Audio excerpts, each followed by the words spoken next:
ಅಗಜಾನನ ಪದ್ಮಾರ್ಕಂ ಗಜಾನನ ಮಹರ್ನಿಶಂ ಅನೇಕದಂ ತಂ ಭಕ್ತಾನಾಂ ಏಕದಂತಮುಪಾಸ್ಮಹೇ.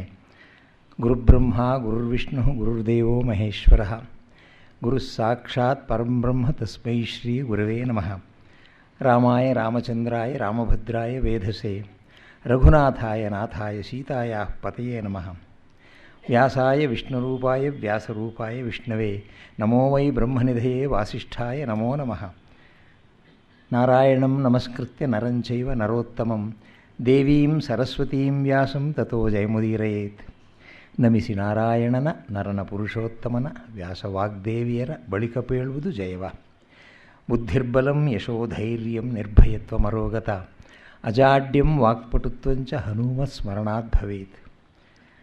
ಮಂಗಲಂ ದಿಶತು ನೋ ವಿನಾಯಕೋ ಮಂಗಲಂ ದಿಶತು ನಃ ಸರಸ್ವತಿ ಮಂಗಲಂ ದಿಶತು ನಃ ಸಮುದ್ರಜ ಮಂಗಲಂ ದಿಶತು ನೋ ಮಹೇಶ್ವರಿ. ಧೃತರಾಷ್ಟ್ರ ವಿದುರನನ್ನು ಕೇಳ್ತಾನೆ, ಮನಸ್ಸು ಗೊಂದಲವಾಗಿದೆ, ನಿದ್ದೆ ಬರ್ತಾ ಇಲ್ಲ, ನೀನು ನನಗೆ ಹಿತವಾಗುವಂಥ ಮಾತನ್ನು ಆಡು ಅಂತ ಕೇಳ್ತಾನೆ. ಆಗಲಿ ಅಂತ ವಿದುರ ಹೇಳ್ತಾನೆ. ನಿನ್ನೆ ತಮಗೆ ಸೂಚನೆ ಕೊಟ್ಟ ಹಾಗೆ ವೇದವ್ಯಾಸರ ಉದ್ದೇಶ ಯಾವುದೋ ಒಂದು ಸಂದರ್ಭ ಬೇಕು, ಅದಕ್ಕೋಸ್ಕರ ನೆವ ಅಂತ ಕ್ರಿಯೇಟ್ ಮಾಡೋದಿಲ್ಲ ಅವರು. ಆ ಬಂದಂತಹ ಸಂದರ್ಭದಲ್ಲಿ ಸಾಧ್ಯವಾದಷ್ಟು ಧರ್ಮವನ್ನು, ಸತ್ಯವನ್ನು, ಅಹಿಂಸೆಯನ್ನು ಉಪದೇಶ ಮಾಡೋದಕ್ಕೆ ತುಂಬ ಶ್ರಮಪಟ್ಟಿದ್ದಾರೆ ವೇದವ್ಯಾಸರು ಅಂತ ನಮಗೆ ಅನ್ನಿಸುತ್ತೆ. ಇದೇನಪ್ಪ ಇದು, ಧೃತರಾಷ್ಟ್ರನಿಗೆ ಇದೆಲ್ಲ ಯಾಕೆ ಅಂತ ನಮಗನ್ನಿಸುತ್ತೆ. ಈ ನೀತಿ ಒಳಗೆ ವಿದುರ ನೀತಿ ಅಂತ ವಿಖ್ಯಾತವಾಗಿರುವಂತಹ ಈ ಪ್ರಕರಣದಲ್ಲಿ, ಎಪಿಸೋಡ್ನಲ್ಲಿ, ಈ ಉಪಾಖ್ಯಾನದಲ್ಲಿ ಏನಿದು ಇವರಿಗೆ ಹೇಳ್ತಾ ಇದ್ದಾರಲ್ಲ ಹಾಗೆ ಅಂತ ಅನಿಸುತ್ತೆ ನಮಗೆ. Not necessary. ಧೃತರಾಷ್ಟ್ರನಿಗೆ ಅವನಿಗೆ ಆಗಲೇ ತುಂಬ ವಯಸ್ಸಾಗಿತ್ತು, ಅವನಿಗೆ ಇದನ್ನೆಲ್ಲ ಕಟ್ಕೊಂಡು ಏನೂ ಬೇಕೇ ಆಗಿರಲಿಲ್ಲ. ಆದರೂ ಕೂಡ ಆ ತರಹ ಸಂಬಂಧಪಟ್ಟದ್ದನ್ನು ಹೇಳೋದು ಉದ್ದೇಶ ನಮಗೆಲ್ಲರಿಗೂ ಅದು ಆಬಾಲವೃದ್ಧರಾದಿಯಾಗಿ ಎಲ್ಲರಿಗೂ ಎಲ್ಲ ಕಾಲದಲ್ಲೂ ಎಲ್ಲ ಸಂದರ್ಭದಲ್ಲೂ ಒದಗುವಂಥ ನೀತಿಯನ್ನು ವಿದುರನ ಬಾಯಿಂದ ಹೇಳಿಸಿದ್ದಾರೆ. ಅದೇ ರೀತಿ ಒಂದು ಸಂದರ್ಭದಲ್ಲಿ ಧರ್ಮರಾಜ, ಅವನ ತಮ್ಮ ಭೀಮ, ಒಂದು ಶಾಪಗ್ರಸ್ತನಾದಂಥ ಅಜಗರ ಅಂತ ಒಂದು ಹಾವು, ಆ ಹಾವು ಬಂಧನ ಮಾಡಿಬಿಡುತ್ತೆ, ಭೀಮನನ್ನು ಕಟ್ಕೊಂಡು ಬಿಡುತ್ತೆ.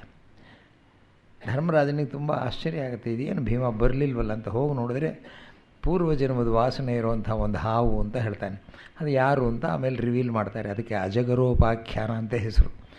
ಅದನ್ನು ಓದಬೇಕು. ವರ್ಣಾಶ್ರಮ ಧರ್ಮದ ಬಗೆಗೆ ಎಂಥ ಒಂದು ಡಿಸ್ಕಷನ್ ನಡೆಯುತ್ತೆ ಅಂತ ಆ ಶಾಪಗ್ರಸ್ತನಾದ ರಾಜನಿಗೂ ಅವನು ನಹುಷ ಅಂತ ಆಮೇಲೆ ಗೊತ್ತಾಗುತ್ತೆ. ಆ ವಂಶದವನೇ ಧರ್ಮರಾಜ. ಇಂಥವನು ಹೀಗೆ ಬಂದರೆ ಅವನು ಬಂದು ಹೇಳಿದಾಗ ಅವನಿಗೆ ಪ್ರಶ್ನೆಗೆಲ್ಲ ಉತ್ತರ ಕೊಡು, ಸರಿಯಾಗುತ್ತೆ ಹಾಗೆ ಅಂತ ಹೇಳ್ತಾರೆ. ಆದರೆ ಆ ಸಂದರ್ಭವನ್ನು ನಮ್ಗೆ ಓದುವಾಗ ಬಹಳ ಒಳ್ಳೆಯ ಉಪಾಖ್ಯಾನ, ಅದು ತುಂಬ ಆಶ್ಚರ್ಯವಾಗುತ್ತೆ. ಅದು ಎಂಥವನು ಎಂಥ ಕಾಲದಲ್ಲೂ ಏನಾಗ್ಬಿಡುತ್ತೆ ಅವನಿಗೆ ಅಂತ ಆಗುತ್ತೆ, ಆಶ್ಚರ್ಯ ಆಗುತ್ತೆ. ಅದರಲ್ಲಿ ನಹುಷ ಅವನಿಗೆ ಗೊತ್ತಿರೋದೇ ಇಲ್ಲ, ಸರ್ಪವಾಗಿ ಬಂದುಬಿಟ್ಟು ಕಟ್ಕೊಂಡು ಬಿಡ್ತಾನೆ ಭೀಮನನ್ನು. ಭೀಮನಿಗೆ ಉಸಿರು ಕಟ್ಟುತ್ತೆ, ಹೋಗ್ತಾನೆ. ಮಾತಾಡ್ತಾನೆ ಅವನು. ಮನುಷ್ಯ ಜನ್ಮದ ವಾಸನೆ ಇತ್ತು.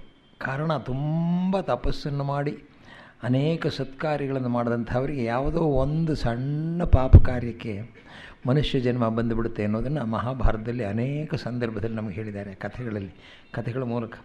100 ಅಶ್ವಮೇಧ ಯಾಗವನ್ನು ಮಾಡಿರ್ತಾನೆ ನಹುಷ. 100 ಅಶ್ವಮೇಧ. ಆಗಿನ ಕಾಲದಲ್ಲಿ 100 ಅಶ್ವಮೇಧ ಮಾಡೋರಿಗೆಲ್ಲ ಸಶರೀರವಾಗಿಯೇ ಸ್ವರ್ಗಕ್ಕೆ ಹೋಗ್ತಾರೆ ಅಂತಲೂ, ಆ ಸ್ವರ್ಗದ ಸುಖಗಳನ್ನು ನಾವು ಇಲ್ಲಿ ಈ ಪ್ರಪಂಚದಲ್ಲಿ ಸುಖವನ್ನು ದುಃಖವನ್ನು ಅನುಭವಿಸೋ ಹಾಗೆ ಅಲ್ಲಿ ದುಃಖ ಇರೋದಿಲ್ಲ, ಸುಖವನ್ನು ಅನುಭವಿಸ್ತಾನೆ ಅಂತಲೂ ಹೇಳ್ತಾರೆ. ಅದಕ್ಕೊಂದು ವ್ಯಾಜ ಹೇಳ್ತಾರೆ. ಅವನಿಗೆ ಇಂದ್ರ ಪದವಿ, ಇಂದ್ರನ ಆಸನದಲ್ಲಿ ನೀನು ಕೂತ್ಕೋಬಹುದು, ಇಂದ್ರ ಎಲ್ಲೋ ಹೊರಗಡೆ ಹೋಗಿದ್ದಾನೆ ಅಂತ ಅಂದ್ಬಿಡ್ತಾರೆ. ಅವನು ಕೂತ್ಕೊಂಡ್ಬಿಡ್ತಾನೆ. ಅವನು ಕೂತ್ಕೊಂಡಾಗ ಅವನಿಗೆ ತುಂಬ ಸಂತೋಷವಾಗುತ್ತೆ. ಈ ಇಹಲೋಕದಲ್ಲಿ ಮಾಡಿದ್ದು ತ್ಯಾಗ ಎಲ್ಲನೂ ಮರ್ತು ಹೋಗ್ಬಿಡುತ್ತೆ. ನಮಗೇನೋ ಎಷ್ಟೋ ಜನಕ್ಕೆ ಹಾಗಾಗುತ್ತೆ. ಕಷ್ಟ ಬಂದಾಗ ನಾವು ಹೇಗಿರ್ತೀವಿ, ಆದರೆ ಸುಖ ಬಂದಾಗ ಹೇಗೆ ತಲೆ ತಿರುಗುತ್ತೆ ಅಂತ. ಅವನು ಏನೋ ಇದ್ದಕ್ಕಿದ್ದಾಗ ಅವನ ಮನಸ್ಸಿಗೆ ಬಂದಿನ ನಾನು ಇಂದ್ರನ ಆಸನದ ಮೇಲೆ ಕೂತ ಮೇಲೆ ಇಂದ್ರಾಣಿ ಜೊತೆಯಲ್ಲೂ ಇರಬೇಕಲ್ಲ ಅಂತ ಅನ್ನಿಸ್ಬಿಡುತ್ತೆ. ಬೇಡಪ್ಪ ಅಂತಾರೆ ಆ ಋಷಿಗಳೆಲ್ಲ, ಪಲ್ಲಕ್ಕಿ ಹೊರೋರು. ಬೇಡ ಅಂತಂದಾಗಲೂ ಕೂಡ ಅವನು ಕೇಳೋದಿಲ್ಲ, ಯಾಕೆ ಹೀಗೆ ಹೇಳ್ತೀರಿ ಅಂತಂದು. ಆ ಮನಸ್ಸು, ಆಸೆ ಅನ್ನೋದು ಹೆಚ್ಚಾಗ್ಬಿಡುತ್ತೆ. ಪಲ್ಲಕ್ಕಿಲಿ ಹೊರಡ್ತೀನಿ ಅಂತಾನೆ ನಿಧಾನವಾಗಿ ಹೋಗ್ತಾನೆ. ಋಷಿಗಳೆಲ್ಲ ಇದೇನಿದು ಪ್ರಾರಬ್ಧ, ಇವನಿಗೆ ಕೆಟ್ಟ ಬುದ್ಧಿ ಯಾಕೆ ಬಂತು ಅಂತಾರೆ. ಅಲ್ಲಿ ಕುಳ್ಳವಾಗಿರುವಂಥ ಒಬ್ಬ ಋಷಿ ಇರ್ತಾರೆ. ಅಗಸ್ತ್ಯರು ಅಂತ ಅವ್ರಿಗೆ ಹೆಸರು. ಅವ್ರು ನಿಧಾನವಾಗಿ ಹೋಗ್ತಾರೆ, ಮನಸ್ಸಿಲ್ಲದೆ ಹೊರತಾರೆ. ಬೇಗ ಹೋಗೋ ಅಂತಾನಂತವನು. ಸರ್ಪ ಸರ್ಪ ಅಂತಾನ. ಸರ್ಪ ಅಂದರೆ ಬೇಗ ಹೋಗು ಅಂತ. ಸರ್ಪ ಅಂತೆ ನನ್ನನ್ನು, ನೀನು ಸರ್ಪ ಆಗು ಅಂದ್ಬಿಟ್ಟ. ಸಂಸ್ಕೃತದಲ್ಲಿ ಒಂದೇ ಶಬ್ದಕ್ಕೆ ಬೇರೆ ಬೇರೆ ಅರ್ಥ ಇರುತ್ತೆ. ಇದು ಸರ್ಪ ಅಂದರೆ ಬೇಗ ಹೋಗೋದು ಅಂತಾಗುತ್ತೆ, ಸರ್ಪ ಅಂದರೆ ಹಾವು ಅಂತಲೂ ಆಗುತ್ತೆ. ಸರ್ಪೋ ಭವ ಅಂದ ಕೂಡಲೇ ರೋಮಾಂಚವಾಗುತ್ತೆ. ಅದನ್ನು ತಕ್ಷಣವೇ ಕೆಳಗಡೆಯಿಂದ ಹಾವಾಗೋ ಹಾಗೆ ಆಗ್ಬಿಡ್ತಂತೆ. ಅವನಿಗೆ ಮಂಡಿವರೆಗೂ ಬಂದುಬಿಡ್ತಂತೆ ಕಾಲು ಹೋಗಿ. ಬೇಡ್ಕೋತಾನೆ, ಅಯ್ಯೋ ನನ್ನ ಗತಿ ಏನು ಹೀಗಾಗ್ಬಿಡ್ತಲ್ಲ ಅಂತ. ಆಯಿತು ಹೋಗು, ನೀನು ತಪ್ಪು ಮಾಡಿಬಿಟ್ಟೆ ಹೋಗು. ಪರಸ್ತ್ರೀಯನ್ನು ಬಯಸಿದ್ದಕ್ಕೆ ಎಂಥ ಒಂದು ಶಾಪ ಬಂದುಬಿಡುತ್ತೆ ಅವನಿಗೆ ಅಂತ. ಅನೇಕ ವರ್ಷಗಳು ಅವನು ಸರ್ಪವಾಗಿ ಬಿದ್ದಿರ್ತಾನೆ. ಅದು ಇಲ್ಲಿವರೆಗೂ ಬರೋ ಅಷ್ಟರಲ್ಲಿ ವಿಮೋಚನೆ ಯಾವಾಗ ಅಂತಂದಾಗ, ನಿನ್ನ ವಂಶದವನೇ ಒಬ್ಬ ಬರ್ತಾನೆ, ಅವನ ಹತ್ರ ನೀನು ಚರ್ಚೆ ಮಾಡ್ತೀಯಾ ಧರ್ಮ ವಿಷಯವಾಗಿ, ಆಮೇಲೆ ನಿನಗೆ ಸರಿ ಹೋಗುತ್ತೆ ಅಂತಾನೆ. ಸ್ವಾಮಿ, ಒಂದು ತಪ್ಪಿಗೆ ಎಂಥ ಒಂದು ಕಲ್ಪನೆ ಕೊಡ್ತೀರಿ. ಬಹಳ ಚೆನ್ನಾಗಿದೆ ಅಜಗರೋಪಾಖ್ಯಾನ ಅನ್ನೋದು. ಇದು ಉಪಾಖ್ಯಾನ ಪಂಚಕ ಅಂತಲೇ ತುಂಬ ಚೆನ್ನಾಗಿರುತ್ತೆ. ಹೀಗೆ ಎಲ್ಲ ಸಂದರ್ಭದಲ್ಲೂ ತಾನೆ ತಾವಿವಾಗ ವಿದುರ ನೀತಿ ಒಳಗೆ ಗಮನಿಸಬೇಕು. ಸಮ್ಟೈಮ್ಸ್ ನಮ್ಗೆ ಗೊತ್ತಾಗುತ್ತೆ, ಏನಪ್ಪ ಇದು ಹೀಗೆ ಏನೇನೋ ಹೇಳ್ತಾ ಇದ್ದಾನಲ್ಲ ಅಂತ. ಬಟ್ ಎವ್ರಿ ಟೀಚಿಂಗ್ ಒಂದೊಂದು ಕೂಡ ಅವನು ಮಾಡಿರುವಂಥದ್ದು ನಮಗೆ ಎಷ್ಟು ಉಪಯೋಗವಾಗುತ್ತೆ ಅಂತ. ಆ್ಯಂಡ್ ಒನ್ ಮೋರ್ ಥಿಂಗ್, ನಾವು ಒಂದು ವೇಳೆ ಸರಿಯಾಗಿದ್ವಿ ಅಂದರೆ ನಮ್ಮ ಆಪ್ತ ಸ್ನೇಹಿತರು ಯಾರಾದರೂ ಹಳ್ಳಕ್ಕೆ ಬಿದ್ದು ಬಿಡ್ತಾರೆ ಅಂತ ಅನ್ನೋದಿದ್ದರೆ ಅವನಿಗೆ ಹೋಗಿ ಹೇಳಬೇಕು, ಬೇಡಪ್ಪ ಹೀಗೆ ಅಂತ. Whether he listens to or not, it's not our concern. ಹೇಳೋದನ್ನು ಹೇಳಬೇಕು. ನಮಗೆ ಹೇಳದೆ ಹೋದರೆ ನಾವು ನಿಜವಾದಂಥ ಹಿತೈಷಿ ಮಿತ್ರ ಆಗೋದಿಲ್ಲ ಅಂತ ಬರುತ್ತೆ. ಮಹಾರಾಜ, ನಿನ್ನ ಸ್ವಭಾವವೋ ವಿಪರೀತ. ಧೃತರಾಷ್ಟ್ರನಿಗೆ ಪ್ರಾರಂಭದಲ್ಲಿ ಹೇಳ್ತಾ ಇದ್ದೇನೆ, ನಿನ್ನ ಸ್ವಭಾವವೋ ವಿಪರೀತ. ನಿನಗೆ ಕಣ್ಣುಗಳಿಲ್ಲ, ಜಾತ್ಯಂಧವನು. ನೀನು ರಾಜ್ಯಭಾರ ಮಾಡುವುದೇ ಅನೇಕರಿಗೆ ಇಷ್ಟ ಇಲ್ಲ. ಇದು strictly confidential and private conversation. ಮತ್ತೊಬ್ಬ ಇಲ್ಲ, ಮೂರನೇವನಿಲ್ಲ, ಆಳ್ಕಾಳುಗಳಿಲ್ಲ, ಯಾರೂ ಇಲ್ಲ ಅಲ್ಲಿ. ಆದುದರಿಂದ ಪರ್ಸನಲ್ಲಾಗಿ ಹೇಳ್ತಾನೆ. ಎಷ್ಟೋ ಸಂದರ್ಭದಲ್ಲಿ ಏಕಾಂತದಲ್ಲಿದ್ದಾಗ ನಾವು ಮನಬಿಚ್ಚಿ ಮಾತನಾಡ್ತೀವಲ್ಲ, ಅದನ್ನು ತೋರಿಸ್ತಾ ಇದ್ದಾನೆ. ಬಹುಮಂದಿಗೆ ಇಷ್ಟವಿಲ್ಲ. ಅದೇ ಆ ಧರ್ಮಾತ್ಮನಾದಂಥ ಯುಧಿಷ್ಠಿರನೋ ಧರ್ಮಗಳನ್ನು ಚೆನ್ನಾಗಿ ಬಲ್ಲ. ಈ ಧರ್ಮ ಅನ್ನೋ ಮಾತು ತುಂಬ ಸಲ ಬರುತ್ತೆ ಮಹಾಭಾರತದಲ್ಲಿ. ಸತ್ಯ, ಧರ್ಮ, ಅದರಲ್ಲಿ ಧರ್ಮ ಹೆಚ್ಚು. ಕಾರಣ ಧರ್ಮ ಅಂದರೆ ಏನು ಅನ್ನೋದೇ ಬಹಳ ಕ್ಲಿಷ್ಟವಾದ್ದು. ಮನುಧರ್ಮಶಾಸ್ತ್ರ ಅಂತ ಧರ್ಮ ಅಂತ ಬರುತ್ತೆ. ಪಾಂಡುರಂಗ ವಾಮನ ಕಾಣೆಯವರು ಹಿಸ್ಟ್ರಿ ಆಫ್ ಧರ್ಮಶಾಸ್ತ್ರ ಅಂತ ಬರೆದಿದ್ದಾರೆ ಮಹಾರಾಷ್ಟ್ರದಲ್ಲಿ. ಅದರಲ್ಲಿ ಧರ್ಮ ಅನ್ನೋದಕ್ಕೆ ಸುಮಾರು 15-16 ಅರ್ಥ ಕೊಡ್ತಾನೆ. ಆದರೆ ಎಲ್ಲಕ್ಕಿಂತ ಹೆಚ್ಚಾಗಿ ನಾವು ಧರ್ಮ ಅಂದರೆ ನಾವು ತಗೋಬೇಕಾದ್ದು ನಮ್ಮ ಮತಧರ್ಮ ಅಲ್ಲ, ಅದು ಮತಧರ್ಮವೂ ಧರ್ಮವೇ. ನಾವು ತಗೋಬೇಕಾದ್ದು ಡ್ಯೂಟಿ, ಕರ್ತವ್ಯ ಅಂತ. ಅದನ್ನೇ ಕೃಷ್ಣ ಭಗವದ್ಗೀತೆ ಒಳಗೆ ವಿಶೇಷವಾಗಿ ಅದನ್ನು ಸ್ಟ್ರೆಸ್ ಮಾಡಿ ಹೇಳ್ತಾನೆ. ಧರ್ಮ ಅಂದರೆ ಕರ್ತವ್ಯ, ಇದು ನಿನ್ನ ಧರ್ಮ ಅಲ್ಲ, ಇದು ಅಂದರೆ ನಿನ್ನ ಕರ್ತವ್ಯ ಅಲ್ಲ. ಇದು ನಿನ್ನ ಧರ್ಮ ಅಂದರೆ ಇದು ನಿನ್ನ ಡ್ಯೂಟಿ. ಪ್ರತಿಯೊಬ್ಬರಿಗೂ ಒಂದೊಂದು ಡ್ಯೂಟಿ ಇರುತ್ತೆ. ಅದನ್ನೇ ಅರ್ಜುನನಿಗೆ ಹೇಳ್ತಾನೆ, ನಿನ್ನ ಧರ್ಮ ಇವಾಗ ನೀನು ಕ್ಷತ್ರಿಯ, ಯುದ್ಧವನ್ನು ಮಾಡಲೇಬೇಕು ಅಂದರೆ ಮಾಡಲೇಬೇಕು. ನೀನು ನನಗೆ ಬೇಡ ಅಂತ ಹೇಳ್ಬಿಟ್ಟು ಯೋಗಿ ಹಾಗೆ ಅಹಿಂಸೆ ಅಂದ್ಕೊಂಡು ಇವಾಗಿರೋಕ್ಕೆ ಸಾಧ್ಯ ಇಲ್ಲ. ದಟ್ಸ್ ಯುವರ್ ಡ್ಯೂಟಿ ಅಂತ ಹೇಳ್ತಾನೆ. ಅದೇ ಮತ್ತೊಬ್ಬನಿಗೆ ಅದು ಧರ್ಮ ಆಗೋದಿಲ್ಲ. ಒಂದೇ ಧರ್ಮ ಅನ್ನೋದು ಒಬ್ಬನಿಗೆ ಧರ್ಮ ಆಗುತ್ತೆ, ಇನ್ನೊಬ್ಬನಿಗೆ ಧರ್ಮ ಆಗೋದಿಲ್ಲ ಅದು. ಹೀಗೆ ಈ ಧರ್ಮ ಅನ್ನೋ ಮಾತು ಬಂದಾಗಲೆಲ್ಲ we have to realise that it is ಊರ್ಧ್ವಬಾಹು ವಿರೌಮ್ಯೇಷಃ ನ ಚ ಕಶ್ಚಿತ್ ಶೃಣೋತಿ ಮೇ ಧರ್ಮಾತ್ ಅರ್ಥಶ್ಚ ಕಾಮಶ್ಚ ಸ ಕಿಮರ್ಥಂ ನ ಸೇವ್ಯತೆ. ಕೊನೆಯಲ್ಲಿ ಭಾರತ ಸಾವಿತ್ರಿ ಅಂತ ಬರೋ ಜಾಗದಲ್ಲಿ ಸಾರಾಂಶವನ್ನು ಹೇಳುವಾಗ ಅದು ಲಾಸ್ಟ್ ಕಾಲ್ ಆಫ್ ವೇದವ್ಯಾಸ ಅನ್ನೋದ್ರಲ್ಲಿ ಹೇಳ್ತಾನೆ, ನಾನು ಎದೆ ಬಡ್ಕೊಂಡು ಹೇಳ್ತಾ ಇದ್ದೀನಿ, ನೀವು ಧರ್ಮದಿಂದ ನಿಮ್ಮ ಕೆಲಸವನ್ನು ಮಾಡಿ ಬೇಕಾದಷ್ಟು ಐಶ್ವರ್ಯವೂ ಬರುತ್ತೆ, ನಿಮಗೆ ಸುಖವೂ ಬರುತ್ತೆ, ಏನಕ್ಕೂ ಕೊರತೆ ಬರೋದಿಲ್ಲ. ಯಾಕೆ ನೀವು ಕೆಟ್ಟ ಮಾರ್ಗದಲ್ಲಿ ಹೋಗಿ ಕಷ್ಟನ ಆಹ್ವಾನಿಸ್ತೀರಿ ನಿಮ್ಮ ಮೇಲೆ ಅಂತ ಹೇಳ್ತಾರೆ. ಇಲ್ಲಿ ಹೇಳ್ತಾ ಇದ್ದಾನೆ, ಈ ಯುಧಿಷ್ಠಿರನು ಧರ್ಮಾತ್ಮ, ಧರ್ಮಗಳನ್ನು ಚೆನ್ನಾಗಿ ಬಲ್ಲ. ಅಹಿಂಸೆ, ಸತ್ಯ, ದಯೆ, ಧರ್ಮಾದಿ ಸುಗುಣಗಳಿಂದ ಕೂಡಿದ್ದಾನೆ ಧರ್ಮರಾಜ. ಅಲ್ಲದೆ ಧರ್ಮರಾಜನಿಗೆ ನಿನ್ನಲ್ಲಿ ಗುರುಭಾವನೆ ಇದೆ. ನೋಡಿ, ಧರ್ಮರಾಜ ಎಂಥವನು, ಅವನಿಗೆ ಅರ್ಧ ರಾಜ್ಯ ಕೊಡಬೇಕಲ್ಲ, ಅವನಿಗೆ ಗುರುಭಾವನೆ ಇದೆ. ಆದದ್ದರಿಂದ ನೀ ಕೊಟ್ಟ ಕಷ್ಟಗಳನ್ನೆಲ್ಲ ಸಹಿಸ್ಕೊಂಡಿದ್ದಾನೆ. ಯಾತಕ್ಕೋಸ್ಕರ ಅವನು ಹಾಗೆ ಮಾಡ್ತಾನೆ, ಯಾತಕ್ಕೆ ಧರ್ಮರಾಜ ಆಗಿದ್ದಾನೆ ಅಂದರೆ ಅವನಿಗೆ ಗುರುಭಾವನೆ ಇದೆ, ನಿನ್ನ ಮೇಲೆ ಅವನಿಗೆ ತುಂಬ ಇಷ್ಟ. ಆದದ್ದರಿಂದ ನಿನ್ನನ್ನು ಬಹಳ ಮರ್ಯಾದೆಯಿಂದ ನೋಡ್ಕೋತಾ ಇದ್ದಾನೆ. That's most important. ಇದನ್ನು ನೀನು ಜ್ಞಾಪಕ ಇಟ್ಕೊ ಅಂತ ಹೇಳ್ತಾನೆ. ಮಹಾರಾಜ, ಆ ದುರ್ಯೋಧನ, ದುಶ್ಯಾಸನ ಇವರನ್ನು ರಾಜ್ಯಕ್ಕೆ ಅಧಿಕಾರಿಗಳನ್ನಾಗಿ ಇಟ್ಕೊಂಡಿದೀಯಾ? ಆ ಶಕುನಿಯನ್ನು ಮನೆಯಲ್ಲಿ ಇಟ್ಕೊಂಡಿದೀಯಾ? ಸಂಪತ್ತು ನಿನಗೆ ಹೇಗಪ್ಪ ಸೇರುತ್ತೆ ಅಂತಂದಾನೆ ಆ ಶಕುನಿ. ಇದರಲ್ಲಿ ಧೃತರಾಷ್ಟ್ರನಿಗೆ ಮಾಡಿದ ತಪ್ಪನ್ನು ಹೇಳ್ತಾ ಇದ್ದಾನೆ. ಆ ಶಕುನಿ ಗಾಂಧಾರಿ ಜೊತೆಯಲ್ಲಿ ಬಂದು ವಾಪಸ್ ಹೋಗಲೇ ಇಲ್ಲ. ಅವನು ಕಾಂದಹಾರ್ ಕಡೆಯವನು, ಕಾಶ್ಮೀರದಿಂದ ಮೇಲೆ ಇರೋದು. ಅವನು ಹೋಗಲಿಲ್ಲ. ಆದರೆ ಅವನನ್ನು ಹೇಗೆ ಸಹಿಸ್ಕೊಂಡಿದ್ರು ಅನ್ನೋದು ನಮಗೆ ಕೊನೆಯಲ್ಲಿ ಗೊತ್ತಾಗುತ್ತೆ. ಹೇಗೆ ಸಹಿಸ್ಕೊಂಡಿದ್ರು ಅಂತ ಬಿಡುಗಡೆನೇ ಆಗಲಿಲ್ಲ ಅಂಥೇಳಿ. Not that they liked him but he did stay there. Devastation ಅಂದ್ಬಿಟ್ಟು ಈ ಶಕುನಿ ನಿನ್ನನ್ನು ನಾಶ ಮಾಡ್ತಾ ಇದ್ದಾನೆ ಅಂತಾನೆ. ಕೊನೆಯಲ್ಲಿ 18 ದಿನದ ಯುದ್ಧ ಆದಮೇಲೆ 19ನೇ ದಿನ ಇನ್ನೂ ಶವ ಸಂಸ್ಕಾರ ಆಗಿರೋದಕ್ಕೆ ಮೊದಲು ಗಾಂಧಾರಿ ತನ್ನ ಮಕ್ಕಳ ಶವಗಳನ್ನು ಹೋಗಿ ಒಂದು ಸಲ ಮುಟ್ಟು ಬರಬೇಕು ಅಂತಂತಾಳಂತೆ. ಅದಕ್ಕೆ ಗಾಂಧಾರಿ ಕೃಷ್ಣನನ್ನು, ಬಹಳ ದುಃಖದ ಪ್ರಸಂಗ ಅದು, ಕೃಷ್ಣನನ್ನ ಜೊತೆಗೆ ಬಾ ಅಂತ ಕರ್ಕೊಂಡು ಹೋಗ್ತಾಳೆ. ಕೃಷ್ಣ ಅವನಿಗೆ ಆಗಬೇಕಾದವರು ಆಗಬಾರದವರು ಅಂತ ವ್ಯತ್ಯಾಸ ಏನಿರೋದಿಲ್ಲ. ಅವನು ಎಲ್ಲರಿಗೂ ಒಂದೇ ಥರ ಇರ್ತಾನೆ. ಅದಕ್ಕೆ ಅವನಿಗೆ ಕೃಷ್ಣನನ್ನು ಭಗವಂತ ಅಂತ ನಾವು ಅಂತೀವಿ. ಆಗಲಿ ತಾಯಿ, ನಾ ಬರ್ತೀನಿ ನಿಮ್ಮ ಜೊತೆಯಲ್ಲಿ ಅಂತಾನೆ ಇಬ್ಬರು ದೀವಟಿಗೆ ಹಿಡ್ಕೊಂಡು ರಾತ್ರಿ ಹೊತ್ತು ಹೋಗ್ತಾರೆ. ಗಾಂಧಾರಿ, ಇಬ್ಬರು ದೀವಟಿಗೆ ದೀಪ. ಅವರು ಇಂಥವನು ನಿನ್ನ ಮಗ ಅಂತ 100 ಮಕ್ಕಳನ್ನು ಒಬ್ಬೊಬ್ಬರನ್ನೂ ಹೆಸರಿಡಿದು ಹೇಳ್ತಾನೆ. ಕೊನೆಯಲ್ಲಿ ಬಂದಾಗ ದುಃಖ ಹೆಚ್ಚಾಯಿತು. ಯಾಕೆಂದರೆ ತುಂಬ ಬೇಕಾದಂಥವರು ಅದರಲ್ಲಿ ದುಶ್ಯಾಸನ, ದುರ್ಯೋಧನ. ಅವರ ಶವ ಹತ್ತಿರ ಬಂದಾಗ ಇದು ದುಶ್ಯಾಸನ ಶವ ಅಂದಾಗ, ಕೃಷ್ಣ ನೀನು ಯಾವಾಗಲೂ ಹೇಳಿದೀಯಾ ಯುದ್ಧದಲ್ಲಿ ಸತ್ತವನಿಗೆ ವೀರಸ್ವರ್ಗ ಅಂತ, ದುಶ್ಯಾಸನಿಗೂ ವೀರಸ್ವರ್ಗ ಸಿಗುತ್ತೆಯೇ?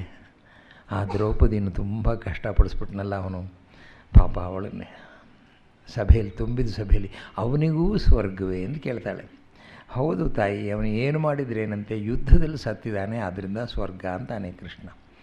ಅದಕ್ಕೆ ನೆಕ್ಸ್ಟ್ ದುರ್ಯೋಧನನ್ ಬಂದಾಗ, ನಿಜ ಹೇಳು, ದುರ್ಯೋಧನಿಗೂ ನನ್ನ ಮಗನಿಗೂ ಸ್ವರ್ಗ ಸಿಗುತ್ತೆ ಅಂತ ಕೇಳ್ತಾನೆ. ಸಿಗುತ್ತೆ ತಾಯಿ, ನೀನು ಸಂದೇಹ ಪಡಬೇಡ, ಇದರಲ್ಲಿ ಸಂಶಯವೇ ಇಲ್ಲ ಅಂತಾನೆ. ಇನ್ನೆಲ್ಲ ಆಯಿತು ಅಂತ ಹೇಳ್ಬಿಟ್ಟು ಇನ್ನೇನು ಹೋಗೋಣ ಅಂದಾಗ ಶಕುನಿ ಶವ ಅಲ್ಲಿರುತ್ತೆ. ಅವನ ಆಳು ಹೇಳ್ತಾನೆ, ನಿನ್ನ ಸೋದರ ಶಕುನಿದು ಅಂತ. ಓಹೋ ಅಂದ್ಕೊಂಡ್ಬಿಟ್ಟು, ಕೃಷ್ಣ ಇವ್ರನ್ನ ಸ್ವಲ್ಪ ದೂರ ಹೋಗು ಅಂತಾನೆ. ಆ ಇಬ್ಬರು ಆಳುಗಳನ್ನು ದೀವಟಿಗೆ ಹಿಡ್ಕೊಂಡು ಸ್ವಲ್ಪ ದೂರ ಹೋಗ್ತಾನೆ. ಈ ಶಕುನಿಗೂ ಸ್ವರ್ಗವೇ ಅಂತ ಕೇಳ್ತಾಳೆ ಗಾಂಧಾರಿ. ಯಾಕಮ್ಮ ಹೀಗೆ ಕೇಳ್ತೀಯಾ?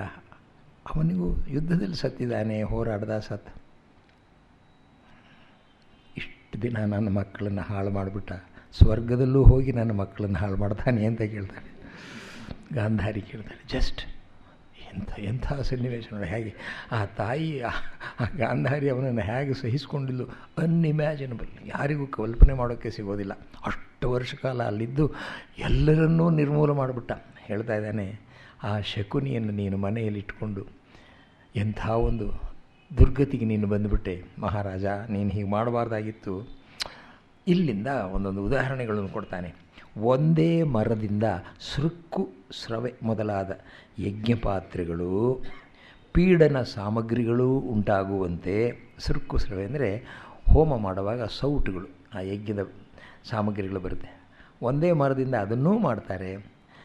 ಕಡಿಯೋದಕ್ಕೋಸ್ಕರ ಕೊಡಲಿಗೆ ಕಾವನ್ನು ಒಂದೇ ಮರದಿಂದಲೇ ಮಾಡ್ತಾರೆ. ಎಷ್ಟು ಚೆನ್ನಾಗಿದೆ ನೋಡಿ. ಒಂದೇ ವಂಶ, ಒಂದೇ ಬೇರಿನಲ್ಲಿ ಎಂತೆಂಥವ್ರು ಹುಟ್ಟುತ್ತಾರೆ ಅನ್ನೋದಕ್ಕೆ ವಿದುರ ಹೇಗೆ ಹೇಳ್ತಾನೆ, ಉಂಟಾಗುವಂತೆ ಒಬ್ಬನ ದೆಸೆಯಿಂದಲೇ ಒಳ್ಳೆಯದು ಕೆಟ್ಟದ್ದು ಉಂಟಾಗುವ ಸಂಭವ ಇದೆ ಮಹಾರಾಜ. ಅವನೇ ಕಾರಣನಾಗ್ತಾನೆ. ಆತ್ಮೈವ ಹ್ಯಾತ್ಮನೋ ಬಂಧು ಆತ್ಮೈವ ರಿಪುರ ಆತ್ಮನಃ. ಕೃಷ್ಣ ಭಗವದ್ಗೀತೆಯಲ್ಲಿ ನಾವೇ ನಮ್ಮ ಗುಣಗಳಿಂದಲೇ ಒಳಗಡೆ ಇರೋ ರಾಕ್ಷಸಿ ಶಕ್ತಿ, ದೈವಿ ಗುಣ ಇದೆ. ದೇವರ ಹಾಗೆ ಕಾಣಿಸ್ತೀವಿ ಒಂದೊಂದು ಸಲ. ಏನ್ರಿ ದೇವರೇ ನಡ್ಕೊಂಡು ಬಂದಾಗಿದೆ, ಏನ್ರಿ ರಾಕ್ಷಸ ಬಂದಾಗ ಬರ್ತಾ ಇದ್ದಾನೆ. ಎಲ್ಲಿದೆ ಎರಡು? ನಮ್ಮಲ್ಲೇ ಇದೆ ಅದು. ವಿದುರ ಹೇಳ್ತಾ ಇದ್ದೇನೆ, ಇದು ಎರಡನ್ನೂ ಕೂಡ ಒಳ್ಳೆಯದು ಕೆಟ್ಟದ್ದು ಉಂಟಾಗುವ ಸಂಭವ ಇದೆ. ಅವುಗಳಲ್ಲಿ ಪ್ರಶಸ್ತವಾದವುಗಳನ್ನು ಸ್ವೀಕರಿಸಿ, ನಿಂದಿತವೂ ದೂಷ್ಯವೂ ಆದವುಗಳನ್ನು ತ್ಯಜಿಸಿ, ನಾಸ್ತಿಕನಾಗದೆ ಶ್ರದ್ಧಾಳು ಆಗಿರುವುದೇ ಪಂಡಿತನ ವಿವೇಕಿಯ ಲಕ್ಷಣ ಅಂತ. ವಿದುರ ನೀತಿ ಒಳಗೆ ಒಂದು ವೈಶಿಷ್ಟ್ಯ ಏನು ಅಂದರೆ, ನಮ್ಮ ಸಮಾಜದಲ್ಲಿ ನಾವೆಲ್ಲ ಇದ್ದೇವೆ, ಎಲ್ಲರಿಗೂ ಅನ್ವಯ ಆಗುವ ಹಾಗೆ ಹೇಳ್ತಾನೆ. ಪಂಡಿತ ಯಾರು, ಮೂರ್ಖ ಯಾರು, ಕ್ರೂರಿ ಯಾರು, ಎಲ್ಲಕ್ಕೂ ಅವನ ನೇಚರ್ ಏನು ಅಂತ. ಆಗ ನಮ್ಮಲ್ಲಿ ನಾವು ಎಲ್ಲಿ ಈ ಕ್ಯಾಟಗರಿಯಲ್ಲಿ ಬರ್ತೀವಿ, ನಮಗೆ ಎಷ್ಟು ಮಾರ್ಕ್ಸ್ ಬರುತ್ತೆ ಅಂತ ಲೆಕ್ಕ ಹಾಕೋಬೋದು ನಾವು. But we have to be honest ಅಷ್ಟೇ ವಿಷಯ. ಆದ್ದರಿಂದಲೇ ನಮ್ಮಲ್ಲಿ ಎಷ್ಟೋ ಸಂದರ್ಭದಲ್ಲಿ ನಾವು ಮಾಡೋದನ್ನು ಇನ್ನೊಬ್ಬರಿಗೆ ಹೇಳೋದಿಲ್ಲ. ಪಾಪ ಅಂತ ಕನ್ಸಿಡರ್ ಮಾಡ್ತಾರಲ್ಲ. ಅದು ಪಾಪ ಅಂದರೆ ಏನು ಗೊತ್ತು ನಿಮಗೆ? ಪಾಪ ಅಂದರೆ ವಾಟ್ ಈಸ್ ಸಿನ್ ಅಂತ. ಒಂದು ಸಲ ಲಂಡನ್ನಲ್ಲಿ ಒಂದು ಟೀ ಪಾರ್ಟಿ ಒಳಗೆ ದಿವಾಲಿ ಅಂದರೆ ಟೀ ಪಾರ್ಟಿ ಮಾಡ್ತಾರೆ ದೀಪಾವಳಿಲಿ. ಅದಕ್ಕೆ ನಮ್ಮನ್ನು ಕರೀತಾರೆ. ತುಂಬ ತಿಳಿದವರು ಸಿಂಧಿಗಳು, ಅವರ ಬಹಳ ಶ್ರೀಮಂತರು, ತುಂಬ ಚೆನ್ನಾಗಿ ಮಾಡ್ತಾರೆ. ಅದಕ್ಕೆ ಕರೆಯುವಾಗ ಒಂದು ಸಲ ಕರ್ಟಿಸಿಗೋಸ್ಕರ ವಿದ್ಯಾಭವನದಿಂದ ಹೋಗಬೇಕಾಗತ್ತೆ. ಅದು ಹೋಗೋವಾಗ ಅವ್ರುಗಳೆಲ್ಲ ಪಾರ್ಟಿ ಅಂದರೆ ಕುಡಿಯೋದೇ ಹೆಚ್ಚು, ಎಲ್ಲರ ಗ್ಲಾಸ್ನಲ್ಲೂ ವಿಸ್ಕಿ ಇರುತ್ತೆ, ಕುಡಿತಾರೆ. ಸಾಮಾನ್ಯವಾಗಿ ತಿಳಿದವ್ರು ಬಂದುಬಿಟ್ರೆ ನನ್ನಂಥವ್ರು ಹೋದರೆ ಅದನ್ನು ಹೀಗೆ ಮುಚ್ಕೊಂಡು ಬಿಡ್ತಾರೆ. ಹೀಗೆ ಓಹ್ ಮಥುರ್ಜಿ ಬಂದರು ಮಹಾರಾಜ್ ಅಂತಂತಾರೆ. ಒಬ್ಬ ಸಿಂಧಿ ಶ್ರೀಮಂತ ಒಂದಿನ ನಾನು ಹೋದಾಗ ಅದನ್ನು ಗ್ಲಾಸನ್ನು ಮುಚ್ಕೊಂಡ್ರು. ನಾನು ನೋಡಿದವನು ಹಾಗೆ ಸ್ವಲ್ಪ ಅಲ್ಲಿ ಇಲ್ಲಿ ಇದ್ಬಿಟ್ಟು ಆಮೇಲೆ ಓ ಮಹಾರಾಜ್ ಹಾಗೆ ಅಂತ ಬಿಸ್ಕಿ ಬಾಟ್ಲನ್ನು ಒಂದು ಕಡೆ ಇಟ್ಬಿಟ್ರು ಟೇಬಲ್ ಮೇಲೆ. ಮಹಾರಾಜ್ ನಮಸ್ಕಾರ ಅಂದರು. ಅಷ್ಟೊತ್ತಿಗಾಗಲೇ ಅವರು ಸ್ವಲ್ಪ ಅರ್ಧ ಏರಿ ಆಗಿತ್ತು ಕುಡಿದು, ಒಂದು ಲೆವೆಲ್ ಆದಮೇಲೆ. ಪಕ್ಕದಲ್ಲಿ ಒಬ್ಬರಿದ್ದರು ಮಹಾರಾಜ್. ಮಹಾರಾಜ್ ಅಂದರೆ ಬ್ರಾಹ್ಮಣರನ್ನ ಸಾಮಾನ್ಯವಾಗಿ ಸಿಂಧಿಗಳು ಮಹಾರಾಜ್ ಅಂತಾರೆ. ಪೀನಾ ಪಾಪ ಹೇ ಅಂತ ಕೇಳಿದ್ರು. ಮದ್ಯಪಾನ ಪಾಪವೇ ಕುಡಿಯೋದು ಅಂದರು. ನಹಿ ಎಂದೆ ನಾನು. ನಹಿ ಅಂದೆ. ನಹಿ ಪಾಪ ನಹಿ ಎಂದೆ. ಛತ್ರು ಸೇ ಬೋಲಿಯೇ ಪೀನಾ ಪಾಪನ. ಅವನಿಗೆ ಏನೋ ಒಂಥರ ಬೆಂಬಲ ಕೊಟ್ಟಾಗಾಯಿತು. ಪಾಪ ನಹಿ ಲೈಕಿನ್ ಪೀನಾ ಅಚ್ಚಾ ನಹಿ ಎಂದೆ ನಾನು. ಪಾಪ ಅಲ್ವೇ ಹಾಗಾದರೆ? ನಮಗೆ ಎಲ್ಲವೂ ಪಾಪ ಅಂದ್ಬಿಡ್ತೀವಿ ನಾವು ಒಂದೊಂದು ಸಲ. ಅದು ಪಾಪಕ್ಕೆ ಬರೋದಿಲ್ಲ. ಅದು ಕ್ಯೋ ಪಾಪ ನಹಿ? ಪಾಪ ಕ್ಯಾ ಹೇ? ಪೈಸಾ ಆಪ್ಕಾ ಹೇ, ಆಪ್ ಪೀತಾ ಹೇ, ಇಸ್ಮೇ ಪಾಪ ಕಾ ಮತ್ಲಬ್ ಕ್ಯಾ ಹೇ ಅಂದೆ ನಾನು. ತಬ್ ಪೀ ಸಕ್ತಾ ಹೇ? ನೈ ಪೀ ನಹಿ ಸಕ್ತಾ ಹೇ. ಕುಡಿಬಾರ್ದು. ಕ್यों ಅಂದರೆ ಬಹುತ್ ज़्यादा पीता है इसलिए ख़राब हो जाता है, हमारे सेंसेस सब ಔಟ್ ಆಫ್ ಕಂಟ್ರೋಲ್ ಹೋ ಜಾತಾ ಹೇ ಅಂತ ಅವನಿಗೆಲ್ಲ ಹೇಳಿದೆ. ಹಾಂ ಮುಷ್ಕಿಲ್ ಹೇ ಲೇಕಿನ್ ಪಾಪ ತೋ ನಹಿ ಹೇ. ನಾವು ಏನೋ ಒಂದು ಧೈರ್ಯ ಅವರಿಗೆ ಪಾಪ ಅಲ್ಲವಲ್ಲ ಅಂತ ಅನ್ನಿಸ್ತವ್ರಿಗೆ. ಅದಾದಮೇಲೆ ಕೋಇನ್ಸಿಡೆನ್ಸ್ ಅನ್ನೋ ಹಾಗೆ ಯಾವತ್ತಿಗೆ ಒಂದು 10 ದಿನದಲ್ಲಿ, ಅದು ಶುಕ್ರವಾರ ನಡೆದಿದ್ದು. ಆ ಸಂಡೇ ಬಿಟ್ಟು ನೆಕ್ಸ್ಟ್ ಸಂಡೇ ಸುಮಾರು 12-12:30 ಗಂಟೆಗೆ ಮಲಗಿದವ್ರು ಹಾಗೆ ಹೊರಟೋಗ್ಬಿಟ್ರು. ಆಮೇಲೆ ಅವ್ರ ಹೆಂಡತಿ 4 ಮಕ್ಕಳು ಹಾಂಗ್ಕಾಂಗಲ್ಲೆಲ್ಲ ಇದ್ದರು. ತಕ್ಷಣ ಹೇಳಿ ಕಳಿಸಿದರು. ಬಹಳ ಮಂತ್ರೋಕ್ತವಾಗಿ ಶವ ಸಂಸ್ಕಾರ ಆಗಬೇಕು ಅಂತ ಹೇಳಿದ್ರು. ಅವ್ರ ವೈಫ್ ಹೇಳಿದರು ನನಗೆ, आप उस दिन कहा कि पीना बहुत खराब है, पीकर ही रात सो करके ಚಲೆ ಗಯ ಅಂದರು. ನಿದ್ರೆ ಮಾಡ್ತಾ ಇದ್ದಾಗ ಹೋಗ್ಬಿಟ್ರು ಅಂದರು. That is the thing. ಅದರಲ್ಲಿ ಅದು ನಮ್ಗೆ ಕಂಟ್ರೋಲಲ್ಲಿರೋದಿಲ್ಲ. ಇಟ್ಸ್ ಔಟ್ ಆಫ್ ಕಂಟ್ರೋಲ್ ಆಗಿಬಿಡುತ್ತೆ. ಪಾಪ ಯಾವುದು ಅಂತ ಧರ್ಮರಾಜ ಭೀಷ್ಮರನ್ನು ಕೇಳ್ತಾನೆ. ನಮ್ಮಲ್ಲಿ ತುಂಬ ಜನ ಗೊತ್ತಿರೋದಿಲ್ಲ ಪಾಪ ಅನ್ನೋದು ಒಂದು ಇಂಥದ್ದಾದರೂ ಪಾಪ, ಎಲ್ಲವೂ ಪಾಪ ಆಗೋದಿಲ್ಲ, ಕೆಟ್ಟದ್ದನ್ನು ಪಾಪ ಅಂದ್ಬಿಡ್ತೀವಿ ಅಂತ. ಅದಕ್ಕೆ ಭೀಷ್ಮರು ಹೇಳ್ತಾರೆ, ಧರ್ಮನಂದನ ಅದು ಯಾವುದನ್ನು ಅವರು ನಂದು ಅಂತ ಹೇಳೋದಿಲ್ಲ, ಎಲ್ಲೋ ಕೇಳಿದ್ದೀನಿ ಅಂತ ರೆಫರೆನ್ಸ್ ಕೊಡ್ತಾರೆ ಅವರು. ನನ್ನ ಮಾತಲ್ಲ ಇದು, ನಾನು ಬುದ್ಧಿವಂತ ಅಂತ ತಿಳ್ಕೊಬೇಡಪ್ಪ. ಇದು ಕೆಲವಂ ಬಲ್ಲವರಿಂದ ಕಲಿತು ಕೆಲವಂ ಶಾಸ್ತ್ರಂಗಳಂ ಕೇಳುತ್ತಂ ಕೆಲವಂ ಸುಜ್ಞಾನದಿಂ. ಅದನ್ನು ಭೀಷ್ಮರು ಆಗಾಗ್ಗೆ ಶಾಂತಿ ಪರ್ವದಲ್ಲಿ ಹೇಳ್ತಾರೆ. ಚಿಕ್ಕ ವಯಸ್ಸಿನಲ್ಲಿ ಗಂಗೆ ನಮ್ಮ ಅಮ್ಮನ ಮನೆಯಲ್ಲಿ ಓದ್ತಾ ಇದ್ದಾಗ ಋಷಿಗಳೆಲ್ಲ ಚರ್ಚೆ ಮಾಡ್ತಾಯಿದ್ರು, ಮಾತಾಡ್ತಾಯಿದ್ರು. ಇವಾಗ ಹಿಂದೆ ನಮ್ಮ DVG ಇವರಿದ್ದಾಗ ಮಾಸ್ತಿಯವರು, ವಿ ಸೀತಾರಾಮಯ್ಯನವರು, ಅವರೆಲ್ಲ ದೊಡ್ಡವರೆಲ್ಲ ಸಾಹಿತಿಗಳು ಬಂದು ಮಾತಾಡ್ತಾಯಿದ್ರು. ಅದ್ಭುತವಾದಂಥ ವಿಷಯ ಹೇಳ್ತಾರೆ. ನಾವು ಚಿಕ್ಕವರು ಹುಡುಗರು ಹೋಗಿದರೆ ಎಷ್ಟು ವಿಷಯ ತಿಳಿತಾಯಿತ್ತು ಅಂತೀರಿ, ಅಂಥ ವಿಷಯನ ಅವ್ರು ಚರ್ಚೆ ಮಾಡ್ತಾಯಿದ್ರು. ಹಾಗೆ ಒಬ್ಬ ಋಷಿ ಹೇಳ್ದ ಪಾಪ ಅಂದರೆ ಏನು ಅಂತ, ಅದನ್ನು ಹೇಳ್ತೀನಿ ಅಂತ ಹೇಳಿ, ಧರ್ಮನಂದನ, ಯಾವ ಮನುಷ್ಯ ತಾನು ಮಾಡಿದಂಥ ಒಂದು ಕೆಲಸ ಅದು ಸರಿಯಲ್ಲ ಅಂತ ತಿಳಿದು ಇನ್ನೊಬ್ಬರಿಗೆ ಹೇಳೋದಕ್ಕೆ ನಾಚಿಕೆ ಪಟ್ಕೋತಾನೋ ಆ ಕಾರ್ಯ ಪಾಪ ಅಂತ ಹೇಳ್ತಾರೆ ಭೀಷ್ಮರು. ದಟ್ ಈಸ್ ಸಿನ್ ಅಂತಾರೆ.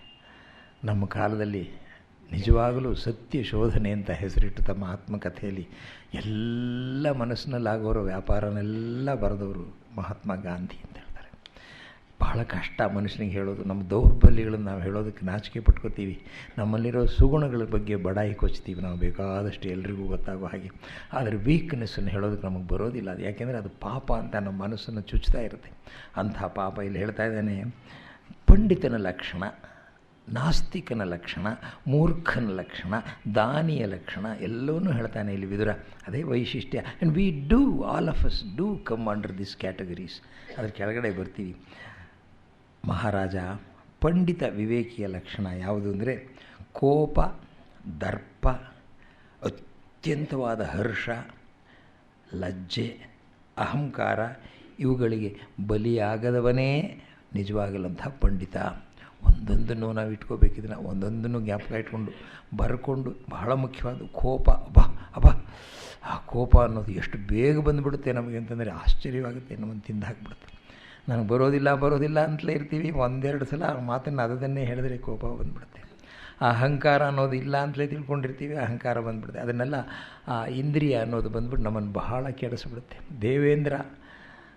ದೇವೇಂದ್ರ ಇದನ್ನೆಲ್ಲ ಸಾಮಾನ್ಯವಾಗಿ ಇಂದ್ರ ಅಂತ ತರ್ತಾರೆ. ಇದನ್ನು ಕೆಡಿಸೋರು, ಇವನಿಗೆ ಪರೀಕ್ಷೆ ಮಾಡೋರು, ಕಠಿಣ ಪರೀಕ್ಷೆ. ಯಯಾತಿ ಎಷ್ಟು ಯಜ್ಞ ಯಾಗಾದಿಗಳನ್ನು ಮಾಡ್ತಾನೆ, ಒಳ್ಳೇದು ಮಾಡ್ತಾನೆ, ದಾನ ಧರ್ಮ ಮಾಡ್ತಾನೆ, ಮೇಲೆ ಸ್ವರ್ಗದಲ್ಲಿ ಹೋಗ್ತಾ ಇರ್ತಾನಂತೆ. ತುಂಬ ಪುಣ್ಯ ಮಾಡಿದವರಿಗೆ ನಮ್ಮ ತರಹ ಶರೀರದಲ್ಲೇ ಇದು ನಮ್ಮಲ್ಲಿ ನಾವೆಲ್ಲ ಹೋದರೆ ನಮಗೆ ಸೂಕ್ಷ್ಮ ಶರೀರ ಬರುತ್ತೆ ಅಂತ ಹೇಳ್ತಾರೆ. ಈ ಸ್ಥೂಲ ಶರೀರ ಹೊರಟೋಗ್ಬಿಡುತ್ತೆ ಅಂತ. ಅವರಿಗೆ ಅದನ್ನು ಅನುಭವಿಸೋದಕ್ಕೋಸ್ಕರ ಆ ಶರೀರ ಬರುತ್ತೆ ಅಂತ ಹೇಳ್ತಾರೆ, ಋಷಿಗಳೆಲ್ಲ ಹೇಳ್ತಾರೆ.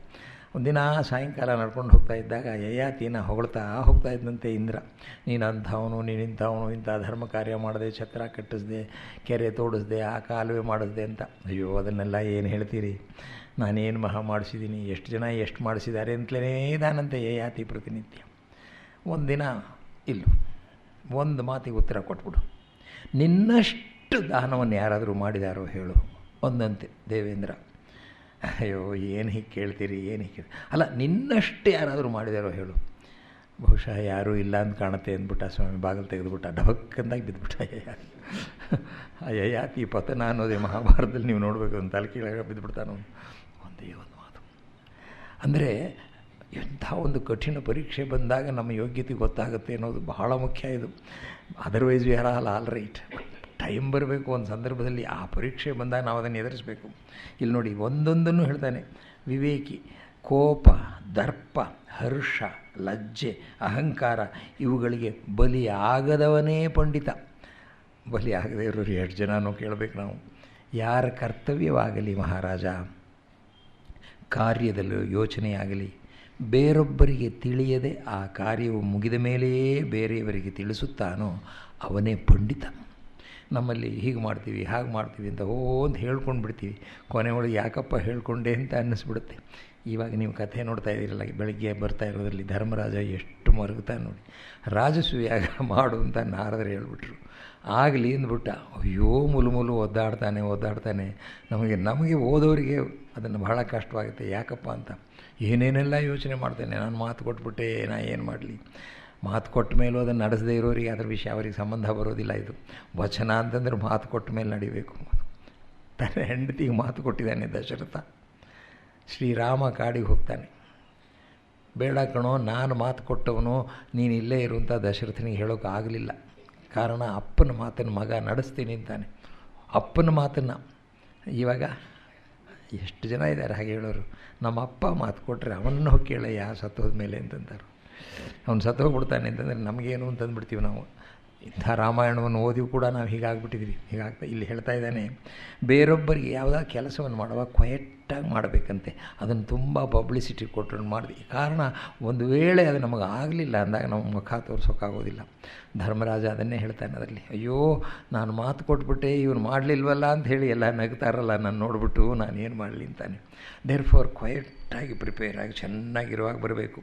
ವಿವೇಕಿಯಾದವನು ತನ್ನ ಶಕ್ತಿಗೆ ಅನುಸಾರವಾದದ್ದಕ್ಕೆ ಪ್ರಯತ್ನ ಪಡ್ತಾನೆ, ತನಗಾಗದೇ ಇರೋದಕ್ಕೆ ಕೈ ಹಾಕೋದಿಲ್ಲ. ಹಾಸಿಗೆ ಇದ್ದಷ್ಟು ಕಾಲು ಚಾಚು. ನಮ್ಮಲ್ಲಿ ರಾಮಾಯಣ ಮಹಾಭಾರತ ಇದೆಯಲ್ಲ, ಇದನ್ನು ನಮ್ಮ ಜಾನಪದದಲ್ಲಿ ಜನಸಾಮಾನ್ಯರು ಇದನ್ನು ಬಹಳ ಚೆನ್ನಾಗಿ ಅರ್ಥ ಮಾಡ್ಕೊಂಡು ಹೇಳ್ಬಿಡ್ತಾರೆ. ಬಹಳ ಸರಳವಾಗಿ ಹೇಳ್ಬಿಡ್ತಾರೆ. ಅವನು ಯಾಕಯ್ಯ ಆಗದ್ದಕ್ಕೆ ಕೈ ಹಾಕಿದೆ, ನೀನು ಯೋಚನೆ ಮಾಡಬಾರ್ದಾಗಿತ್ತೆ ಅಂತಾರೆ. ಇಲ್ಲಿ ವಿದುರ ಹೇಳ್ತಾನೆ, I tell you some time. ಇದನ್ನು ನಾವು ಓದಿದಾಗ, ನಾವು ಒಂದು ಸಲ ಓದಿದರೆ ಮನಸ್ಸಿನಲ್ಲಿದ್ದರೆ ನಾವು ಅಂತಹ ಕೆಲಸ ಹಾಕುವಾಗ ಈ ನೀತಿ ನಮಗೆ ಜ್ಞಾಪಕಕ್ಕೆ ಬರುತ್ತೆ. ಅದಕ್ಕೋಸ್ಕರ ಇದು ಬೇಕು. ನಾನು ಒಂದು ಸಲ ಮಕ್ಕಳಿಗೆಲ್ಲ ಹೇಗೆ ದಾರಿ ತೋರಿಸ್ಬೇಕು ಅಂತ ಉದಯ ಟಿ ವಿಗೆ ಇಂಟರ್ವ್ಯೂ ಮಾಡೋಕ್ಕೋಸ್ಕರ ನಮ್ಮ ದೊರೆಸ್ವಾಮಿಯವರು ದಯಮಾಡಿಸಿದ್ದಾರೆ. ಇಲ್ಲಿ ಶೇಷಗಿರಾಯರವ್ರನ್ನೆಲ್ಲ ಹೋಗಿ ಕೇಳಿದೆ ಏನು ಅಂತ. ಪಠ್ಯಪುಸ್ತಕ ಚೆನ್ನಾಗಿರಬೇಕು. ನಮ್ಮ ಮಕ್ಕಳಿಗೆ ಆ ಪಠ್ಯಪುಸ್ತಕದಲ್ಲಿ ನಮಗೆಲ್ಲ ಹಿಂದಿನ ಕಾಲದಲ್ಲಿ ಒಳ್ಳೊಳ್ಳೆ ಇದು ನೀತಿಯನ್ನೆಲ್ಲ ಸೇರಿಸ್ತಾಯಿದ್ರು. ವಿದುರ ನೀತಿಯಿಂದ ತೊಗೋತಾಯಿದ್ರು, ಅಜಗರೋಪಾಖ್ಯಾನದಿಂದ ತೊಗೋತಾಯಿದ್ರು, ನಳನ ಕಥೆಯಿಂದ ತೊಗೋತಾಯಿದ್ರು. ಅದರಲ್ಲಿ ನೀತಿಯನ್ನು ನಮಗೆ ಹೇಳ್ತಾಯಿದ್ರು. ಅದರಿಂದ ನಾವು ಅನೀತಿಗೆ ಹೋಗುವಾಗ ಜ್ಞಾಪಕ ಬರುತ್ತೆ, ವಾರ್ನಿಂಗ್ ಬಂದದ್ದು. ಅನುಸಾರವಾದನ್ನು ಪಂಡಿತನಾದವನು ವಿಷಯವನ್ನು ಬಹಳ ಬೇಗ ತಿಳ್ಕೊತಾನೆ. The nature of a scholar or a wise man is he understands immediately. ಎಲ್ಲವೂ ಅದು ಗೊತ್ತಾಗ್ಬಿಡುತ್ತೆ. ಭಾಳ ಹೊತ್ತಿನವರೆಗೆ ಅದರ ಬಗ್ಗೆ ಏಕಾಗ್ರತೆಯಿಂದ ಯೋಚನೆ ಮಾಡ್ತಾನೆ. ಯಾವುದನ್ನು ದುಡುಕಿ ಮಾಡೋದಿಲ್ಲ. ಪಂಡಿತನ ಲಕ್ಷಣ ಇದು. ನಮ್ಮಲ್ಲಿ ತುಂಬ ಜನ ಪಂಡಿತರಿದ್ದಾರೆ, ಬೇಗ ದುಡುಕಿ ಮಾಡೋದಿಲ್ಲ. ವಿಷಯವನ್ನು ಚೆನ್ನಾಗಿ ಗ್ರಹಿಸಿ ಪುರುಷಾರ್ಥವನ್ನು ಸಾಧಿಸ್ತಾನೆ. ಪುರುಷಾರ್ಥ ಯಾವುದು? ಧರ್ಮ, ಅರ್ಥ, ಕಾಮ. ಮೋಕ್ಷ ಅನ್ನೋದು ಒಂದಿದೆ, ಅದನ್ನು ನಾವು ಬೇಕು ಅಂದರೆ ಬರೋದಿಲ್ಲ, ತಾನೇ ಬಂದರೆ ಬರುತ್ತೆ ಅಂತ ಅರ್ಥ. ಬಟ್ ಈ ಮೂರು ನಮ್ಮ ಕೈಯಲ್ಲಿದೆ. ಧರ್ಮ ಅಂದರೆ ನಮ್ಮ ಕರ್ತವ್ಯವನ್ನು ನಾವು ಚೆನ್ನಾಗಿ ಮಾಡೋದು. ಅರ್ಥ ಅಂದರೆ ಬಂದಂಥ ಐಶ್ವರ್ಯವನ್ನು ಹೇಗೆ ಉಪಯೋಗಿಸ್ಬೇಕು ಅನ್ನೋ ವಿವೇಕ ಅದು. ಕಾಮ ಅಂತಂದರೆ ಯಾವುದನ್ನೇ ಆಗಲಿ ಅತಿಯಾಗಿ ಆಶಿಸಿದರೆ ಅದು ಸಿಗದೇ ಇದ್ದಾಗ ಪ್ರಾಣ ಹೋದಷ್ಟು ಕಷ್ಟ ಆಗಿಬಿಡುತ್ತೆ. ಅದರಿಂದ ಕಾಮ ಅನ್ನೋದು ಬಹಳ ತೊಂದರೆ ಸಮಾಚಾರ. ಅದು ಯಾವುದೇ ಆಗಲಿ ಕೂಡ ಅತಿಯಾಗಿ ಕಾಮ ಅಂದರೆ ಇಂಟೆನ್ಸ್ ಡಿಸೈರ್ ಅನ್ನೋದು, ಬರೀ ಆಸೆ ಅಂತ ಆಗೋದಿಲ್ಲ. ಅದು ಅದೇ ಬೇಕು ಬೇಕು ಅಂತ ಒದ್ದಾಡೋದು ನಮ್ಮನ್ನು ಅರ್ಧ ಮಾಡಿಬಿಡುತ್ತೆ ಸ್ವಾಮಿ, ಅರ್ಧ ಮಾಡಿಬಿಡುತ್ತೆ, ನಮ್ಮನ್ನು ಹಾಳು ಮಾಡಿಬಿಡುತ್ತೆ. ಪಂಡಿತರಾದವರು ಸಜ್ಜನರಿಗೆ ಯೋಗ್ಯವಾದ ಕಾರ್ಯಗಳಲ್ಲೇ ತೊಡಗುತ್ತಾರೆ. This is what Vidura specially says. ನೀವು ಒಬ್ಬ ಒಳ್ಳೆಯ ಕೆಲಸದಲ್ಲಿ ತೊಡಗದ ಅಂದರೆ ಅವನು ಸಜ್ಜನ ಕಣಯ್ಯ. ಸಜ್ಜನ ಅನ್ನೋದು ಅರ್ಥ ಏನು ಅಂದರೆ ಡೀಸೆಂಟ್ ಮನುಷ್ಯ ಅಂತ. ನಿಜವಾಗಲೂ ಅವನು ಜೆಂಟ್ಲ್ಮನ್ ಅಂತಾರೆ ಇಂಗ್ಲೀಷ್ನಲ್ಲಿ. ಸಜ್ಜನ ಅಂದರೆ ಬರೀ ಒಳ್ಳೆಯವನು, ಬಂದವರಿಗೆಲ್ಲ ಸಹಾಯ ಮಾಡ್ತಾನೆ ಅಂತ ಅಷ್ಟಕ್ಕೆ ಲಿಮಿಟಲ್ಲ ಅದು. ಅವನು ನಿಜವಾಗಲೂ ಕೂಡ ಅವನಿಗೆ ಯಾವುದು ಸರಿ ಯಾವುದು ತಪ್ಪು ಅಂತ ಗೊತ್ತಿರುತ್ತೆ. ಅವನು ವಿವೇಕಿ. ಅವನು to discriminate between the right and the wrong ಅವನಿಗೆ ಚೆನ್ನಾಗಿ ಗೊತ್ತಿರುತ್ತದೆ. ಯಾವಾತನು ಆರ್ಯರ ಮರ್ಯಾದೆಯನ್ನು ಮೀರಿ ಹೋಗುವುದಿಲ್ಲವೋ ಅವನೇ ಪಂಡಿತ. ಆರ್ಯ ಅನ್ನೋದು ನಮ್ಮಲ್ಲಿ ಹಿಂದಿನ ಕಾಲದಲ್ಲಿ ಒಂದು ಒಳ್ಳೆ ಟೆಕ್ಸ್ಟ್ ಬುಕ್ ಇತ್ತು. ಆರ್ಯ ಅಂದರೆ ಏನು ಅಂತಲೇ ಭಾಳ ಚೆನ್ನಾಗಿರುತ್ತೆ.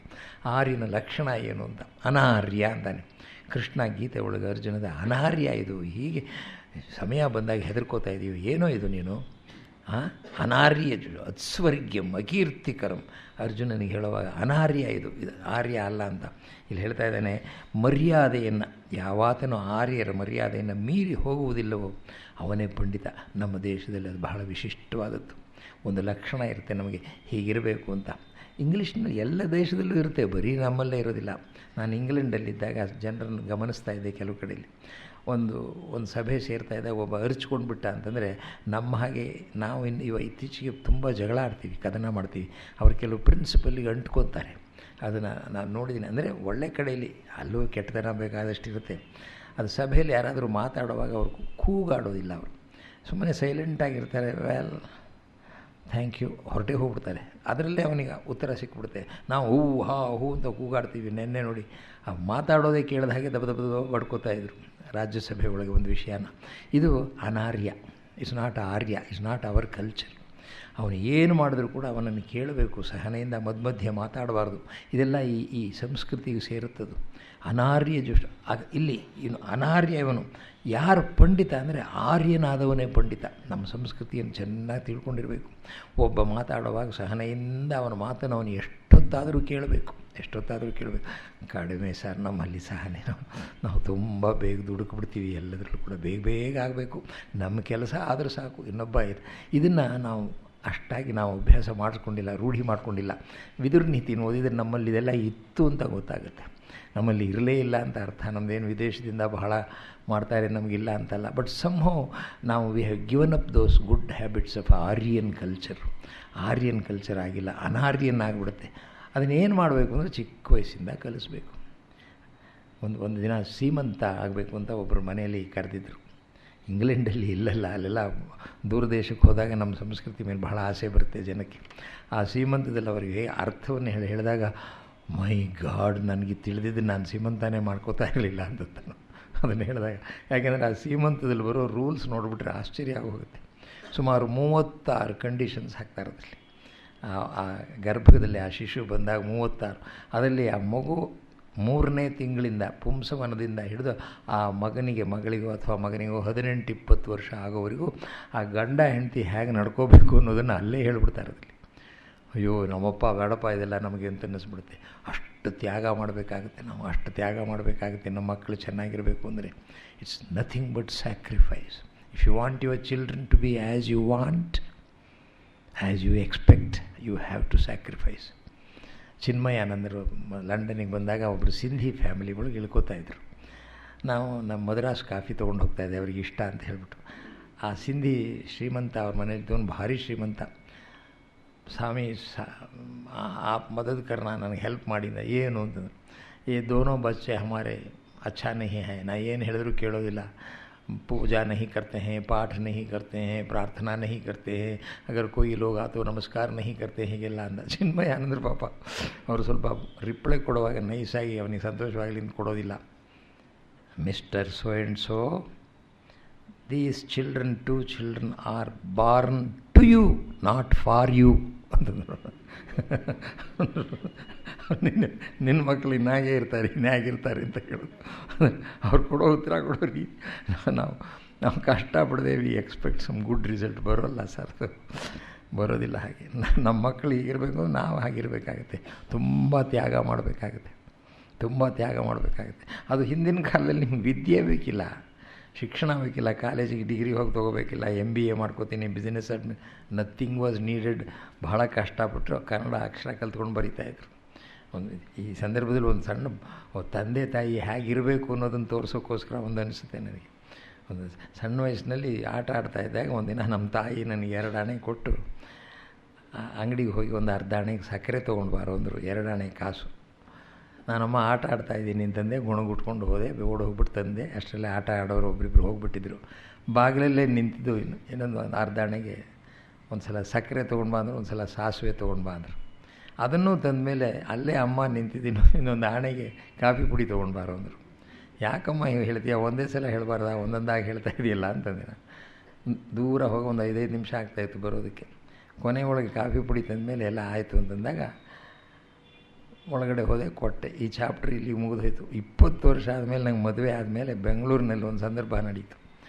ಒಂದಿನ ಗಣಪತಿ ಹಬ್ಬ ಬಂತು. ಗಣಪತಿ ಹಬ್ಬಕ್ಕೆ ತುಂಬ ತರಕಾರಿ ಬೇಕಲ್ಲ ಮನೆಗೆ. ಗೌರಿ ಹಬ್ಬ ಹಿಂದಿನ ದಿನ ಬರುತ್ತೆ. ಹೆಂಗಸರು ಹೋಗ್ಬಿಟ್ಟು ಅಂಗಡಿಗೆ ಹೋಗಿ ಎಲ್ಲ ತರ್ತಾರೆ. ನಮ್ಮ ಅಮ್ಮ ಶ್ರೀರಾಮ್ಪುರದಲ್ಲಿದ್ವಿ ನಾವು. ಸೌತೆಕಾಯಿ ತರಲಿಲ್ವಲ್ಲ ಅಂತ ಹೇಳಿದ್ರು. ಅದಕ್ಕೆ ನಮ್ಮ ಅತ್ತಿಗೆ ಇದ್ದವರು ಹೋಗಿ ತಂದರೆ ಆಯಿತು, ಅದಕ್ಕೇನಂತಿದ್ರು. ನಾನು ಸುಮ್ಮನೆ ಇರಬೇಕು ಬೇಡ, ಈ ಅಮ್ಮ ಮತ್ತೆ ಓಡಿಸ್ತಾಳೆ, ಒಂದೇ ಸಲ ಹೇಳೋಲ್ಲ ಅಂದ್ಬಿಟ್ಟೆ. ನೀ ಯಾವತ್ತೂ ಹೋಗಿ ತಂದಿದೆಯಾ ತರಕಾರಿನ, ನಿನಗೇನೋ ಹೇಳಿದ್ದೀನಿ ಅಂದರು. ಆವತ್ತು ಸಾಸಿವೆ ತೊಗೊಂಡು ಬಾ ಅರ್ಧ ಆಣೆಗೆ ಸಕ್ಕರೆ ಅಂತ 20 ವರ್ಷದ ಹಿಂದಿಂದನೇ ಹೇಳಿದೆ. ಒಂದು ನಿಮಿಷ ಪೆನ್ಸಿವಾಗಿ ಏನೋ ಒಂಥರ ಮಂಕಾದರು. ಅಯ್ಯೋ ಯಾಕೆ ಅಮ್ಮನಿಗೆ ನೋಯಿಸ್ಬಿಟ್ನೋ ಅಂತ ಅನ್ನಿಸ್ತು ನನಗೂ ನಮ್ಮ ಅಣ್ಣಂಗೆ. ಅದನ್ನು ಹೇಳ್ತೀಯಾ, ನಿಮ್ಮಪ್ಪ ನಿಮ್ಮ 2ನೇ ಅಣ್ಣ ಹೊಟ್ಟೆಯಲ್ಲಿದ್ದಾಗ ನನಗೊಂದು ಮಾತು ಹೇಳಿದ್ರು ಕಣೋ. ಒಂದೊಂದು ಸಲ ನನಗೆ ಸಿಟ್ಟು ಬರುತ್ತೆ, ನಾನು ಕೋಪ ಮಾಡ್ಕೊಂಡು ನಿನ್ನ ಹತ್ರ ಮಾತಾಡಬೇಕಾಗತ್ತೆ, ಅದು ನಿನಗೆ ಗೊತ್ತಾಗುತ್ತೆ ಸೂಚನೆ. ಆ ಸಂದರ್ಭದಲ್ಲಿ ಮಕ್ಕಳು ಮನೇಲಿ ಇಲ್ಲದಾಗ ನೋಡ್ಕೊ ಅಂತ ಹೇಳಿದರು. ಅದಕ್ಕೆ ನೀನು ಹೋಗಿ ಅಂಗಡಿಗೆ ಒಳಗೆ ಬರಬೇಡ ಅಂತಂದೆ ಕಣೋ ಅಂತಂದರು. This is how they use to teach the children. ತಂದೆಗೆ ಸಿಟ್ಟು ಬಂದರೆ ಅದನ್ನು ಮಕ್ಕಳು ನೋಡಿಬಿಟ್ರೆ ಅವರಿಗೆ ಸಿಟ್ಟು ಬರುತ್ತದು. ಇನ್ನೇನೂ ಹಿಂದಿಂದೆಲ್ಲ ಯೋಚನೆ ಮಾಡೋಕ್ಕೆ ಬರೋಲ್ಲ ಅವರಿಗೆ. ಸೊ ಭಾಳ ಯೋಚನೆ ಮಾಡಬೇಕಾಗತ್ತೆ. ಯಾವಾತನು ಆರ್ಯರ ಈಗ ವಿದುರ ಈ ನೀತಿಯುಕ್ತವಾದಂಥ ಮಾತನ್ನು ಕೇಳಿ ನಿದ್ರೆ ಬಾರದ್ದಕ್ಕೆ ಕಾರಣ ಕೊಟ್ಟ. ಲೆಟ್ಸ್ ಗೋ ಬ್ಯಾಕ್ ಟು ಅದಕ್ಕೆ ಮೊದಲು ಹೇಳ್ತೀನಿ. ತನಗಿಂತ ಬಲಿಷ್ಠನಾದವನು ತನ್ನ ಮೇಲೆ ಬೀಳುತ್ತಾನೆ ಎಂಬ ಭೀತಿ ಇರುವವನಿಗೆ ಎದುರಿಸಲು ತಕ್ಕ ಸಾಧನ ಸಂಪತ್ತು ಇರುವುದಿಲ್ಲ. ಅಶಕ್ತನಾದದ್ದರಿಂದ ನಿದ್ದೆ ಬರೋದಿಲ್ಲ. ತನಗಿಂತ ಬಲಿಷ್ಠ, ಆಸ್ತಿಪಾಸ್ತಿಯನ್ನು ಕಳೆದುಕೊಂಡು ನಿರ್ಗತಿಕನಾದವನಿಗೆ ನಿದ್ದೆ ಬರೋದಿಲ್ಲ. ಕಾಮಾತುರನಾದವನಿಗೆ ನಿದ್ದೆ ಬರೋದಿಲ್ಲ. ಕಾಮಾತುರಾಣಾಂ ನ ಭಯಂ ನ ಲಜ್ಜಾಂ ಅಂತ ಹೇಳ್ತಾರೆ. ಅಂಥವನಿಗೆ ನಿದ್ದೆ ಬರೋದಿಲ್ಲ. ಇತರರ ವಸ್ತುಗಳನ್ನು ಕದ್ದು ತಂದು ತನ್ನ ಮನೆಯಲ್ಲಿ ಇಟ್ಟುಕೊಂಡವನಿಗೆ ನಿದ್ದೆ ಬರೋದಿಲ್ಲ. ಈ ಲ್ಯಾಂಡ್ ಗ್ರ್ಯಾಬ್ ಮಾಡ್ತಾರಲ್ಲ, ಅವ್ರನ್ನ ಹೋಗಿ ಕೇಳಬೇಕು, ನೀವು ನಿದ್ದೆ ಬರುತ್ತಾ ನಿಮಗೆ ಅಂತ ಹೇಳಿ. ನಮ್ಮದು ಅಲ್ಲದೆ ಇರೋದನ್ನು ಇಲ್ಲಿಗೆಲ್ಲಾಗಿ ತೊಗೊಂಡು ಬಿಡ್ತಾರೆ.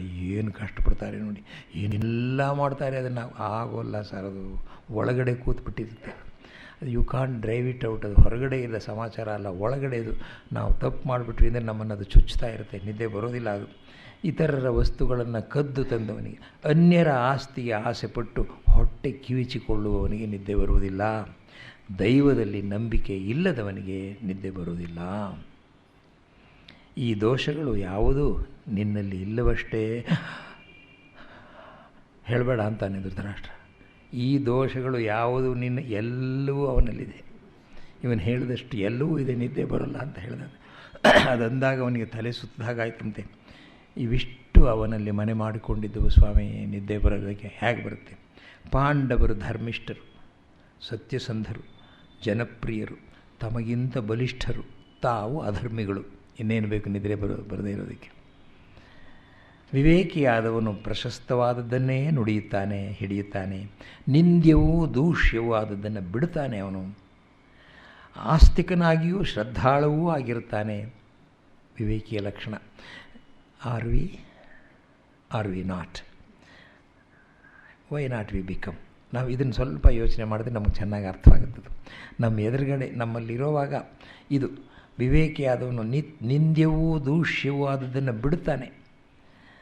ಇಂಗ್ಲೆಂಡಲ್ಲಿದ್ದಾಗ ನಾವು ಒಂದೊಂದು ಸಲ ಮೀಟಿಂಗಿಗೆ ಹೋದಾಗ ಒಬ್ಬರು ಹೇಳ್ತಾಯಿದ್ರು, ಯಾರಾದರೂ ಅಸಹ್ಯವಾಗಿ ನಡ್ಕೊಂಡ್ರೆ ವೆಲ್ ಬಿಹೇವ್ ಯುವರ್ ಏಜ್ ಅಷ್ಟೇ ಅವ್ರು ಹೇಳೋದು.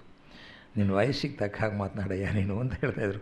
ಎಲ್ಲ ದೇಶದಲ್ಲೂ ಇರುತ್ತದು, ಎಲ್ಲ ದೇಶದಲ್ಲೂ ಒಂದೊಂದು ತರಹ ಇರುತ್ತೆ. ಬಟ್ ನಮ್ಮಲ್ಲಿ ಸ್ವಲ್ಪ ವಿಶೇಷವಾಗಿ ಅಧ್ಯಯನ ಮಾಡಿದರು. ಯಾಕಂದರೆ ಹಳೆಯ ಕಾಲದ ಸಂಸ್ಕೃತಿ, ಇವರೆಲ್ಲ ಕಣ್ಣು ಬಿಡೋಕೆ ಮೊದಲೇ ನಮ್ಮ ಸಂಸ್ಕೃತಿ ಇದ್ದುದರಿಂದ ಅಷ್ಟೇ.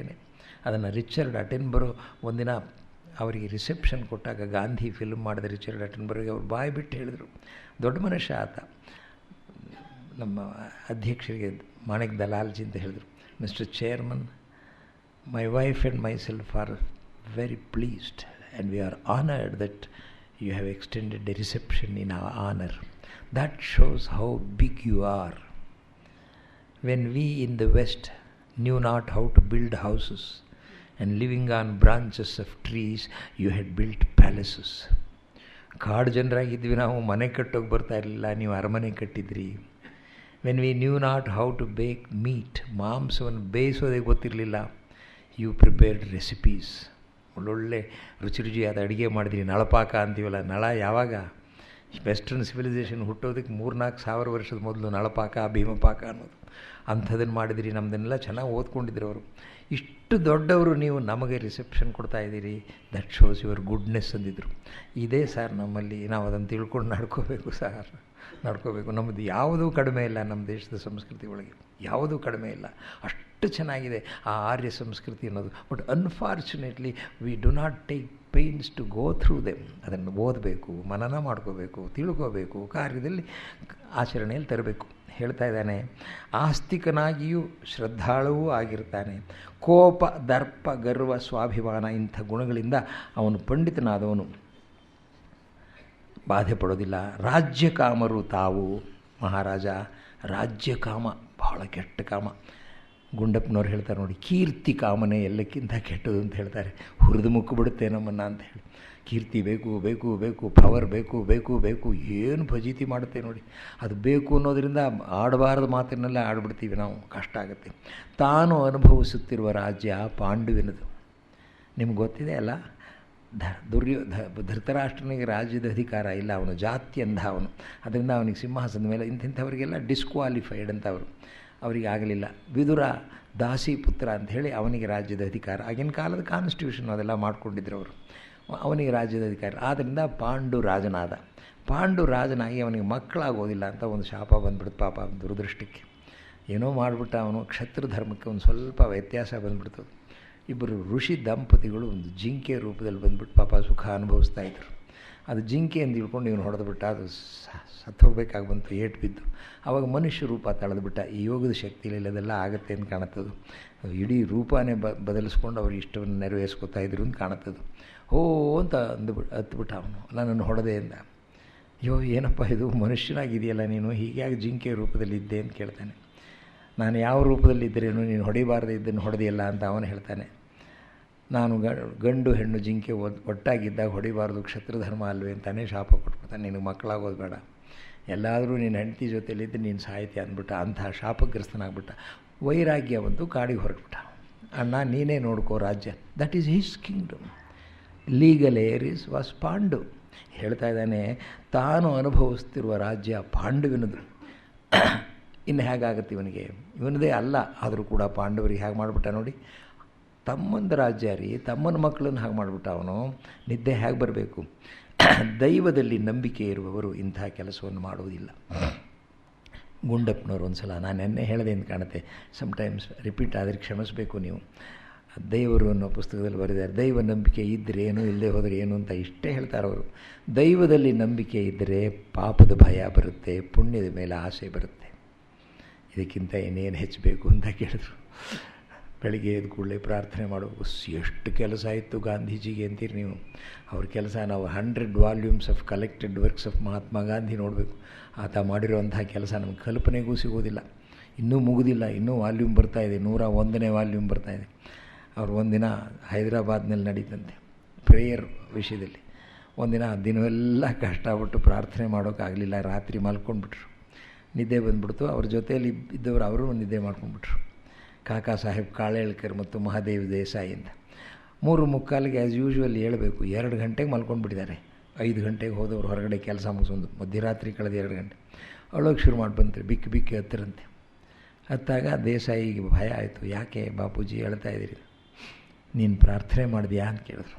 ಇಲ್ಲ ಬಾಪೂಜಿ, ಆಯಾಸ ಆಗಿತ್ತು, ತಲೆ ಹಾಕಿದೆ, ದಿಂಬಿನ ಮೇಲೆ ನಿದ್ದೆ ಬಂದುಬಿಡ್ತು. ಕಾಳೇಳ್ಕರನ್ನ ಕರಿ ಅಂದರು. ನೀನು ಮಾಡಿದ್ಯಾ ಅಂದರು. ನಾನೂ ಮಾಡಲಿಲ್ಲ, ಮಾಡಬೇಕು ಅಂತಿದ್ದೆ, ನಿದ್ದೆ ಬಂದುಬಿಡ್ತು. ನಾನೂ ಮಾಡಲಿಲ್ಲ. ಬೆಳಗಿನ ಜಾವದಿಂದ ಮಧ್ಯರಾತ್ರಿ ಕಳೆಯೋವರೆಗೂ ಕೂಡ ನಮಗೆ ಶಕ್ತಿ ಕೊಟ್ಟಂತಹ ದೇವರಿಗೆ ಕೃತಜ್ಞತೆ ಸಲ್ಲಿಸದೆ ನಾವು ಮಲ್ಕೊಂಡ್ವಿ. ಅಂತಹ ಕೃತಜ್ಞರು ನಾವು. ಇವತ್ತಿಂದ ನಾನು ಎಲ್ಲಿದ್ದರೂ ಕೂಡ ಸಾಯಂಕಾಲ 5:15 ಪ್ರೇಯರ್ ಆಗಬೇಕು, ಪ್ರಾರ್ಥನೆ ಆಗಬೇಕು. 1926 ಅವರು ಹೇಳಿದ್ದು. 1948 ಪ್ರೇಯರ್ ಮೀಟಿಂಗಿಗೆ ಹೋಗುವಾಗ ಹೋಗಿದ್ದವರು. ಪ್ರೇಯರ್ ಅಂದರೆ ದೈವದಲ್ಲಿ ನಂಬಿಕೆ ಇರಬೇಕು. ಎಷ್ಟೊಂದು ಆಧುನಿಕ ಪ್ರಪಂಚದಲ್ಲಿದ್ದವರಿಗೆ ದೈವದಲ್ಲಿ ನಂಬಿಕೆ ಇಲ್ಲ ಅಂದರೆ ವಿ ಆರ್ ನೋ ಬಡಿ ಸರ್. ದೈವ ಅಂದರೆ ಸತ್ಯ, ಸತ್ಯ ಅಂದರೆ ಧರ್ಮ, ಅದರಲ್ಲಿ ಇಲ್ಲದವನು. ವಿದುರ ಹೇಳ್ತಾನೆ, ದೈವದಲ್ಲಿ ನಂಬಿಕೆ ಇರುವವರು ಇಂಥ ಕೆಲಸಗಳನ್ನು ಮಾಡುವುದಿಲ್ಲ. ಹೀಗಿರುವಾಗ ದೈವವೇ ಮನುಷ್ಯ ರೂಪದಲ್ಲಿ, ಕೃಷ್ಣನ ರೂಪದಲ್ಲಿ ಬಂದು ಪಾಂಡವರ ಕಡೆ ಇದ್ದಾನೆ. ಅವ್ರ ಹತ್ರ ಹೋಗಿ ಹೀಗೆ ಜಗಳ ಕಾಯ್ತಿಯಲ್ಲ ನೀನು, ಏನಯ್ಯ ಇದು ಅಂತ ಕೇಳ್ತಾನೆ.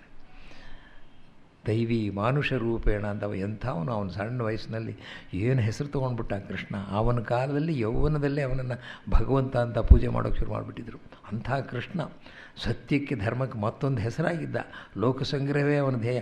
ಅವನು ಅವ್ರ ಕಡೆ ಇದ್ದಾನೆ. ಮಾಮ ಪ್ರಾಣಾಹಿ ಪಾಂಡವ ಅಂತ ಡಿಕ್ಲೇರ್ ಮಾಡ್ಕೊಂಡಿದ್ದಾನೆ. ನನ್ನ ಪಂಚಪ್ರಾಣಗಳು ಏನು ಮಾಡಿದ್ರು ಬಿಟ್ಕೊಡೋದಿಲ್ಲ ಅವ್ರನ್ನ ಅಂತ. ಅಂಥವನ ಹತ್ರ ಹೋಗ್ಬಿಟ್ಟು ಕೃಷ್ಣ ಪಾಂಡವರ ಕಡೆ ಇದ್ದಾನೆ. ಹೀಗೆ ಇರುವಾಗ ನಿನಗೆ ಹೇಗಪ್ಪ ನಿದ್ದೆ ಬರುತ್ತೆ? ಮಹಾರಾಜ, ರಾಷ್ಟ್ರದ ಅಧಿಕಾರ ನಿನ್ನ ಕೈಯಲ್ಲಿ ಉಳಿಯಬೇಕು ಎಂಬುದಕ್ಕಾಗಿ ಸುಳ್ಳು ಹೇಳಬೇಡ. ಇದನ್ನೆಲ್ಲ ಕಲಿಬೇಕು ಸರ್ ನಾವು. ರಾಜಕಾರಣಿಗಳು ಜನರ ಸೇವೆಗೆ ಅಂತ ಇಲೆಕ್ಟೆಡ್ ಆಗ್ತಾರೆ, ನಮ್ಮ ಮತವನ್ನು ತಗೋತಾರೆ. ಅಧಿಕಾರಕ್ಕೆ ಹೋದ ಕೂಡಲೇ ನಮ್ಮನ್ನು ಎಲ್ಲಿ ಜ್ಞಾಪಕ ಮಾಡ್ಕೋತಾರೆ. ಸುಳ್ಳು ಪಳ್ಳೆಲ್ಲ ಹೇಳಿಬಿಡ್ತಾರೆ. ಅಧಿಕಾರದಲ್ಲಿ ಆಲಸ್ಯ ಬಂದುಬಿಡುತ್ತೆ sir. Do we really do it deserve ಇದನ್ನೆಲ್ಲ ಅಂತ ಅಂದ್ಬಿಡ್ತೀವಿ ನಾವು. ಇದನ್ನು ಬಹಳ ಬೇಗ ಹೀಗಾಗ್ಬಿಡುತ್ತೆ. ನಮಗೆ ಸ್ವಾತಂತ್ರ್ಯ ಬಂತು, ಬಹಳ ಬೇಗ ಹೀಗಾಯಿತು. ಬರಬಾರ್ದು. ನಾವು ಸ್ವಾತಂತ್ರ್ಯವೇ ನಮ್ಮ ಬಾಯಿಂದ ಬರಲಿಲ್ಲ. ಇದು ಫೆನರ್ ಬ್ರಾಕ್ ಎನ್ನುವರು ಹೇಳ್ತಾರೆ. ಅವ್ರನ್ನ ಬ್ರಿಟನ್ ಗಾಂಧಿ ಅಂತ ಕರಿತಾಯಿದ್ರು. ಅವರು 1931 ಪಾರ್ಲಿಮೆಂಟಲ್ಲಿ ಗಾಂಧಿ ಕ್ಯಾಪ್ ಹಾಕ್ಕೊಂಡು ಸ್ವತಂತ್ರ ಕೊಡಬೇಕು ಇಂಡಿಯಾಗೆ ಅಂತ ವಾದ ಮಾಡಿದವರು. ಗಾಂಧೀಜಿಗೆ ತುಂಬ ಫ್ರೆಂಡ್ ಅವರು. 1974 ಲಂಡನ್ನಲ್ಲಿ ಗಾಂಧಿ ಜಯಂತಿಗೆ ಅವ್ರನ್ನ ಸ್ಪೀಕರಾಗಿ ಕರೆದಿದ್ದರು. BK ನೆಹರು ಹೈ ಕಮಿಷನರ್ ಆಗಿದ್ದರು. ನಾನು ಹೋಗಿದ್ದೆ. ಅಲ್ಲಿ ನನ್ನ ಹೆಂಡತಿ ನಾನು ಹೋಗಿ ಸ್ಟ್ಯಾಚ್ಯೂ ಎಲ್ಲ ಕೊಳೆ ಆಗಿತ್ತು, ಅದನ್ನೆಲ್ಲ ಚೆನ್ನಾಗಿ ನೀರಿನಲ್ಲಿ ತೊಳೆದು ರಂಗೋಲಿ ಹಾಕಿ ಎಲ್ಲ ಮಾಡಿದ್ವಿ. ಆ ವರ್ಷ 74ರಲ್ಲಿ ಫೆನರ್ ಬ್ರಾಕ್ವೇ ಬಂದಿದ್ದರಲ್ಲಿಗೆ. I find it very strange, last year it was not like that ಅಂದರು. ಎಲ್ಲ ಕೊಳಕೊಳಕಾಗಿತ್ತು ಪಾಪ ಅಲ್ಲಿ. ಇವರಿಗೆಲ್ಲ ಅದು ಬರ್ತಾ ಇರಲಿಲ್ಲ. ಅದು ಮಾಡಿದ ಮೇಲೆ ಸಂತೋಷವಾಯಿತು. ಫೆನರ್ ಬ್ರಾಕ್ವೇ ಮಾತಾಡಿದರು. ಅವ್ರ ಮಾತು ಕೇಳಬೇಕು ನನಗೂ ಆಸೆ. ಒಳ್ಳೆ ಸ್ಪೀಕರು, ಒಳ್ಳೆ ಆರೇಟರ್ ಆತ. ಗಾಂಧೀಜಿ ಮೇಡ್ ಎ ಮಿಸ್ಟೇಕ್ ಅಂತ ಮೊದಲನೇ ವಾಕ್ಯನೇ. ನನಗೆ ಏನಪ್ಪ ಇದು ಶುರುವಲ್ಲೇ ಅಪಶಕನ ಹೇಳ್ತಾರಲ್ಲ ಅಂತ ಅನ್ನಿಸ್ತು. BK ನೆಹರು ನೋಡಿದೆ. Gandhiji made a mistake I said ಅಂದರು. ಎಲ್ಲ ಇವನ ಅನ್ನಿಸ್ತು ನನಗೆ. ತಿರ್ಗಾ ಅದನ್ನೇ ಹೇಳ್ತಿರಲ್ಲ ಅಂತ. He came too early for us. ಎಷ್ಟು ಚೆನ್ನಾಗಿದೆ ನೋಡಿ. ವಿ ಡೋಂಟ್ ಡಿಸರ್ವ್ ಹಿಮ್ ಅಂತಂದರು. That is what he said. ನಮಗೆ we don't deserve did we? No. ಎಂತೆಂಥ ಆದರ್ಶ ಕೊಟ್ಟರು ಮಾಡಲಿಲ್ಲ. ಇಲ್ಲಿ ಮಹಾರಾಜ, ರಾಷ್ಟ್ರದ ಅಧಿಕಾರ ನಿನ್ನ ಕೈಯಲ್ಲೇ ಉಳಿಯಬೇಕು ಎಂಬುದಕ್ಕಾಗಿ ಸುಳ್ಳು ಹೇಳಬೇಡ.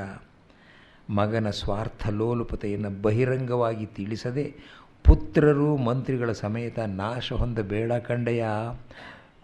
ಅಂತ ಏನು ಧೈರ್ಯ ನೋಡಿ. ಇರೋದನ್ನ ಇರೋ ಹಾಗೆ ಹೇಳೋದಕ್ಕೆ ಬಹಳ ಕಷ್ಟ ಸ್ವಾಮಿ, ಬಹಳ ಕಷ್ಟ. ಮನುಷ್ಯನಿಗೆ ಭಯ ಆಗಿಬಿಡುತ್ತೆ. ವಿದುರ ಸಾಮಾನ್ಯನಲ್ಲ ಅವನು.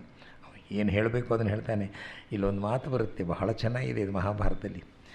ದೇವರು ಎಲ್ಲಿ ಬರ್ತಾನೆ? ದೇವರು ಅಂತೀವಲ್ಲ, ತೋರಿಸ್ರಿ ಅಂತ ಹೇಳಿದ್ರೆ ಏನು ಮಾಡೋಣ? ಅದಕ್ಕೆ ವಿದುರ ಹೇಳ್ತಾನೆ ಸ್ವಾಮಿ, ಅವನು ದೇವತೆಗಳು ದನ ಕಾಯುವವರಂತೆ, ದಂಡ ಹಿಡಿದು ಬಂದು ನಮ್ಮನ್ನು ಶಿಕ್ಷಿಸೋದಿಲ್ಲ. ನೇರವಾಗಿ ಬಂದು ಯಾರು ಹೀಗೆ ಮಾಡಿದೆ ನೀನು ಅಂದಿದ್ರು ಬಹಳ ಚೆನ್ನಾಗಿರ್ತಾಯಿತ್ತು. ಅನ್ನೋದೇ ಇಲ್ಲ. ಯಾವನಾದ್ರೂ ಒಬ್ಬ ಜಾರೋಕ್ಕೆ ಶುರು ಮಾಡ್ದೆ ಅಂದರೆ ಇನ್ನೂ ಜಾರು ಬಿಟ್ಟು ಹಾಳಾಗಿ ಹೋಗಲಿ ಇನ್ನೋವರೆಗೂ ಬಿಟ್ಬಿಡ್ತಾರೆ ಅವನ್ನ. ಬಂದು ನಿಲ್ಲೋದಿಲ್ಲ. ಅವನು ಮೊದಲನೇ ತಪ್ಪು ಮಾಡಿದಾಗಲೇ ಒಂದು ತಪ್ಪಂತ ಎಷ್ಟು ಕೊಟ್ಟರೆ ಕಲ್ತ್ಕೊತಾನೋ ಏನೋ, ಅದು ಮಾಡೋದಿಲ್ಲ. ದೇವತೆಗಳು ದನ ಕಾಯುವವರಂತೆ ದಂಡವನ್ನು ಹಿಡಿದು ಬಂದು ನಮ್ಮನ್ನು ರಕ್ಷಿಸೋದಿಲ್ಲ. ನ ದೇವಾ ದಂಡಮಾದಾಯ ರಕ್ಷಂತಿ ಪಶುಪಾಲವತ್. ಇದು ಅನೇಕ ಶ್ಲೋಕಗಳಲ್ಲಿರುವಂಥ ಕೆಲವು ಆಣಿಮುತ್ತುಗಳು ಅಂತ ಇರುತ್ತೆ. ಅಂಥ ಆಣಿಮುತ್ತು ಇದು, ಇಂಥ ಶ್ಲೋಕ ಇದು. ಹಾಗೆ ಬರೋದಿಲ್ಲವಂತೆ. ನ ದೇವ ದಂಡಮಾದಾಯ ರಕ್ಷಂತಿ ಪಶುಪಾಲವತ್ ಎಂತು ರಕ್ಷಿತುಮಿಚ್ಛಂತಿ ವೃದ್ಧ್ಯಾ ಸಂವಿಭಜಂತಿ ತಂ. ಯಾರನ್ನು ರಕ್ಷಿಸಬೇಕು ಅಂತ ಅಪೇಕ್ಷಿಸ್ತಾರೋ ಅವರಿಗೆ ಒಳ್ಳೆಯ ಬುದ್ಧಿಯನ್ನು ಕೊಟ್ಟು ಕೆಲಸ ಮಾಡುವಂತೆ ಅನುಗ್ರಹಿಸುತ್ತಾರೆ. ಧರ್ಮರಾಜನ ಹತ್ರ ನಾರದರು ಯಾಕೆ ಬಂದು ಹೇಳಬೇಕಪ್ಪ ರಾಜಸೂಯಾಗ ಮಾಡೋದು? ಯಾಕೆ ಹೇಳಬೇಕು? ಕಾಡಿನಲ್ಲಿ ಕೂತಿದ್ದಾನೆ, ಏನಾದರೂ ಬರೆಯೋಣ ಅಂತ ಯೋಚನೆ ಮಾಡ್ತಾಯಿದ್ರೆ ನಾರದರು ಅಲ್ಲಿ ಹೋಗ್ಬಿಟ್ಟು ರಾಮನ ಕಥೆ ಯಾಕ್ರಿ ಬರೆಸ್ಬೇಕು? ಲೋಕ ಕಲ್ಯಾಣಕ್ಕೋಸ್ಕರ ಅಂಥವರಿದ್ದರೆ ಭಗವಂತ ಯಾರನ್ನೋ ಕಳಿಸ್ತಾನೆ ಅಲ್ಲಿಗೆ, ಅವನ್ನ ಹೇಳುತ್ತಾನೆ. That is how god functions. ಆಶ್ಚರ್ಯ ಆಗುತ್ತೆ ನಮಗೆ. ಎಲ್ಲಿಂದಲೋ ಬರುತ್ತೆ ನೋಡಿ. ಸ್ವಾತಂತ್ರ್ಯ ಹೋರಾಟದಲ್ಲಿ ಎಂತೆಂಥ ನಾಯಕರು ಗಾಂಧೀಜಿ ಕಣ್ಣಿಗೆ ಹೇಗ್ರಿ ಬಿದ್ದರು. ಇವಾಗ ಯಾಕ್ರಿ ಒಂದು ಅಧಿಕಾರಕ್ಕೆ ಬರೋಕ್ಕೆ ಲಾಯಕ್ಕಾದವರೇ ಇಲ್ಲ ಅಂತ ಓದಾಡ್ತಾರೆ. ಯಾರಿಗೆ ಯಾವ ಮಂತ್ರಿ ಪದವಿ ಕೊಡಬೇಕು ಅಂದರೆ ಕಷ್ಟ ಆಗುತ್ತೆ, ಯಾರನ್ನ ಮಂತ್ರಿ ಮಾಡೋಣ ಅನ್ನೋದು ಕಷ್ಟ ಆಗುತ್ತೆ. ಕ್ವಾಲಿಫೈಡ್ ಸಿಗ್ತಾ ಇಲ್ಲ, ಈ ದುರ್ದೈವ. ಬಟ್ ಫ್ರೀಡಮ್ ಸ್ಟ್ರಗಲ್ನಲ್ಲಿ ಎಂತೆಂಥವ್ರು ಸಿಕ್ಕಿದ್ರು. ಒಬ್ಬೊಬ್ಬ ಪ್ರಾತಸ್ಮರಣೀಯರು ಎಂತೆಂಥ ಸಿಕ್ಕಿದ್ರು. ಹೇಗೆ ಗಾಂಧೀಜಿಗೆ ಹೋಗಿ ಅಂಥವ್ರನ್ನ ಹತ್ರ ಹೋಗು ಅಂತ ದೇವರು ಕಳಿಸ್ತಾಯಿದ್ರು, ಅವ್ರನ್ನ ಪಿಕಪ್ ಮಾಡ್ತಾಯಿದ್ರು. ಸರ್ದಾರ್ ವಲ್ಲಭಾಯ್ ಪಟೇಲನ್ನು ಕ್ಲಬ್ನಲ್ಲಿ ಇಸ್ಪೀಟ್ ಆಡುವಾಗ ಹೋಗಿ ಹಿಡ್ಕೊಂಡ್ಬಿಟ್ಟಿದ್ದಾರೆ ಅವ್ರು. That is how he selected Sardar Patel. ಇದು ಹೇಗೆ ಎಷ್ಟು ಚೆನ್ನಾಗಿ ಹೇಳ್ತಾನೆ ನೋಡಿ ವಿದುರ.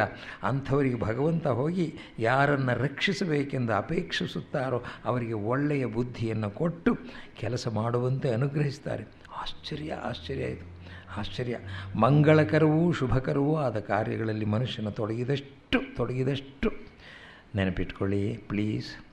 ಮಂಗಳಕರವಾದ ಮತ್ತು ಶುಭಕರವಾದ ಕಾರ್ಯಗಳಲ್ಲಿ ಮನುಷ್ಯನ ತೊಡಗಿದಷ್ಟು ಅವನ ಅಭೀಷ್ಟಗಳು ನೆರವೇರುತ್ತಾ ಹೋಗುತ್ತವೆ. If intentions are good, they have to be good.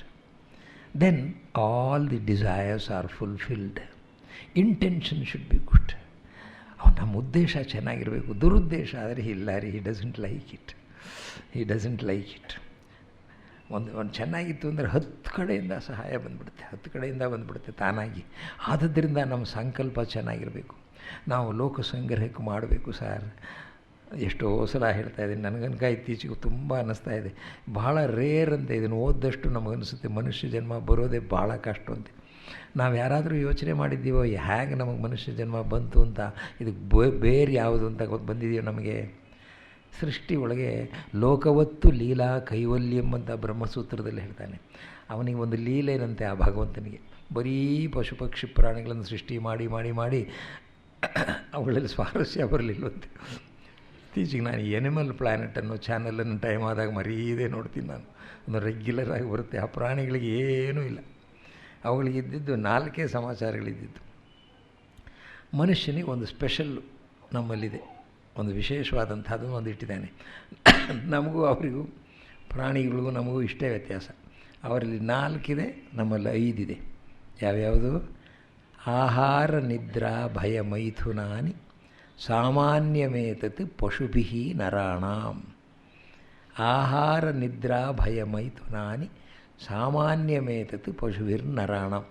ನಮಗೂ ಜಾನುವಾರುಗಳಿಗೂ ಏನೂ ವ್ಯತ್ಯಾಸ ಇಲ್ಲ ಈ 4ರಲ್ಲಿ. ಯಾವ್ಯಾವುದು?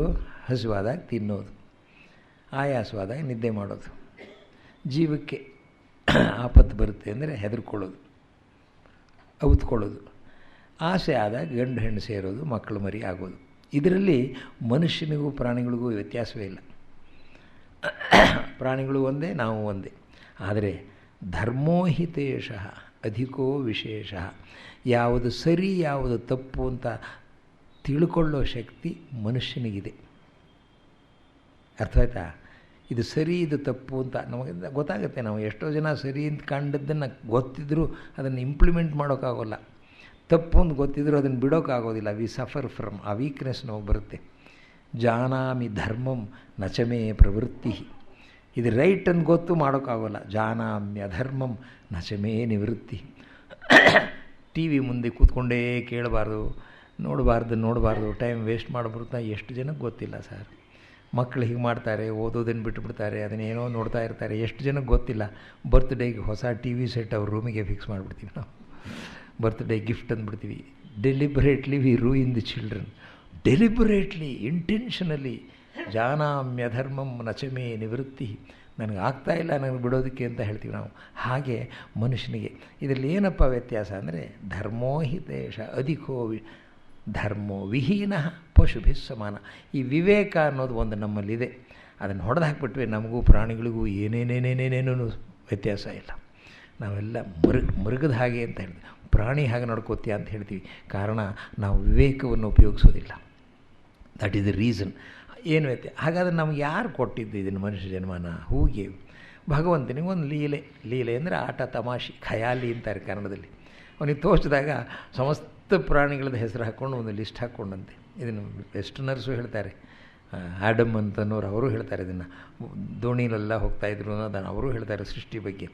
ಈ ಭಗವಂತ ಮಾಡಿಬಿಟ್ಟು ಎಲ್ಲ ಪ್ರಾಣಿಗಳು, ಸಮಸ್ತ ಪ್ರಾಣಿಗಳು 84 ಕೋಟಿ ಜೀವರಾಶಿ ಅಂತಾರೆ. ಅದನ್ನು ಮಾಡಿಕೊಂಡು ಒಂದು ಇಷ್ಟು ಆ ಚೀಟಿ ಮಡಿಚಿಡ್ತಾರೆ ಅಂತ ಇಮ್ಯಾಜಿನ್ ಮಾಡೋಣ ನಾವು. ಹಾಗೆ ಮಾಡಿದ್ನೋ ಹೇಗೆ ಮಾಡಿದ್ನೋ ಗೊತ್ತಿಲ್ಲ ನಮಗೆ. ಅದು ಅಷ್ಟನ್ನು ತೊಗೊಂಡು ನೋಡ್ರಿಯಾ, ನೀವು ಇಷ್ಟು ಜನ್ಮದಲ್ಲಿ ಪ್ರಾಣಿಗಳಾಗಿದ್ರಿ, ನೀವು ಹುಟ್ತಾಯಿದ್ರಿ, ಸಾಯ್ತಾಯಿದ್ರಿ. ಇವಾಗ ನಿಮ್ಮನ್ನೆಲ್ಲ ಮನುಷ್ಯರನ್ನು ಮಾಡ್ತೀನಿ. ಆ ಮನುಷ್ಯ ಮಾಡಿದ ಮೇಲೆ ನಿಮಗೆ ಮನಸ್ಸು ಅಂತ ಒಂದಿರುತ್ತೆ, ಬುದ್ಧಿ ಅಂತ ಒಂದಿರುತ್ತೆ. ಇನ್ನು ನಾನು ನಿಮ್ಮ ಹತೋಟಿಗೆ ಬರೋದಿಲ್ಲ, ನಿಮ್ಮನ್ನು ನೀವೇ ನೋಡ್ಕೋಬೇಕು. ಈ ಪ್ರಾಣಿಗಳೆಲ್ಲ ನಾನು ರಿಮೋಟ್ ಕಂಟ್ರೋಲಲ್ಲಿ ನೋಡ್ಕೋತಾ ಇದ್ದೀನಿ.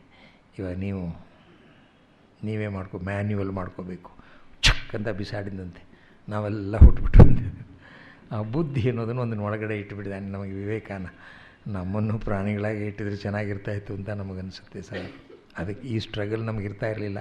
ಆ ಪ್ರಾಣಿಗಳಿಗೆ ಸ್ವರ್ಗ ಇಲ್ಲ, ನರಕ ಇಲ್ಲ, ಪಾಪ ಇಲ್ಲ, ಪುಣ್ಯ ಇಲ್ಲ, ಯಾರೂ ಶಿಕ್ಷೆ ಕೊಡೋದಿಲ್ಲ. ಯಾವ ಮ್ಯಾಜಿಸ್ಟ್ರೇಟು ಬಂದು ಶಿಕ್ಷೆ ಕೊಡೋದಿಲ್ಲ, ಅವನಿಗೆ ಹಿಡ್ಕೊಂಡು ಹೋಗೋದಿಲ್ಲ. ಹಸಿವಾದಾಗ ತಿನ್ನತ್ತೆ, ಹೊಟ್ಟೆ ತುಂಬಿದ ಮೇಲೆ ಯಾರಿಗೂ ತೊಂದರೆ ಕೊಡೋದಿಲ್ಲ, ಪುನಃ ಹಸಿವಾಗೋವರೆಗೂ.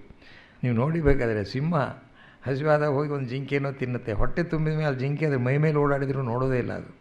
ಯಾಕೆಂದರೆ ಅದು ಹಸಿವಾಗಿಲ್ಲ ಅದಕ್ಕೆ ತಿನ್ನೋದಕ್ಕೆ. ನಾವು 1 ಮನೆ ಇದೆ, 2 ಮನೆ ಇದೆ, 3 ಮನೆ ಇದೆ, ಇರಲಿ ಹಾಸನದಲ್ಲಿ ಒಂದು ಮನೆ ಮಾಡೋಣ ರೀ, ಚಿಕ್ಕಮಗಳೂರಲ್ಲಿ ಒಂದು ಮಾಡೋಣ ರೀ. ಸಕಾಲ ಬಂದರೆ ಅದು ಬೆಲೆ ಬರುತ್ತೆ ರೀ ದುಡ್ಡಿಗೆ. ಶಿವಮೊಗ್ಗ ನೋಡಿ ಇವಾಗ ಏರ್ಪೋರ್ಟ್ ಬರುತ್ತಂತೆ, 2 ಎಕರೆ ಜಮೀನಿದೆ, ನನಗೆ ಎಷ್ಟು ದುಡ್ಡು ಇದು ಹೀಗೆ ಲೆಕ್ಕ ಹಾಕ್ತೀವಿ ನಾವು. ನಮಗೆ ಬೇಕಾಗಿರೋದು ಕೆಲವರಿಗೆ 6 ಅಡಿ, ಇನ್ನು ಕೆಲವರಿಗೆ ಏನೂ ಬೇಕಿಲ್ಲ, ಒಂದು ಹಿಡಿ ಬೂದಿ ಅಷ್ಟೇ ಬರೋದು. That's all goes with us. How many of us do not know this?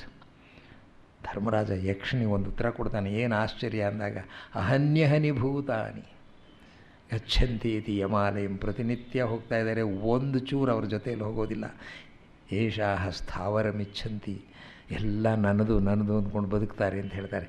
Don't we know this? But unfortunately we do not learn this from this. ಹೇಳ್ತಾನೆ, ಮಂಗಳಕರವೂ ಶುಭಕರೂ ಆಗುತ್ತೆ. ಯಥಾ ಹಿ ಪುರುಷಃ ಕಲ್ಯಾಣೆ ಕುರುತೆ ಮನಃ ತಥಾಸ್ಯ ಸರ್ವಾರ್ಥಾ ಸಿದ್ಧ್ಯಂತೆ ನ ಅತ್ರ ಸಂಶಯ. ಇದರಲ್ಲಿ ಕಿಂಚಿತ್ತೂ ಸಂದೇಹ ಇಲ್ಲ ಮಹಾರಾಜ, ಕಿಂಚಿತ್ತೂ ಸಂದೇಹ ಇಲ್ಲ. ಮನುಷ್ಯ ಸುಮನಸ್ಕನಾಗಿರಬೇಕು. ಇಲ್ಲಿ ಒಂಥರ ಆಣಿಮುತ್ತನಾಗಿ ಹೇಳ್ತಾನೆ, ಸುಮನಸ್ಸು ಅಂದರೆ ಒಳ್ಳೆಯ ಮನಸ್ಸು. ನಮ್ಮ ಮನಸ್ಸು ಒಳಗಡೆ ಗಂಧ ನಹೀಕರಣ ಅಂತಾರೆ ಹಿಂದಿ ಒಳಗೆ, ಕೊಳಕು ಮಾಡ್ಕೋಬಾರ್ದು ಅಂತ ಹೇಳ್ತಾರೆ. ಕೊಳಕು ಮಾಡಿಕೊಂಡ್ರೆ ಕೆಟ್ಟ ಕೆಲಸ ನಮ್ಮಿಂದ ಆಗಿಬಿಡುತ್ತೆ. ನಿರ್ಮಲವಾಗಿ ಅದಕ್ಕೆ ಯೋಗ, ಪ್ರಾಣಾಯಾಮ, ಸಂಧ್ಯಾ ವಂದನೆ ಎಷ್ಟು ಥಾಟ್ಫುಲ್ಲಾಗಿ ಮಾಡಿದ್ದಾರೆ ಅಂತೀರಿ ನೀವು.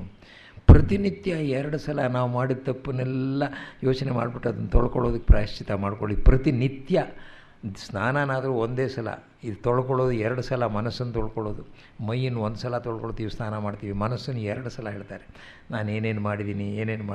But we don't give our thought to that is the tragedy. ಯಾರ ಕೈಯಲ್ಲಿದೆ? ಆತ್ಮೈವ ಹ್ಯಾತ್ಮನೋ ಬಂಧು ಆತ್ಮೈವ ರಿಪುರಾತ್ಮನಃ. ನಮಗೆ ನಾವೇ ಶತ್ರುಗಳು, ನಮಗೆ ನಾವೇ ಸ್ನೇಹಿತರು. ಗೀತೆ ಒಳಗೆ ಕೃಷ್ಣ ಹೇಳ್ತಾನೆ. So why not we try, why not we give a chance to it? ಇಲ್ಲಿ ಕಿಂಚಿತ್ತೂ ಸಂದೇಹವಿಲ್ಲ ಮಹಾರಾಜ, ಮನುಷ್ಯ ಸುಮನಸ್ಕನಾಗಿರಬೇಕು. ಕಪಟಿಗಳಾಗಿ ವ್ಯವಹಾರ ನಡೆಸುವ ಠಕ್ಕರನ್ನು ವೇದ ರಕ್ಷಿಸೋದಿಲ್ಲ. ಇದ್ರ ಮಾತಿದು. ವೇದ ಯಾರನ್ನು ಕಾಪಾಡುತ್ತೆ ಅಂದರೆ, ಯಾರು ಆನೆಸ್ಟ್ ಆಗಿರ್ತಾರೋ, ಯಾರು ಸಿನ್ಸಿಯರ್ ಆಗಿರ್ತಾರೋ, ಯಾರು ಪ್ರಾಮಾಣಿಕರಾಗಿರ್ತಾರೋ ಅವ್ರನ್ನ ಮಾತ್ರ ವೇದ ರಕ್ಷಿಸುತ್ತೆ. ಮಿಕ್ಕವ್ರನ್ನ ವೇದ ರಕ್ಷಿಸೋದಿಲ್ಲ, ಕೈ ಬಿಟ್ಟುಬಿಡ್ತದೆ. ಅದು ಜವಾಬ್ದಾರಿ ತಗೊಳ್ಳೋದಿಲ್ಲ. ರೆಕ್ಕೆ ಬೆಳೆದ, ಇದು ನೋಡಿ ಎಷ್ಟು ಚೆನ್ನಾಗಿದೆ ಈ ಉಪಮಾನ. ರೆಕ್ಕೆ ಬೆಳೆದ ಹಕ್ಕಿಗಳು ತಾವಿದ್ದ ಗೂಡನ್ನು ಬಿಟ್ಟು ಹಾರಿ ಹೋಗುವಂತೆ, ಕೊನೆಗಾಲದಲ್ಲಿ ವೇದಗಳು ಇಂಥವನನ್ನು ತೊರೆದು ಹೋಗಿಬಿಡುತ್ತೆ. ಆ ವೇದ ಇರೋದೇ ನಮ್ಮನ್ನು ರಕ್ಷಣೆ ಮಾಡೋಕ್ಕೋಸ್ಕರ. ಯಾವುದು ನಮ್ಮನ್ನು ಕಾಪಾಡುತ್ತೆ? ನಾವು ಧರ್ಮದಿಂದ ಇದ್ದರೆ ಆ ಧರ್ಮ ನಮ್ಮನ್ನು ಕಾಪಾಡುತ್ತೆ, ನಮ್ಮನ್ನು ಎತ್ತಿ ಹಿಡಿಯುತ್ತೆ. ಧಾರಣಾತ್ ಧರ್ಮ ಇತ್ಯಾಹು ಧರ್ಮೋ ಧಾರಯತಿ ಪ್ರಜಾ. ನಮ್ಮನ್ನೆಲ್ಲ ಕಾಪಾಡೋದು, ನಮ್ಮ ಡ್ಯೂಟಿನೇ ನಮ್ಮನ್ನು ಕಾಪಾಡೋದು. ಬೇರೆಯವ್ರದ್ದೆಲ್ಲ ಏನೋ ಒಂಚೂರು ಕಾಯಿ ಪಲ್ಯ ಇದ್ದ ಹಾಗೆ, ಉಪ್ಪಿನಕಾಯಿ ಚಟ್ನಿ ಇದ್ದ ಹಾಗೆ. ಅದು ನಾವು ಊಟಕ್ಕೆ ಕೂರುವಾಗ ಪ್ರಧಾನವಾದದ್ದು ಭಕ್ಷ್ಯ ಭೋಜ್ಯಗಳೆಲ್ಲ ಇರ್ತಲ್ಲ, ಅದು ನಾವು ಮಾಡೋವಂಥದ್ದು. ನಾವೇ ಮಾಡೋದು ನಮ್ಮನ್ನು ನಾವು ಕಾಪಾಡಲಿಲ್ಲ, ನಾವು ಸರಿಯಾಗಿ ನಡ್ಕೊಳ್ಳಿಲ್ಲ, ನಾವು ಪಲ್ಟಿ ಹೊಡೆದ್ಬಿಡ್ತೀವಿ. So it is in our hand. ದೈವ ನಮಗೆ ಸಹಾಯ ಮಾಡುತ್ತೆ, ಸತ್ಸಂಗ ಸಹಾಯ ಮಾಡುತ್ತೆ, it helps us, but ultimately we are the persons who do that. ಮಹಾರಾಜ ಇದಿಷ್ಟು ವ್ಯಸನಗಳಲ್ಲಿ ನಾವು ತೊಡಗಿದರೆ ನಮಗೆ ಕಷ್ಟ ಆಗುತ್ತೆ ಅಂತ ಹೇಳ್ತಾನೆ. ಇದನ್ನು ನಾವು ಓದುವಾಗ ನಮಗೆ ಆ ವ್ಯಸನ ಇದ್ದರೆ not that is the end of the world. ನ ಕಶ್ಚಿನ್ ಅಪರಾಧ್ಯತೆ ಅಂತ ದೇವಿ ಸೀತೆ ಹೇಳ್ತಾಳೆ ರಾಮಾಯಣದಲ್ಲಿ. ನಾವು ತುಂಬ ಎಡವ್ತೀವಿ, but that is not the end of it. ತಿದ್ದುಕೊಳ್ಳೋದಕ್ಕೆ ಬೇಕಾದಷ್ಟು ಚಾನ್ಸಸ್ ಇರುತ್ತೆ. ಪಶ್ಚಾತ್ತಾಪ ಪ್ರಾಯಶ್ಚಿತ್ತ, ಇದೆರಡು ನಮ್ಮನ್ನು ಸರಿ ಮಾಡ್ಕೊಳ್ಳೋ ದಾರಿಗಳು. ಒಂದು ಪಶ್ಚಾತ್ತಾಪ, ಮಾಡಿದೀಗ ಆಗೋಗ್ಬಿಡ್ತಲ್ಲ, ಯಾಕೆ ಹೀಗೆ ಮಾಡಿಬಿಟ್ಟೆ ಅಂತ ಒಂದು ಸಂಕಟ ಪಟ್ಕೊಳ್ಳೋದು, ತಕ್ಷಣ ತೊಳ್ಕೊಳ್ಳೋದು ಪ್ರಾಯಶ್ಚಿತ್ತ. ಅದಕ್ಕೇನೋ ಒಂದು ಕೃಚ್ಛ್ರ ಅಂತಾರೆ ಅದನ್ನು, ಅದಕ್ಕೆ ಮಾಡ್ಕೊಳ್ಳೋದು. ಒಬ್ಬರನ್ನು ಹೀನವಾಗಿ ಏನೋ ಮಾತಾಡ್ಬಿಟ್ಟು ಅವ್ರು ನೋಯಿಸಿಬಿಟ್ಟೆ, I am aware that I have hurt him, I may not sir. ಇದನ್ನು we must be make sure of that. ನಾವು ಮತ್ತೊಬ್ಬನಿಗೆ ಕೇಡು ಮಾಡಿದರೆ ಅಥವಾ ಮತ್ತೊಬ್ಬನಲ್ಲಿರೋ ವಸ್ತು ನಾವು ತೊಗೊಂಡ್ರೆ ಆ ಕಳ್ಕೊಂಡ ಮನುಷ್ಯ ನಾಳೆ ನಾಡಿದ್ರಲ್ಲಿ ಮರೆತು ಬಿಡಬಹುದು ಹೋಯಿತು ಅಂತ. ಈ ತೊಗೊಂಡವನು ಜನ್ಮ ಪೂರ್ತಿ ಆದರೂ ಮರೆಯೋದಿಲ್ಲ ಸರ್. ದ ಪೆನ್ ಅಂತ ಒಂದು ಕ್ಲಾಸಿಕ್ ಫಿಲ್ಮ್ ಇಂಗ್ಲೀಷ್ದು, ತುಂಬ ವರ್ಷದ ಹಿಂದೆ ನಾನು ನೋಡಿದ್ದು, ಸುಮಾರು 50 ವರ್ಷದ ಹಿಂದೆ. ಬಹಳ ಹಳೆಯ ಫಿಲ್ಮು, ದ ಪೆನ್ ಅಂತ. ಆ ಸ್ಟೋರಿ ಕಥೆನೇ ಹೆಸರು ಪೆನ್ ಅಂತ. ಇಬ್ಬರು ಹುಡುಗರು ಇರ್ತಾರೆ, 12-13 ವರ್ಷದ ಹುಡುಗರು, ಶ್ರೀಮಂತರು ಇಬ್ಬರು ಕೂಡ. ಒಬ್ಬನ ಮನೆಯಲ್ಲಿ ಬರ್ತ್ಡೇ ಪಾರ್ಟಿ ಹೋಗಿರ್ತಾನೆ. ಅಲ್ಲಿ ಹೋದಾಗ ಅವನ ಮನೆಯ ಟೇಬಲ್ ಮುಂದ್ಗಡೆ ಆ ಮೇಜ್ ಮೇಲೆ ಈ ಥರ ಒಂದು ಒಳ್ಳೆ ಪೆನ್ ಇತ್ತು. ಹೀಗೆ ಆ ಹುಡುಗ ನೋಡ್ದ, ಆ ಸ್ನೇಹಿತ ಇರಲಿಲ್ಲ, ಆ ಪೆನ್ನನ್ನು ಜೇಬಲ್ಲಿ ಇಟ್ಕೊಂಡ್ಬಿಟ್ಟ, ಚೆನ್ನಾಗಿತ್ತು ಅಂತ ಇಟ್ಕೊಂಡ್ಬಿಟ್ಟ. ಆಯಿತು, ಹೊರಟೋಗ್ಬಿಟ್ಟ, ಅದ್ರ ಮೇಲೆ ಆಸೆ ಬಂತು ಅಂತ. ಆಮೇಲಿಂದ ಆ ಸ್ಟೋರಿ ಏನೇನೋ ಆಗುತ್ತೆ. ಆಮೇಲೆ ಒಂದು 20 ವರ್ಷ ಆದಮೇಲೆ ಇಬ್ಬರು 2 ಕಡೆ ಮೇಜರ್ಸ್ ಆಗಿರ್ತಾರೆ, ಯುದ್ಧದಲ್ಲಿ ಹೆಡ್ಸ್ ಆಗಿರ್ತಾರೆ. ಆ ಮಿಲಿಟ್ರಿ ಇವ್ರದ್ದೆಲ್ಲ ಒಂದು ಪಾರ್ಟಿ ಆದಾಗ ಅವರಿಬ್ಬರು ಸೇರೋ ಹಾಗಾಯಿತು. ಇಬ್ಬರು ಒಂದೇ ಪೊಸಿಷನ್, ಯಾವುದೋ ಒಂದು ದೊಡ್ಡ ಪೊಸಿಷನ್. ಅದು ನೋಡಿದಾಗ ಅವನು ವೆಲ್ಕಮ್ ಮಾಡುವಾಗ ಇವನು ಒಬ್ಬ ಮಂಕಾಗಿದ್ದ. Why are you like this John, why are you like this ಅಂತ ಕೇಳಿ ಭುಜಾನೆಲ್ಲ ಅಲುಗಾಡಿಸ್ದ. I am sorry, I would like to have a word with you ಅಂತ. ಆ ಸಿನಿಮಾದ ಕಡೆ yes what is the matter ಅಂತ ಒಳಗಡೆ ಕರ್ಕೊಂಡು ಹೋಗಿ ಬಾಗಿಲು ಹಾಕ್ಕೊಂಡು, I am sure you will forgive me. It's nearly 25 to 26 years ago. You had invited me for a party on your birthday. This pen is yours. I had just picked up and went away. ಮುಳ್ಳು ನನ್ನನ್ನು ಚುಚ್ಚೋ ಹಾಗೆ ಇಷ್ಟು ವರ್ಷ ಇದು ಚುಚ್ಚುತ್ತಾ ಇದೆ. Please take it back, I am ಸಾರಿ ಅಂತ ಕೊಡ್ತಾನೆ. ಎಷ್ಟು ರೋಮಾಂಚವಾಗುತ್ತೆ ಇದನ್ನು ನೋಡಿಕೊಂಡ್ರೆ. ತಪ್ಪು ಮಾಡೋನು ಮರೆಯೋದಿಲ್ಲ sir. It's not easy to escape from the after effect of the wrongdoings. Nobody can escape. ಆ ಆತ್ಮನ ಸ್ವಭಾವ ಅದು. ಮಾಡಿಸ್ಕೊಂಡವನು ಈಸ್ ಮ್ಯಾಗ್ನನಿಮಿಟಿ ಮರೆತುಬಿಡ್ತಾನೆ. ಅವನಿಗೆ ಜ್ಞಾಪಕನೇ ಇರೋದಿಲ್ಲ ಅವನಿಗೆ. ಮಾಡಿದವನು ಆದದ್ದರಿಂದ ಮಾಡುವ. ಇಲ್ಲಿ ಹೇಳ್ತಾನೆ ಮಹಾರಾಜ, ಅತಿಯಾದ ಮದ್ಯಪಾನ, ಜಗಳ ಕಲಹಗಳಲ್ಲಿ ತೊಡಗುವುದು, ಅನೇಕರೊಂದಿಗೆ ವೃಥಾ ದ್ವೇಷ ಕಟ್ಟಿಕೊಳ್ಳುವುದು, ದಂಪತಿಗಳನ್ನು ಅಗಲಿಸುವುದು. ಕೆಲವರಿಗೆ ಒಂದು ಪ್ಲೆಷರ್ ಅದು, ಇಬ್ಬರಲ್ಲಿ ಜಗಳ ತರಬೇಕು ಅಂದರೆ ಒಂಥರ ಸ್ಯಾಡಿಸ್ಟಿಕ್ ಪ್ಲೆಷರು. ನೋಡಿದೆಯೋ ಹೇಗಾಗಿದೆ ಈಗ, ಇಬ್ಬರು ಮುಖನೇ ನೋಡೋದಿಲ್ಲ, ಏನೋ ಒಂದು ಆನಂದ ಅವನಿಗೆ. ಅವರಿಬ್ಬರು ಮುಖ ನೋಡೋದಿಲ್ಲ ಅಂದರೆ ಒಂಥರ ಅದು. ಇದೆಲ್ಲ ಮನುಷ್ಯನ ವೀಕ್ನೆಸ್ಸು. ಅಣ್ಣ ತಮ್ಮಂದಿರಲ್ಲಿ, ತಂದೆ ಮಕ್ಕಳಲ್ಲಿ, ಆಪ್ತ ಮಿತ್ರರಲ್ಲಿ ಒಡಕು ಬರುವಂತೆ ಮಾಡೋದು. ಅರಸನೊಂದಿಗೆ ಅಂದರೆ ರಾಜ್ಯವನ್ನು ಆಳುವವರೊಂದಿಗೆ ದ್ವೇಷ, ಸ್ತ್ರೀ ಪುರುಷರಲ್ಲಿ ವೈರವನ್ನು ಹುಟ್ಟಿಸುವುದು, ಇವೆಲ್ಲವೂ ಮಹಾರಾಜ ಪಾಪ ಕಾರ್ಯಗಳು. ಇಂತಹ ಪಾಪ ಕಾರ್ಯವನ್ನು ಮಾಡಿದಾಗ ಅವನು ತಾನೇ ತನ್ನ ನಾಶವನ್ನು ತಂದ್ಕೋತಾನೆ. ಇದು ಎಲ್ಲವೂ ಇಲ್ಲದೆ ಹೋದರೂ ಇದರಲ್ಲಿ 90% ಧೃತರಾಷ್ಟ್ರ, ದುರ್ಯೋಧನ, ಕರ್ಣ ಇವರೆಲ್ಲ ಮಾಡಿರೋದೇ ಇದರಲ್ಲಿ. ಮದ್ಯಪಾನಂ ಕಲಹಂ ಪೂಗ ವೈರಂ ಭಾರ್ಯಾಪತ್ಯೋರಂತರಂ ಜ್ಞಾತಿ ಭೇದವತ್. ಗಂಡ ಹೆಂಡರಲ್ಲಿ ಅವರಿಗೆ ಏನಾದರೂ ಒಂಚೂರು ವಿರಸ ಇದ್ದರೆ ಅದನ್ನು ಹೋಗಿ ಹೆಚ್ಚು ಮಾಡೋದಿದೆಯಲ್ಲ, ಅದು ವರ್ಸ್ಟ್ ಸಿನ್ ಅಂತಾನೆ ಮಹಾಭಾರತದಲ್ಲಿ, ರಾಮಾಯಣದಲ್ಲಿ ಅನೇಕ ಕಡೆ ಬರುತ್ತದು. ರಾಜದ್ವಿಷಂ ಸ್ತ್ರೀ ಪುಂಸಯೋರ್ ವಿವಾದಂ, ಖಂಡಿತ ಅದನ್ನು ಮಾಡಬಾರ್ದಂತೆ. ವಾರ್ಜ್ಯಾನ್ಯಾಹು ಯಶ್ಚ ಪಂಥಾಹ ಪ್ರದುಷ್ಟ. ವಿದುರ ಹೇಳೋ ಇಂಥ ಮಾತನ್ನು ಕೇಳುವವರು ಈ ಅವಗುಣಗಳ ಪೈಕಿ ನಮ್ಮಲ್ಲಿ ಯಾವುದಿದೆ, ಎಷ್ಟಿದೆ ಅಂತ ನಾವು ಕ್ಷಣ ಯೋಚಿಸಬೇಕು. ನಾವು ನಮ್ಮನ್ನು ನಾವು ಕೇಳ್ಕೋಬೇಕು.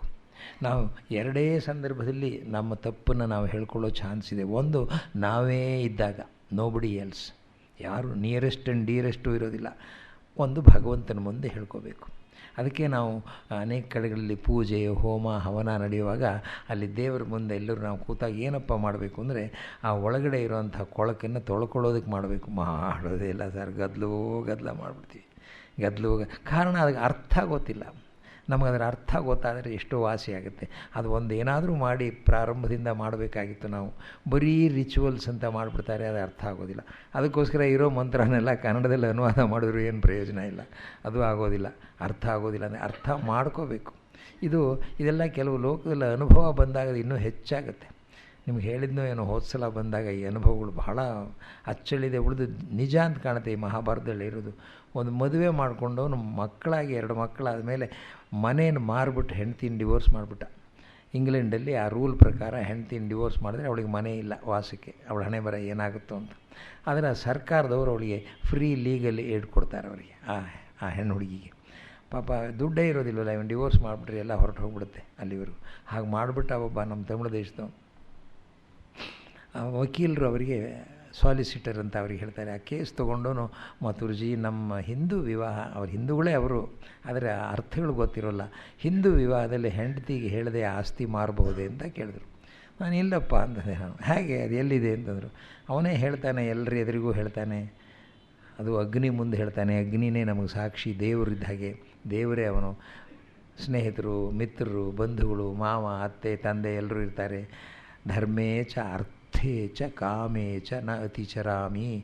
ನನ್ನ ಕರ್ತವ್ಯದಲ್ಲಿ, ನನ್ನ ಹಣಕಾಸಿನ ವ್ಯವಹಾರದಲ್ಲಿ, ನನ್ನ ಬೇಕು ಬೇಡ ಅನ್ನೋದರಲ್ಲಿ ನನ್ನ ಹೆಂಡ್ತಿನ ಕೇಳಿ ಅವಳ ಅನುಮತಿ ಪಡೆದು ಮಾಡ್ತೀನಿ ಅಂತಾನವನು. ಇಬ್ಬರೂ ಹೇಳ್ತಾರೆ ಅದನ್ನು, ಗಂಡನಿಗೂ ಹಾಗೆ. ಆಮೇಲೆ ಒಂದಾಗ್ತಾರೆ ಅವರು ಅಂತ. ಇಷ್ಟೇ ಸಾಕು ಪ್ರೂಫ್ ಅಂದ್ಬಿಟ್ರೆ ಅವ್ರು ಖುಷಿಯಾಗ್ಬಿಡ್ತವ್ರು. ಆಮೇಲಿಂದ ಕೇಸ್ ಆಯಿತು, ಮ್ಯಾಜಿಸ್ಟ್ರೇಟ್ ಕರೆದ್ರು. ಮ್ಯಾಜಿಸ್ಟ್ರೇಟ್ ಇದ್ದರು. ನಾನು ಈ ಥರ ಪೋಡಿಯಮ್ನಲ್ಲಿ ಇದನ್ನೇ ಹೇಳಿದೆ. ಆ ಮ್ಯಾಜಿಸ್ಟ್ರೇಟಿಗೆ ಸಂತೋಷ ಆಯಿತು. ಇಷ್ಟು ಚೆನ್ನಾಗಿದೆಯಲ್ಲ ಇದು ಅಂದ್ರೆ ಅವರು, ಈ ಮದುವೆ commitment. How old it is ಅಂದ. Your honour, it's a commitment in the Hindu wedding that both the bride and the bridegroom take an vow, an oath, saying 3 times, in my duty, in my financial commitments and in fulfilling my desires, I consult you, take your consent and act upon. I shall not violate this ಅಂತ. How meaningful, how thoughtful it is. ಎಷ್ಟು ಚೆನ್ನಾಗಿದೆ. How old it is ಅಂತಂದ ಆ magistrate ಅಂದ್ರವರು. ನಾನು ಇರೋ ವಿಷಯ ಹೇಳಿದೆ, ನಾವು ಜಂಬದಿಂದ ಹೇಳಿದೆ. Perhaps 6000 years before Jesus Christ ಅಂದೆ ನಾನು. ನಮಗೆ ಕ್ರಿಸ್ತ ಕಣ್ ತೆಗಿಯೋಕೆ ಮೊದಲೇ ನಮ್ಮದಾಗಿತ್ತು ಅಂದೆ. ಸಂತೋಷವಾಯ್ತು ಆತನಿಗೆ. That wisdom was there in your people ಅಂತ ಸಂತೋಷವಾಗಿ ಹೇಳಿದ್ರು. Ask your client has you not committed ಅಂದರು. ಆ ಕಮಿಟೆಡ್ ಅನ್ನೋದು ಅವ್ರಿಗೆ ಇಷ್ಟವಾಯಿತು ಮ್ಯಾಜಿಸ್ಟ್ರೇಟಿಗೆ. ಕಮಿಟೆಡ್ ಅಂದರೆ ಬದ್ಧತೆ ಅಂತ. ಅವನು ತಮಿಳು ಮನುಷ್ಯ, ಅವನು ಇಂಗ್ಲೀಷ್ ಅರ್ಥ ಆದರೂ ಕೂಡ ಒಬ್ಬ ದುಭಾಷೆನ ಇಟ್ಟಿರ್ತಾರೆ ಅವನಿಗೆ ಹೇಳೋದಕ್ಕೆ. ಏನಪ್ಪ ಅಯ್ಯ ಕೇಳ್ಕ್ರಾರು, ನೀ ಕಮಿಟ್ பண்ணிண்டியாமே ಅಂತ. என்னத்தை கமிட் பண்ணிண்டே ಅಂತ அவನು. ಏನನ್ನು ಕಮಿಟ್ ಮಾಡಿ, அதான் என்னுடைய கடமையில் பணக்காசு போக்குவரத்தில் எது வேண்டும் வேண்டாம் என்கிறதுல உன்னை கேட்டு உன்னுடைய அனுமதியை பெற்று அப்பத்தான் செய்வேன். என்ன நீ கமிட் பண்ணிண்டாமேன்னு. நான் கமிட் பண்ணிக்கலிங்க அந்த அவನು. ಆ magistrate, my client says he has not committed ಅಂದರು. Who else committed if not you blackguard. ನೀನಲ್ಲದೆ ಹೋದ್ರೆ ನೀನು ಅಪ್ಪ ಮಾಡ್ಕೊಂಡೇನೋ ಅದನ್ನು. ஐயா கேட்குறாரு, நீ இல்லைன்னா இன்யாரையா பண்ணிட்டார் உன் பெண்டாட்டி கை பிடிச்சிட்டு அவனு. அந்த பிரிஸ்ட்டு தான் பண்ணியிருப்பார் ಅಂದ್ಬಿಟ್ಟಾವ. ಕೇಸ್ ಬಿದ್ದೋಯ್ತು. ಓ ಇಂದ ಕೇಸ್ ಬಿದ್ದೋಯ್ತು. ಐ ಆಮ್ ಸಾರಿ ಅಂದ್ಬಿಟ್ರು ಮ್ಯಾಜಿಸ್ಟ್ರೇಟ್. ಏನಾಗೋದಿಲ್ಲ ಅಂದ್ಬಿಟ್ರು. ನಾವು the reason is we don't understand what we do sir. ಅರ್ಥ ಮಾಡಿಕೊಂಡು ಚೆನ್ನಾಗಿರುತ್ತೆ. ನಮ್ಗೆ ಹಿಂದಿನ ಕಾಲದಲ್ಲಿ ಇದೆಲ್ಲ ಅರ್ಥ ಹೇಳ್ತಾಯಿದ್ರು, ಮಾಡ್ತಾಯಿದ್ರು, ಭಯ ಭೀತಿ ಇರ್ತಾಯಿತ್ತು. ಇಲ್ಲ, ಇಂಥದನ್ನು ನಮ್ಮಲ್ಲಿ ಏನು ಮಾಡ್ತೀವಿ ಅಂದರೆ ವೇಸ್ಟ್ ಆಫ್ ಟೈಮ್ ಅಂದ್ಬಿಡ್ತೀವಿ. ಇತ್ತೀಚೆಗೆ ನಾವು ಬುದ್ಧಿವಂತರು ಅಂತ ಹೇಳ್ಬಿಟ್ಟು ಬುದ್ಧಿಜೀವಿಗಳು ಅಂದ್ಕೊಂಡ್ಬಿಟ್ಟು ನಾನ್ ಸೆನ್ಸನ್ನು ಏನು ರೀ ಎಷ್ಟು ತುಪ್ಪ ಹೊಯ್ತಾರೆ ರೀ, ಆ ಕಲ್ಲಿನ ವಿಗ್ರಹಕ್ಕೆ ಬಳಿತಾರೆ, ಇದನ್ನು ಹಾಸ್ಯ ಮಾಡ್ತಾರೆ ಇವರು. ಆದರೆ ಇವರು ಮಾಡೋದನ್ನು ಹೇಳ್ಕೊಡೋದಿಲ್ಲ ಅವರು ಜನ. ಈ ಬಳಿಯೋದು ಒಂದು ಅವ್ರಿಗೆ ಕಾಣುತ್ತೆ. ಆ ಬಳಿಯೋದ್ರ ಹಿಂದೆ ಒಂದು ಅರ್ಥನೇ ಹೇಳಬೇಕು ಅಂತ. ಸಾಕ್ಷಾತ್ ಭಗವಂತನೇ ಇದಾನಲ್ಲಿ, ನಾವು ಮಾಡೋ ಸೇವೆಯನ್ನು ತಗೋತಾನೆ ಅನ್ನೋದು ನಮ್ಮ ಭಾವನೆ. ಅದು ಆ ಭಾವನೆ ಇದ್ದಾಗ ನಾವು ಮಾಡಬೇಕದನ್ನು. ಅದು ಸುಮ್ಮನೆ ಬ್ಲೈಂಡ್ ರಿಚುವಲ್ ಆದರೂ ಪ್ರಯೋಜನ ಆಗೋದಿಲ್ಲ. ಅದನ್ನು ಮಾಡಿಕೊಂಡು ಕಾರ್ಯರೂಪದಲ್ಲಿ ತರಬೇಕು. ಇಂಥದನ್ನು ವೇದವ್ಯಾಸರದ ಅಡ್ಡ ಅಲ್ಲ, ತಿಳಿಗೇಡಿ ಅಲ್ಲ, ಲೋಕಕ್ಕೆ ಸರ್ವಕಾಲಕ್ಕೂ ಬೇಕಾದಂಥ ಮಾತುಗಳನ್ನ ಹೇಳಿಸಿದ್ದಾರೆ. ಇಲ್ಲಿ ಸ್ವಾರಸ್ಯ ನೋಡಿ ಹೇಗಿದೆ. ಕೇಳೋದಕ್ಕೆ ಒಬ್ಬ ಮೂರ್ಖ, ಯಾರು? ಧೃತರಾಷ್ಟ್ರ, ದುರಾತ್ಮ, ಕೆಟ್ಟ ಆತ್ಮ. ಆ ದುರ್ಯೋಧನ, ಕರ್ಣ, ಶಕುನಿ ಹೋಗ್ಬಿಟ್ಟು ಪಾಂಡವರನ್ನೆಲ್ಲ ಅರಗಿನ ಮನೆಯಲ್ಲಿ ಸುಡಿಸ್ಬಿಡ್ತೀನಿ ಅಂತ ಹೇಳಿದಾಗ ಆ ಜಾಗ ಬರುತ್ತೆ, ಮೈ ನಡುಗುತ್ತೆ. ಹೇಳುವಾಗ ಮಾಡಿ ಅದನ್ನು ನನ್ನ ಹೆಸರು ತರಬೇಡಿ ಅಂತಾನು. ನನ್ನ ಹೆಸರು ತರಬೇಡಿ, ಮಾಡಿ ಕೆಲಸ ಮುಗಿಸಿ ಅಂತಾನೆ. ದುರಾತ್ಮ ಅಂತಾನೆ ವಿದುರಾವನ್ನು. ನೀನು ಇಂಥವನ್ನೇನು ಅಂತ ಹೇಳ್ತಾ ಇದ್ದಾನೆ. ರಾಜನೇ ಹೀಗೆ ಮಾಡಿಬಿಟ್ರಿ ಇನ್ನೇನು ಗತಿ ಅಂತ ಹೇಳ್ತಾನೆ. ಕೇಳುವುದಕ್ಕೆ ಅವಿವೇಕಿ, ಹೇಳುವುದಕ್ಕೆ ಒಬ್ಬ ವಿವೇಕಿ ಮಹಾತ್ಮ. ಇಂಥ ಇಬ್ಬರನ್ನು ಉದಾಹರಣೆಗೆ ತೆಗೆದುಕೊಂಡಿದ್ದಾರೆ. ಯಾರನ್ನೋ ಕಾಣದವರನ್ನ ಆರಿಸಲಿಲ್ಲ ವ್ಯಾಸರು, ಏನು ಅನ್ನೋನ್ ಪರ್ಸನ್ ತಗೊಳ್ಳಿಲ್ಲ. ಇಲ್ಲಿ ನಾವು ನೋಡ್ತಾ ಇರೋವಂಥ ಇಬ್ಬರು ವ್ಯಾಸರ ಮಕ್ಕಳೇ. ನಾನು ಮೊದಲೇ ಹೇಳಿದೆ ನೋಡಿ ನಿಮಗೆ ಆಶ್ಚರ್ಯ ಅಂತ, 5 ಬೆರಳು ಒಂದೇ ಥರ ಇರೋದಿಲ್ಲ. ಇಬ್ಬರು ವ್ಯಾಸರಿಗೆ ಹುಟ್ಟಿದವರು. ಏನು ಹೇಳ್ತೀರಿ, ಆಶ್ಚರ್ಯ ಆಗುತ್ತೆ ನೋಡಿ. ಆಶ್ಚರ್ಯ ಅಲ್ಲ, ಬ್ರೀಡು ಅಂತಂದರೆ ಒಬ್ಬಂದೇ ಆದಮೇಲೆ ಇಬ್ಬರು ಚೆನ್ನಾಗಿರಬಾರ್ದು. ಅದು ಏನು ವ್ಯಾಸರು ಸಾಮಾನ್ಯವೇ? ಮನುಷ್ಯ ತಾನೇ ಒಂದು ಸಂಸ್ಕಾರವನ್ನು ತಂದಿರ್ತಾನೆ ಸರ್. ಆ ಜೀವ ಅಲ್ಲಿಗೆ ಬರೋದು, ಅದು ಹಿಂದಿನ ಜನ್ಮದ ಸಂಸ್ಕಾರವೂ ಇರುತ್ತೆ. ಅದು ಹೇಗಿರುತ್ತೋ ಹಾಗಾಗ್ಬಿಡುತ್ತೆ. ಇಲ್ಲಿ ಅವರಿಗೆ ಹುಟ್ಟಿದ ಮಕ್ಕಳು ಇಬ್ಬರಿಗೂ ಅವರೇ ಜನ್ಮದಾತರು. ಆದರೆ ಇಬ್ಬರಿಗೂ, ಧೃತರಾಷ್ಟ್ರನಿಗೂ ವಿದುರನಿಗೂ ಎಷ್ಟು ಅಜಗಜಾಂತರ, ಸಂಬಂಧವೇ ಇಲ್ಲ ಅವರಿಬ್ಬರಿಗೂ ಕೂಡ. ಪೂರ್ವ ಪಶ್ಚಿಮ 5 ಬೆರಳು ಒಂದೇ ಸಮನೆ ಇರುತ್ತೆ ಅನ್ನೋ ಬಳಕೆ ಮಾತು. ತಾಯಿ ತಂದೆಯರಿಗೆ 4-5 ಮಕ್ಕಳಿರ್ತಾರೆ, ಅವರೆಲ್ಲರೂ ಒಂದೇ ಥರ ಇರ್ತಾರೆಯೇ? ವಿದುರ ಅದನ್ನು ಹೇಳ್ತಾನೆ. ಒಬ್ಬ ಮಗ ತಂದೆಯ ಮುಖವನ್ನೇ ನೋಡುವುದಿಲ್ಲ, ಇನ್ನೊಬ್ಬ ಮಗನಿಗೆ ತಂದೆ ತಾಯಿರನ್ನು ಬಿಟ್ಟಿರೋದಕ್ಕಾಗೋದಿಲ್ಲ, ಸದಾ ಸೇವೆ ಮಾಡ್ತಾನೆ. Why so? ಪ್ರಾಣಿಗಳಲ್ಲಿ we don't find this one. ಮನುಷ್ಯರಲ್ಲಿ ನೋಡ್ತಾ ಇದ್ದೀವಿ. ಯಾಕೆ ಹೀಗೆ? ತಾಯಿ ತಂದೆಯರು ಒಂದೇ, ಆದರೂ ಅವರವರ ಸಂಸ್ಕಾರವನ್ನು ಹೊತ್ತುಕೊಂಡೇ ಹುಟ್ಟುತ್ತಾರೆ. ನಮ್ಮಲ್ಲಿರೋರೆಲ್ಲ ನಾವು ಹುಟ್ಟುವಾಗ ನಮ್ಮ ಹಿಂದಿನ ಜನ್ಮದ ಬ್ರಾಟ್ ಫಾರ್ವರ್ಡ್ ಬ್ಯಾಲೆನ್ಸ್ ತುಂಬ ಬಂದಿರ್ತದನ್ನು. ಇದನ್ನು ಗೀತೆ ಒಳಗೆ ಬಹಳ ಚೆನ್ನಾಗಿ ಕೃಷ್ಣ ಹೇಳ್ತಾನೆ. ಅರ್ಜುನನಿಗೆ ಉಪದೇಶ ಮಾಡುವಾಗ ಅವನು ವಿರಾಟ್ ರೂಪವನ್ನು ತೋರಿಸಿದ ಮೇಲೆ, ನಾವಿಬ್ಬರೂ ಒಂದೇ ವಯಸ್ಸು ಹೆಚ್ಚು ಕಮ್ಮಿ, ನಾವಿಬ್ಬರೂ ಸ್ನೇಹಿತರಾಗಿದ್ದೀವಿ, ನೀನು ಯಾಕೆ ಇಷ್ಟು ಬುದ್ಧಿವಂತ, ನಾನು ಯಾಕೆ ಅಷ್ಟು ಬುದ್ಧಿವಂತ ಅಲ್ಲ ಅಂತ ಕೇಳ್ತಾನೆ. ಅಯ್ಯೋ ಅರ್ಜುನ, ಇಷ್ಟೇ ಕಣೋ ವ್ಯತ್ಯಾಸ. ನಿನಗೂ ನನಗೂ ಏನಪ್ಪ ಅಂದರೆ, ನಿನಗಿಂತ ಹೆಚ್ಚು ಜನ್ಮಗಳನ್ನು ನಾನು ಎತ್ತಿ ನನ್ನ ಜೀವನವನ್ನು ನಾನು ಸುಸಂಸ್ಕಾರ ಮಾಡಿಕೊಂಡಿದ್ದೇನೆ, ಸುಸಂಸ್ಕೃತನಾಗಿಸ್ಕೊಂಡಿದ್ದೇನೆ. ಬಹೂನಿಮೇ ವ್ಯತೀತಾನಿ ಜನ್ಮಾನಿ ತವಚ ಅರ್ಜುನ. ನನಗೆ 108 ಜನ್ಮ ಆಗಿದೆ, ನಿನಗಿನ್ನೂ 88 ಜನ್ಮ ಆಗಿರ್ಬೋದು ಅನ್ನೋ ಹಾಗಿದೆ. ಜನ್ಮದಲ್ಲಿ ಪರಿಪಾಕ ಆಗಬೇಕು ನಾವು. But this happens only if you improve. ನಮ್ಮನ್ನು ನಾವು ಇಂಪ್ರೂವ್ ಮಾಡ್ಕೊಳ್ಳೋದೇ ಹೋದರೆ ಅಲ್ಲಲ್ಲೇ ಇದ್ಬಿಡ್ತೀವಿ ನಾವು. ಅದಕ್ಕೆ ಪುರಂದರದಾಸರು, ಕನಕದಾಸರು ಎಲ್ಲರೂ ಹೇಳೋದು, ಮಾನವ ಜನ್ಮ ದೊಡ್ಡದು, ಇದು ಹಾನಿ don't let it go waste. Take this opportunity. ಎಷ್ಟು ದಿನ ಇರ್ತೀವಿ ಅಂತಲೇ ಗೊತ್ತಾಗೋದಿಲ್ಲ, ನಾವು ಮಾಡೋದಿಲ್ಲ. ಸಂಸ್ಕಾರ ಅಂದರೆ ಹಿಂದಿನ ಜನ್ಮದಲ್ಲಿ ಕಟ್ಟಿಟ್ಟು ಆಸ್ತಿ, ಅದು ಬರುತ್ತೆ. ಒಳ್ಳೆಯ ಸಂಸ್ಕಾರ ಆದರೆ ಒಳ್ಳೆಯ ಲೈಫನ್ನು ಲೀಡ್ ಮಾಡ್ತೀವಿ, ಕೆಟ್ಟ ಸಂಸ್ಕಾರ ಆದರೆ ಕೆಟ್ಟ ಲೈಫನ್ನು ಲೀಡ್ ಮಾಡ್ತೀವಿ. ಸೊ ಎರಡೂ ನಮ್ಮ ಕೈಯಲ್ಲಿದೆ. ಅದು ಅಳಿಸಿ ಹೋಗೋದಕ್ಕೆ ಮಾಡೋದಕ್ಕೆ ಒಳ್ಳೆಯ ಸಂಸ್ಕಾರ ಇದ್ದರೆ ಅದು ಬೆಳಗೋ ಹಾಗೆ ಮಾಡ್ತೀವಿ. ಇಲ್ಲಿ ಮಹಾರಾಜ ಹುಟ್ಟು, ಸಾವು, ಮರಣ, ಮರುಜನ್ಮ ಇವುಗಳ ಬಗೆಗೆ ಮುಂದೆ ಈ ವಿಷಯ ಬರುವಾಗ ಶಾಂತಿ ಪರ್ವದಲ್ಲಿ ಬಹಳ ಚೆನ್ನಾಗಿ ಬರುತ್ತೆ. ಭೀಷ್ಮರು ಇಲ್ಲಿ ವಿದುರ ಹೇಳ್ತಾನೆ, ಭೀಷ್ಮರು ಮುಂದೆ ಬರುತ್ತೆ. ಎಲ್ಲೆಲ್ಲಿ ಸಾಧ್ಯವೋ ಅಲ್ಲೆಲ್ಲ ತಂದು ವ್ಯಾಸರು ಹೇಳಿದ್ದಾರೆ ನಮಗೆ. ಭೀಷ್ಮರನ್ನು ಪ್ರಶ್ನಿಸಿ ತಿಳಿದುಕೊಳ್ತಾನೆ. ಉದಾಹರಣೆಗಳ ಮೂಲಕ ಋಷಿ ಮುನಿಗಳು ತಿಳಿಸಿರೋದನ್ನು ಭೀಷ್ಮರು ಧರ್ಮರಾಜನಿಗೆ ಹೇಳ್ತಾರೆ. ಇದಕ್ಕೆ ಶಾಂತಿ ಪರ್ವ ಅಂತ ಹೆಸರು. ಅದನ್ನು ನಾನು ನೆನ್ನೆ ನಿಮಗೆ ಹೇಳಿದೆ. 10 ದಿನ ಯುದ್ಧ ಮಾಡಿಬಿಟ್ಟು ಶರಶೈಯಲ್ಲಿ ಮಲಗಿರುವಂಥವನ ಹತ್ರ ಕೃಷ್ಣ ಧರ್ಮರಾಜನನ್ನು ಕಳಿಸ್ತಾನೆ. ಹೋಗು ಬೇಗ ಹೋಗು. ಅವರು ಹೋಗ್ಬಿಟ್ರೆ ಮುಗಿದು ಹೋಯಿತು, ಧರ್ಮ ಕ್ಷಯ ಆಗುತ್ತೆ ಅಂತ ಹೇಳಿದಾರೆ. ಅಷ್ಟು ತಿಳ್ಕೊಂಡಿದ್ದ ಭೀಷ್ಮರು. ನಮ್ಮಲ್ಲಿ ಹಿರಿಯರನ್ನು ನಾವು ಕೇಳಿ ತಿಳ್ಕೋಬೇಕು, ಅವರ ಅನುಭವವನ್ನು ಪಡಿಬೇಕು ನಾವು. ಆ ಸಂಸ್ಕಾರ ನಮ್ಮಲ್ಲಿ ಬರಬೇಕು. ಈಗ ಚರ್ಚಿಸ್ತಾ ಇರುವಂಥ ವಿದುರ ನೀತಿ ಒಳಗೆ ಮುಂದೆ ಕೇಳುವಂಥ ಪ್ರಶ್ನೆ ಯಕ್ಷ ಪ್ರಶ್ನೆ ಅಂತಲೂ ಒಂದಿದೆ ಮಹಾಭಾರತದಲ್ಲಿ. ನೀತಿ ಧರ್ಮಗಳನ್ನು ತಿಳಿಸುತ್ತೆ. ಮಹಾರಾಜ ಕ್ಲಿಷ್ಟವಾದ ಸಮಸ್ಯೆಗಳನ್ನು ಪರಾಮರ್ಶಿಸಿ ಅದರಲ್ಲಿ ಮಧ್ಯಸ್ಥರ ನೇಮಕ ಮಾಡುವ ಎಚ್ಚರಿಕೆ ವಹಿಸಬೇಕು ಕಂಡೆಯ. It might have nothing to do with Dhritarashtra. ಈ ಪ್ರಶ್ನೆಗೆ ಉತ್ತರ ನಮಗೆಲ್ಲ ಬೇಕು. Even today it is relevant ಅಂತ. ಸಾಮುದ್ರಿಕಂ ವಣಿಜಂ ಚೋರಪೂರ್ವಂ ಶಲಾಕಧೂರ್ತಂಚ ಚಿಕಿತ್ಸಕಂಚ ಅರಿಂಚ ಮಿತ್ರಂಚ ಕುಶೀಲವಂಚ ನೈತಾನ್ ಸಾಕ್ಷೇತ್ವಧಿಕುರ್ವಿತ ಸಪ್ತ. ಇದು ಜ್ಞಾಪಕ ಇಟ್ಕೊಳ್ಳಿ, ಬಹಳ ಸಿಂಪಲ್ ಆಗಿದೆ. ಕೈ ರೇಖೆಯನ್ನು ನೋಡಿ ಭವಿಷ್ಯ ಹೇಳಿ ಹೊಟ್ಟೆ ಹೊರೆಯೋನು. ಸಭ್ಯ ಸಮಾಜ ಇದನ್ನು ಎಕ್ಸೆಪ್ಟ್ ಮಾಡೋದಿಲ್ಲ, ಕಾರಣ ಸುಳ್ಳು ಹೇಳಿಬಿಡ್ತಾರೆ. ಆ ಸಂದರ್ಭದಲ್ಲಿ ಬಂದು ಇದನ್ನು ಎಲೆಕ್ಷನ್ ಟೈಮ್ನಲ್ಲಿ ನಾವು ನೋಡಬೇಕು, ಭವಿಷ್ಯ ಹೇಳೋರು ಹೇಗೆ ಹೇಳ್ತಾರೆ ಅಂತ. ದುಡ್ಡು ಕೊಟ್ಟು ತೊಗೊಂಡು ಹೋಗಿ ಭವಿಷ್ಯ ಹೇಗಿದೆ ಅಂತ ಹೋಗ್ತಾರೆ ಸ್ವಾಮಿ, ಎಲೆಕ್ಷನಲ್ಲಿ ಕೇಳ್ತಾರೆ ಅವ್ರು ನೋಡ್ತಾನೆ, ಮೂಡ್ ನೋಡ್ಕೋತಾನೆ, ಕಾಮನ್ ಸೆನ್ಸ್ ಸ್ವಲ್ಪ ಅವನಿಗಿರುತ್ತೆ. ಅಯ್ಯೋ, ಚಂದ್ರ ಬುಧನ ಪಕ್ಕದಲ್ಲಿ ಕೂತಿದ್ದಾನೆ, ಲಗ್ನದಲ್ಲಿ ಶುಕ್ರ ಕೂತಿದ್ದಾನೆ, ಅಲ್ಲಿ ರಾಹು ಕೂತಿದ್ದಾನೆ, ಇಷ್ಟಿದ್ದು ಇವನಿಗೆ ವರಾಹುನೂ ಗೊತ್ತಿಲ್ಲ, ಲಗ್ನವೂ ಗೊತ್ತಿಲ್ಲ, ಒಂದೂ ಗೊತ್ತಿಲ್ಲ. ಹಣದ ಮೂಟೆ ದುಡ್ಡಿನ ಪ್ಯಾಕೆಟ್ ಇಟ್ಬಿಡ್ತಾನೆ, ಮುಗದೇ ಹೋಯ್ತಲ್ಲಿ. ಆ ಎಲೆಕ್ಷನ್ ಆದಮೇಲೆ ಏನೂ ಆಗೋದಿಲ್ಲ, ಮುಖಾನೇ ನೋಡೋದಿಲ್ಲ ಒಬ್ಬರು ಕೂಡ. ಅದಕ್ಕೆ ಇಲ್ಲಿ ಹೇಳ್ತಾ ಇದ್ದಾನೆ, ಇದು ಇವತ್ತಿಂದಲ್ಲ ಆವತ್ತಿಂದ ಬಂದಿದೆ ಅಂತ. ಅಗತ್ಯ ಇರೋನು ಹೋಗಿ ಅವನು ಕೇಳಿದೆ, ತಾನು ಹ್ಯಾಕೆ ಕೆಲಸ ಮಾಡಿದ್ರೆ ಓಟ್ ಕೊಡ್ತಾರೆ ಜನ, ಜ್ಯೋತಿಷ್ಯ ಏನು ಮಾಡ್ತಾನೆ ಹೇಳಿ, ಯಾರು ಮಾಡ್ತಾರೆ ಹೇಳಿ. ಕೈರೇಖೆಯನ್ನು ನೋಡಿ ಭವಿಷ್ಯ ಹೇಳಿ ಹೊಟ್ಟೆ ಹೊರೆಯುವನು. ಮೊದಲು ಕಳ್ಳತನವನ್ನು ಮಾಡಿ ಜೀವಿಸಿ ಅನಂತರ ಆ ಕಳ್ಳತನದ ದುಡ್ಡಿನಿಂದ ವ್ಯಾಪಾರಿಯಾಗುವವನು. ರಿಮೆಂಬರ್, ನಾವು ಯಾವ ಮಾರ್ಗವನ್ನು ಅನುಸರಿಸ್ತೇವೆ ಆ ಮಾರ್ಗ ಪರಿಶುದ್ಧವಾಗಿರಬೇಕು, ಗುರಿ ಚೆನ್ನಾಗಿರಬೇಕು.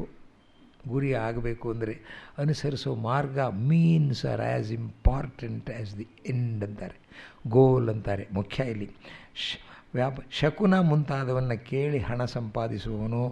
ತುಂಬ ಸಲ ಹೇಳ್ತಾರೆ ಇದನ್ನು. ಈ ಪ್ರಿಡಿಕ್ಷನ್ ಮಾಡಿ ಎಕ್ಸ್ಪ್ಲಾಯ್ಟ್ ಮಾಡೋದು ಲಾಗಾಯತಿಂದ ಬಂದಿದೆ ಅಂತ ಕಾಣುತ್ತೆ. ಕಾರಣ ಜಸ್ಟ್ ಲೈಕ್ ಏನೋ ಒಂದು ವ್ಯಾಧಿ ಬರುತ್ತೆ, ಎಲ್ಲರನ್ನೂ ಹೋಗಿ ಕೇಳ್ತೀವಿ, ಗುಣ ಆದರೂ ಸಾಕಲ್ಲ ಅಂತ ಕೇಳ್ಬಿಡ್ತೀವಿ. ಯಾರ್ಯಾರು ಏನೇನು ಹೇಳಿದ್ರು, ಒಂದು ಅರಳಿ ಮರ ಸುತ್ಕೊಂಡು ಬನ್ನಿ ಗುಣ ಆಗುತ್ತೆ, ಸುತ್ಕೊಂಡು ಬರ್ತೀವಿ.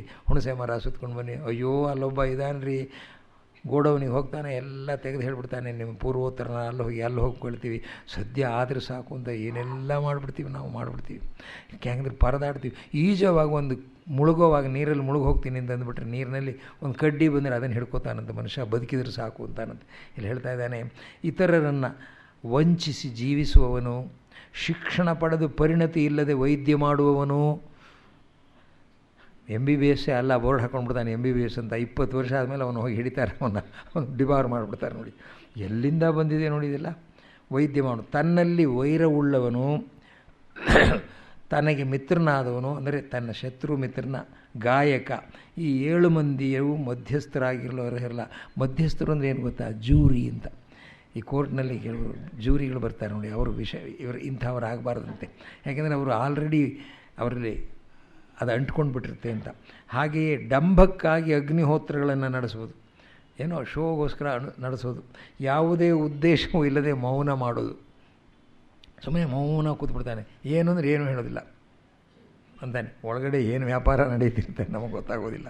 ವೇಷ ಹಾಕೋದು ಅಂತ ಹೇಳ್ತಾನೆ ಅದನ್ನು.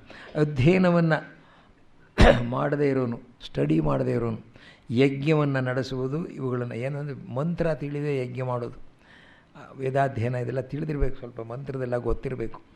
ನಿನ್ನೆ ನಾವು ಒಬ್ಬರಿಗೆ 84 ವರ್ಷ ಆಗಿ ಸಹಸ್ರಚಂದ್ರ ದರ್ಶನ 4 ದಿನದಿಂದ ಹೋಗಿದ್ದೆ ನಾನು. ನಮಗೆ ಅರ್ಥ ಆದರೆ ನಾವು ಎಷ್ಟೋ ವಾಸಿ ಸರ್. ಅದು ಅವರು 2 ಯಜ್ಞಕುಂಡಗಳು, ಮಗನಿಗೆ 60 ಆಯಿತು ಅಂತ ಹೇಳಿ ತಮಗೆ 83 ಆಯಿತು ಸಹಸ್ರಚಂದ್ರ ದರ್ಶನ. ಇದೆಲ್ಲ ಲೋಕದಲ್ಲಿ ಬಹಳ ಅಪರೂಪ, ಎಲ್ರಿಗೂ ಸಿಗೋದಿಲ್ಲ. ಅದನ್ನು ಮಾಡ್ತಾ ಇದ್ದಾಗ ಅಲ್ಲಿ ನಾವು ಇದ್ದವರು ಅನೇಕ ಜನ ಎಲ್ಲರೂ ಮಾತಾಡ್ಕೊಂಡು ಆ ಯಜ್ಞಕ್ಕೂ ನಮಗೂ ಸಂಬಂಧ ಇಲ್ಲ ಅಂತ. ಏನು ಬೇಜಾರು ಮಾಡ್ಕೋಬೇಡಿ ನಾ ಹೇಳ್ತೀನಿ ಅಂತ. ಬೇಜಾರು ಮಾಡ್ತೀರಾ? ಇಲ್ಲವಲ್ಲ, ನಾವು ಮಾಡೋದನ್ನು ಹೇಳ್ತಾ ಇದ್ದೀನಿ. ನಾವು ಅಲ್ಲಿ ಹೋಗಿ ಸುಮ್ಮನೆ ಕೂತು ಕೈ ಕೈ ಕೈ ಕೈ ಅಂತ ಮಾತಾಡ್ಬಿಟ್ಟು ಬೇಡದ್ದನ್ನೆಲ್ಲ ಹೇಳ್ತೀವಿ. But many of us do not realise the ಅಗ್ನಿ. ಭಗವಂತ ವೆರಿ ಪ್ರೆಸೆಂಟಲ್ಲಿ ತಾನೇ ಬಂದು ನಾವು ಕೊಡೋದನ್ನೆಲ್ಲ ತೊಗೊಂಡು ಹೋಗ್ತಾನೆ. ಅದನ್ನು ಇವತ್ತೇ ಹೇಳ್ತಾನೆ ಯಜ್ಞ ಮಾಡೋನು. ಭೋ ಅಗ್ನೇ ಪ್ರಾಂಗ್ಮುಖೋ ದೇವ ಪ್ರತ್ಯಂಗ್ಮುಖಸ್ಸನ್ನ ಅಭಿಸಮ್ಮುಖೋ ಭವ. ಅಗ್ನಿ, ನೀನು ಯಾವಾಗಲೂ ಸ್ವರ್ಗದ ಕಡೆ ಹೋಗಿ ಆಯಾ ದೇವತೆಗಳಿಗೆಲ್ಲ ನಾವು ಮಾಡೋ ಪ್ರಾರ್ಥನೆಯನ್ನು ತಲುಪಿಸ್ತೀಯಾ. ಅಂದರೆ you are the postman between the earth and the heaven. ಅವನಿಗೆ ಹವ್ಯವಾಹನ ಅಂತ ಹೆಸರು. ನಾವು ಕೊಡೋ ಪೋಸ್ಟನ್ನು ಪ್ರಾರ್ಥನೆಯನ್ನು ಮೇಲಕ್ಕೆ ತೊಗೊಂಡು ಹೋಗ್ತಾನವನು, ಅವ್ರಿಗೆ ಕೊಡ್ತಾನೆ. ಇಂದ್ರನಿಗೆ, ವರುಣನಿಗೆ, ಸೂರ್ಯನಿಗೆ, ಮತ್ತೊಬ್ಬನಿಗೆ, ಮಗದೊಬ್ಬನಿಗೆ, ನಿಮ್ಗೆ ಏನೇನು ಬೇಕೋ ಅದನ್ನು ನಾವು ಕೊಡ್ತೀವಿ. ನಮ್ಮ ಪ್ರಾರ್ಥನೆ ಅದು. ವಾಟ್ ಎವರ್ ವಿ ವಾಂಟ್ ಅಂತ ಮಂತ್ರದಲ್ಲಿ ಅಷ್ಟು ಚೆನ್ನಾಗಿದೆ ಹೋಮ ಮಂತ್ರ ಅದು. ಅದನ್ನು ಮಾಡೋವಾಗ ಮಂತ್ರನ ಫಾಸ್ಟಾಗಿ ಹೇಳ್ಕೊಂಡು ಹೋಗ್ತಾರೆ, ತುಪ್ಪನ ಸುರಿತಾ ಇರ್ತಾರೆ, ಹರಳನ್ನು ಹಾಕ್ತಾ ಇರ್ತಾರೆ, ನಾವೆಲ್ಲ ಇರ್ತೀವಿ. ಕೊನೆಗಳಿಗೆ ಹೀಗೆ ಅಂದ್ಬಿಟ್ಟು ಇಷ್ಟೇ ಮುಗಿದೋಯ್ತು ನಮ್ಮ ಕೆಲಸ ಅಂದ್ಬಿಡ್ತೀವಿ. ಏನು ಕೆಲಸ ಮುಗಿಯೋಲ್ಲ ಸರ್, ಏನು ಪ್ರಯೋಜನ? We have to understand it, we have to know what it is. Agni present ಆಗಿರೋ ನಮ್ಮ ಮನಸ್ಸು ಆ ಕಡೆ ಈ ಕಡೆ ಹೋದರೆ ಅಗ್ನಿಗೆ ಅವಮಾನ ಆಗೋಲ್ವೇ ಸರ್? ಮನೆಗೆ ದೊಡ್ಡ ಮನುಷ್ಯನ ಕರೆದ್ಬಿಟ್ಟು ಕೂತ್ಕೊಳ್ಳಿ ಅಂದ್ಬಿಟ್ಟು ನಾವು ಟಿ ವಿಲಿ ಸೀರಿಯಲ್ ನೋಡ್ತಾ ಕೂತ್ಬಿಟ್ರಿ, ಏನು ಅವ್ರು ಒಂದು 5 ನಿಮಿಷ ಇರ್ತಾರೆ, ನನ್ನ ಯಾಕ್ರಿ ಕರೆದ್ರಿ ಇಲ್ಲಿಂದ ಹೊರಟೋಗ್ಬಿಡ್ತಾರೆ ಅವರು. ಸಿಮಿಲರ್ಲಿ ಅಗ್ನಿ ಡಸಂಟ್ ಈ ಡೂ ದಟ್? ನೀವು ಸಾಕಾರ ಅಂದಮೇಲೆ ಅವನು ಸಾಕಾರ, ಅವನು ಈಸ್ ವೆರಿ ಮಚ್ ಅಲೈವ್. ಏನೂ ಇಲ್ಲ, ನನಗೆ ಕೂತ್ಕೊಂಡು ಮೂಗು ಮುಚ್ಕೊಂಡು ಕೂತ್ಕೋತೀನಿ ಅಂದರೆ ಕೂತ್ಕೊಳ್ಳಿ ನೀವು, ಅದೇ ನಿರಾಕಾರ ಆಯಿತು. You do whatever you want, but we can't do both and claim that we have done ಅಂತ. ಎಷ್ಟು ಚೆನ್ನಾಗಿ ಹೇಳ್ತಾನೆ ನೋಡಿ. ಅಧ್ಯಯನವನ್ನು ಮಾಡದೆ ಯಜ್ಞವನ್ನು ನಡೆಸುವುದು, ಕ್ರಮವಾಗಿ ನಡೆಸದೆ ಮನ ಬಂದಾಗ ನಡೆಸುವುದು, ಇದು ಅಪಾಯಕಾರಿ ಮಹಾರಾಜ. ಇದರ ಬಗೆಗೆ ಆಡಳಿತ ನಡೆಸುವವರು ಬಹಳ ಎಚ್ಚರವಾಗಿರಬೇಕು ಮಹಾರಾಜ. ಈ 5 ನಾನು ಹೇಳ್ತಾ ಇರೋದು ಇದು ಮಹಾಪಾತಕ ಅಂತ ಹೇಳ್ತಾನೆ. ಮಹಾಪಾತಕ ಅಂದರೆ ತೀರ ಮಾಡಬಾರ್ದಂಥದ್ದು, ಇದರಿಂದ ಶಿಕ್ಷೆ ನಮಗೆ ತುಂಬ ಬರುತ್ತೆ ಅಂತ ಹೇಳ್ತಾರೆ. ವೇದಾಧ್ಯಯನವನ್ನು ಮಾಡಿ ಅಗ್ನಿಹೋತ್ರಾದಿಗಳನ್ನು ಮಾಡುತ್ತಾ ಲೋಕಸಂಗ್ರಹ ಕಾರ್ಯದಲ್ಲಿ ತೊಡಗಿ ಆಚಾರನಿಷ್ಠನಾಗಿರುವ ಇಷ್ಟೆಲ್ಲ ಮಾಡ್ತಾ ಇರುವಂತಹ ಬ್ರಾಹ್ಮಣನ ಕೊಲೆ ಮಾಡೋದು ಮಹಾಪಾಪ. ವೇದವನ್ನು ಮಾಡಿ ಅದನ್ನು ನಮ್ಮನ್ನು ಸಮಾಜವನ್ನು ಉದ್ಧಾರ ಮಾಡೋದಕ್ಕೆ ಆ ಬ್ರಾಹ್ಮಣ ಯಜ್ಞ ಯಾಗಾದಿಗಳನ್ನು ಮಾಡ್ತಾನೆ, ತಪಸ್ಸು ಮಾಡ್ತಾನೆ. It's for the people, it's for the society. ಅಂಥವನನ್ನು ಕೊಲೆ ಮಾಡೋದು ತಪ್ಪು ಅಂತ. ಆಗಿನ ಕಾಲದಲ್ಲಿ ಬ್ರಾಹ್ಮಣರು ತಪಸ್ಸು ಮಾಡಿ ಯಜ್ಞ ಯಾಗಾದಿಗಳನ್ನು ಮಾಡಿ ಬರೀ ಲೋಕೋಪಕಾರವನ್ನೇ ಮನಸ್ಸಿನಲ್ಲಿ ಇಟ್ಕೊಂಡು ಮಾಡ್ತಾಯಿದ್ರು. ಅವರಿಗೆ ಸಂಪಾದನೆ ಇರ್ತಾ ಇರಲಿಲ್ಲ, ಏನೂ ಕೂಡ. ಜನ ಏನಾದರೂ ಕೊಟ್ಟರೆ ಅದರಲ್ಲಿ ತಿನ್ನೋದು, ತೃಪ್ತರಾಗೋದು. ಅಂಥವನ್ನು ಕೊಲೆ ಮಾಡೋದು ತಪ್ಪು. ಈಗ ಬ್ರಾಹ್ಮಣ ನೋಡಿದ್ರೋ, ಬ್ರಾಹ್ಮಣನ ಮಾತ್ರ ಮಾಡಬಾರ್ದು ಅಂತಂದುಬಿಡ್ತೀವಿ ನಾವು. ಅರ್ಥ ತಿಳ್ಕೋಬೇಕು. ವಿದುರ ಹೇಳಿದ್ದು 3500 ವರ್ಷದ ಹಿಂದೆ. ಆಗಿನ ಕಾಲದಲ್ಲಿ ಹಾಗೆ ಅಂತ. ಈವನ್ ನಾವು ಟೀಚರ್ ಒಬ್ಬ ಚೆನ್ನಾಗಿ ಸ್ಟಡಿ ಮಾಡಿ ಮಕ್ಕಳಿಗೆ ಪಾಠ ಹೇಳ್ಕೊಡ್ತಾನೆ, ಅವನನ್ನು ಮರ್ಡರ್ ಮಾಡಿಸ್ಬಿಟ್ರಿ ಏನ್ರಿ ಗತಿ? That is how we have to take it ಅನ್ನು. ಅತಿಯಾದ ಮದ್ಯಪಾನ, ಇಲ್ಲಿ ಅಡಿಕ್ಟ್ಸ್ ಅಂತ ಹೇಳ್ತಾರೆ ನೋಡಿ, ಅಡಿಕ್ಷನ್ ಅಂತ. ಎಲ್ಲವೂ ಕೂಡ ಏನೂ ಕೂಡ ನಿಮಗೆ ಏನನ್ನು ಬೇಕಾದ ವಿಷವೂ ಕೂಡ ತೊಗೋಬೋದು, ಆದರೆ ಅಡಿಕ್ಷನ್ ಆಗಬಾರ್ದು ಅಂತ ಹೇಳ್ತಾರಲ್ಲ ಹಾಗೆ. ವಿಷವೂ ಕೂಡ ಪಥ್ಯ ಆಗುತ್ತೆ ಅಂತ ಹೇಳ್ತಾರೆ, ನಿತ್ಯ ಒಂದೊಂದು ಡ್ರಾಪ್ ತೊಗೊಂಡ್ರಿ ಅಂತಾರೆ. ಇಲ್ಲಿ ಅತಿಯಾದ ಎಕ್ಸ್ಟ್ರೀಮ್ ಅಂತ ಅತಿಯಾದ ಮದ್ಯಪಾನ, ಕಳ್ಳತನ ಮಾಡೋದು ಬಹಳ ಹೀನಾಯವಾದ ಕೆಲಸ. ಅದು ಸುಳ್ಳು ಕಳ್ಳತನ ಎರಡೂ ಅದಕ್ಕಿಂತ ಘೋರವಾದದ್ದಿಲ್ಲ. ಯಾಕೆಂದರೆ ಅದು ನಮ್ಮನ್ನು ತುಂಬ ಎಫೆಕ್ಟ್ ಮಾಡಿಬಿಡುತ್ತೆ.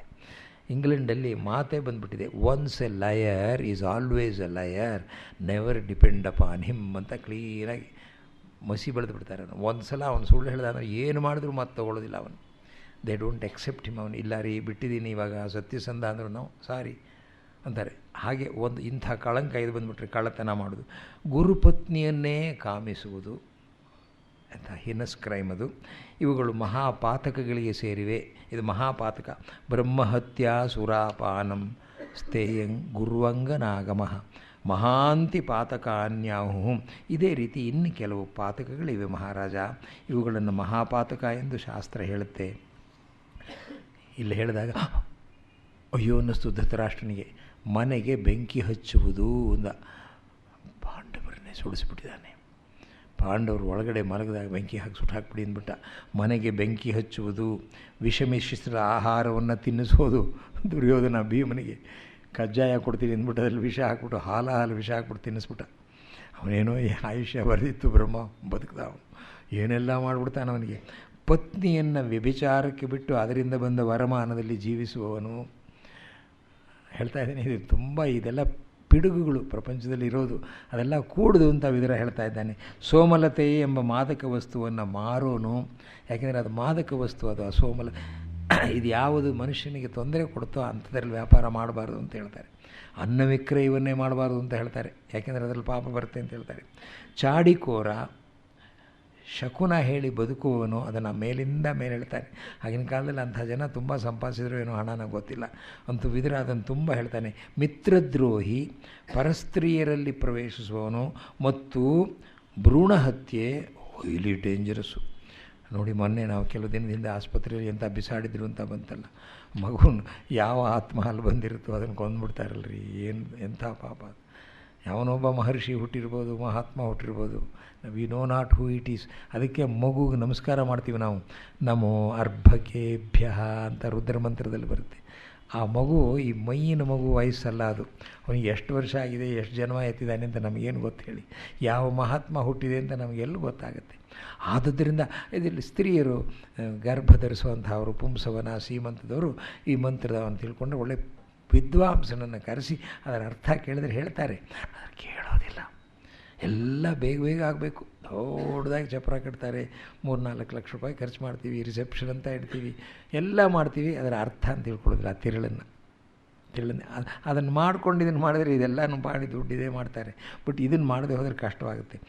ಬ್ರಾಹ್ಮಣನಾಗಿ ವೇದಾಧ್ಯಯನವನ್ನು ಮಾಡಿ ಯಾರಿಗೂ ತಿಳಿಯದೆ ಮದ್ಯಪಾನ ಮಾಡುವವನು, ಅತಿ ಕ್ರೂರನಾಗಿ ವರ್ತಿಸುವವನು, ಅಶುಚಿಯಾಗಿ ಇರುವವನು. ಅಶುಚಿ ಅಂದರೆ ಸ್ನಾನ ಮಾಡಿ ಶುದ್ಧವಾಗಿರಬೇಕು. ಅದು ಅಲ್ಲದೆ ಪೂಜಾ ಕಾರ್ಯ. ನನಗೆ ಮದ್ರಾಸ್ನಲ್ಲಿ ನಾನು ಹೈಸ್ಕೂಲ್ ಓದೋಕ್ಕೆ ಹೋಗಿದ್ದೆ. ಮದ್ರಾಸಿಗೆ ಅಲ್ಲಿ ರಾಮಕೃಷ್ಣ ಆಶ್ರಮದ ಸಂಪರ್ಕ ತುಂಬ ಇತ್ತು. ಒಂದಿನ ಪರಮಹಂಸರ ಬರ್ತ್ಡೇ ಮಾರ್ಚ್ ತಿಂಗಳಲ್ಲಿ ಬರುತ್ತೆ. ಬೆಳಗಿನ ಜಾವ ಎಲ್ಲ ಸಿದ್ಧ ಆಗಿದೆ, ನಾವೆಲ್ಲ ಕೂತಿದ್ವಿ. ಅಡುಗೆ ಭಟ್ರು ಬಂದರು. ಪಾಪ ಒಬ್ಬರು ಆಗ್ತಾನೆ ಎದ್ದುಬಿಟ್ಟು ಸುಮ್ಮನೆ ಗಲಬರಿಸ್ಕೊಂಡು ಮಕ್ಕಾಗಿ ಅಂದ್ಬಿಟ್ಟು ವಿಭೂತಿ ಹಾಕ್ಕೊಂಡು ಬಂದುಬಿಟ್ರು ಅಡುಗೆ ಮನೆಗೆ. ಆ ಸ್ವಾಮಿಗಳು ಅದನ್ನು ನೋಡಿಬಿಟ್ರು. ನಾನು ಅಲ್ಲಿದ್ದೆ ಆವಾಗ. ಕಮ್ ಲುಕ್ ಎಟ್ ದಿಸ್ ಬ್ಲ್ಯಾಗಾರ್ಡ್ ಅಂದರು. ಏನು ಸ್ನಾನನೇ ಮಾಡಿಲ್ಲ, ಸುಮ್ಮನೆ ಹೀಗೆ ಹಾಕೊಂಡ್ಬಿಟ್ಟು ಸಣ್ಣ ಆಯಿತು ಅಂತಂದ್ಬಿಟ್ಟು ಒಂದು ಏಟು ಕೊಟ್ಟು ಓಡಿಸಿದ್ರು ನೋಡಿ ಅವನ್ನ. ನನಗೆ ಇನ್ನೂ ಜ್ಞಾಪಕ ಇದೆ. ಗಿರ್ರಂತ ತಿರುಗ್ಬಿಟ್ಟ ಅವನು. ಯು ಫೆಲೋ ಅಂತ ಚೀಟ್ ಮಾಡೋದು ಅಂತ ಅರ್ಥ ಅದು. ಇದೆಲ್ಲ ಇದ್ದರೆ ಬಹಳ ಪಾಪ. ಅಶುಚಿಯಾಗಿರುವನು, ದೇವರೇ ಇಲ್ಲ ಎನ್ನುವ ಹೇಳುವ ನಾಸ್ತಿಕ, ವೇದಗಳನ್ನು ನಿಂದಿಸುವವನು. ಬಂತು ನೋಡಿ ಸ್ವಾಮಿ ವಿದುರ ನೀತಿ ಒಳಗೆ. I wish all our people should read this. Read ಮಾಡ್ತೀವಿ, ಮಾಡೋದಿಲ್ಲ ಕಾರ್ಯದಲ್ಲಿ. ಲಂಚ ಸ್ವೀಕರಿಸುವವನು, ಲಂಚ ಕೊಡುವವನು, ಇಬ್ಬರೂ ಭಾಗಿಗಳಾಗ್ತಾರೆ. ಅಂದರೆ ಒಂದು ಸಂತೋಷ. ಲಂಚ ಆಗಲೂ ಇತ್ತು ಅಂತ ನಮಗೆ. ನಾವು ಬರೀ ಈಗಲೇ ಪ್ರಾರಬ್ಧ ಬಂದಿದೆ ಅಂತ ತಿಳ್ಕೊಳ್ಳೋದಿಲ್ಲ. ಮನುಷ್ಯ ಹುಟ್ಟಿದಂದಿನಿಂದ ಬಂದಿರ್ತಿದ್ದಲ್ಲ. ಇವಾಗ ಮೀಡಿಯಾದ ಮೂಲಕ ಬೇಗ ಬೇಗ ಗೊತ್ತಾಗುತ್ತೆ ನಮಗೆ. ಆವಾಗ ನಮ್ಗೆ ಗೊತ್ತಾಗ್ತಾ ಇರಲಿಲ್ಲ, ಅಷ್ಟೇ ವ್ಯತ್ಯಾಸ.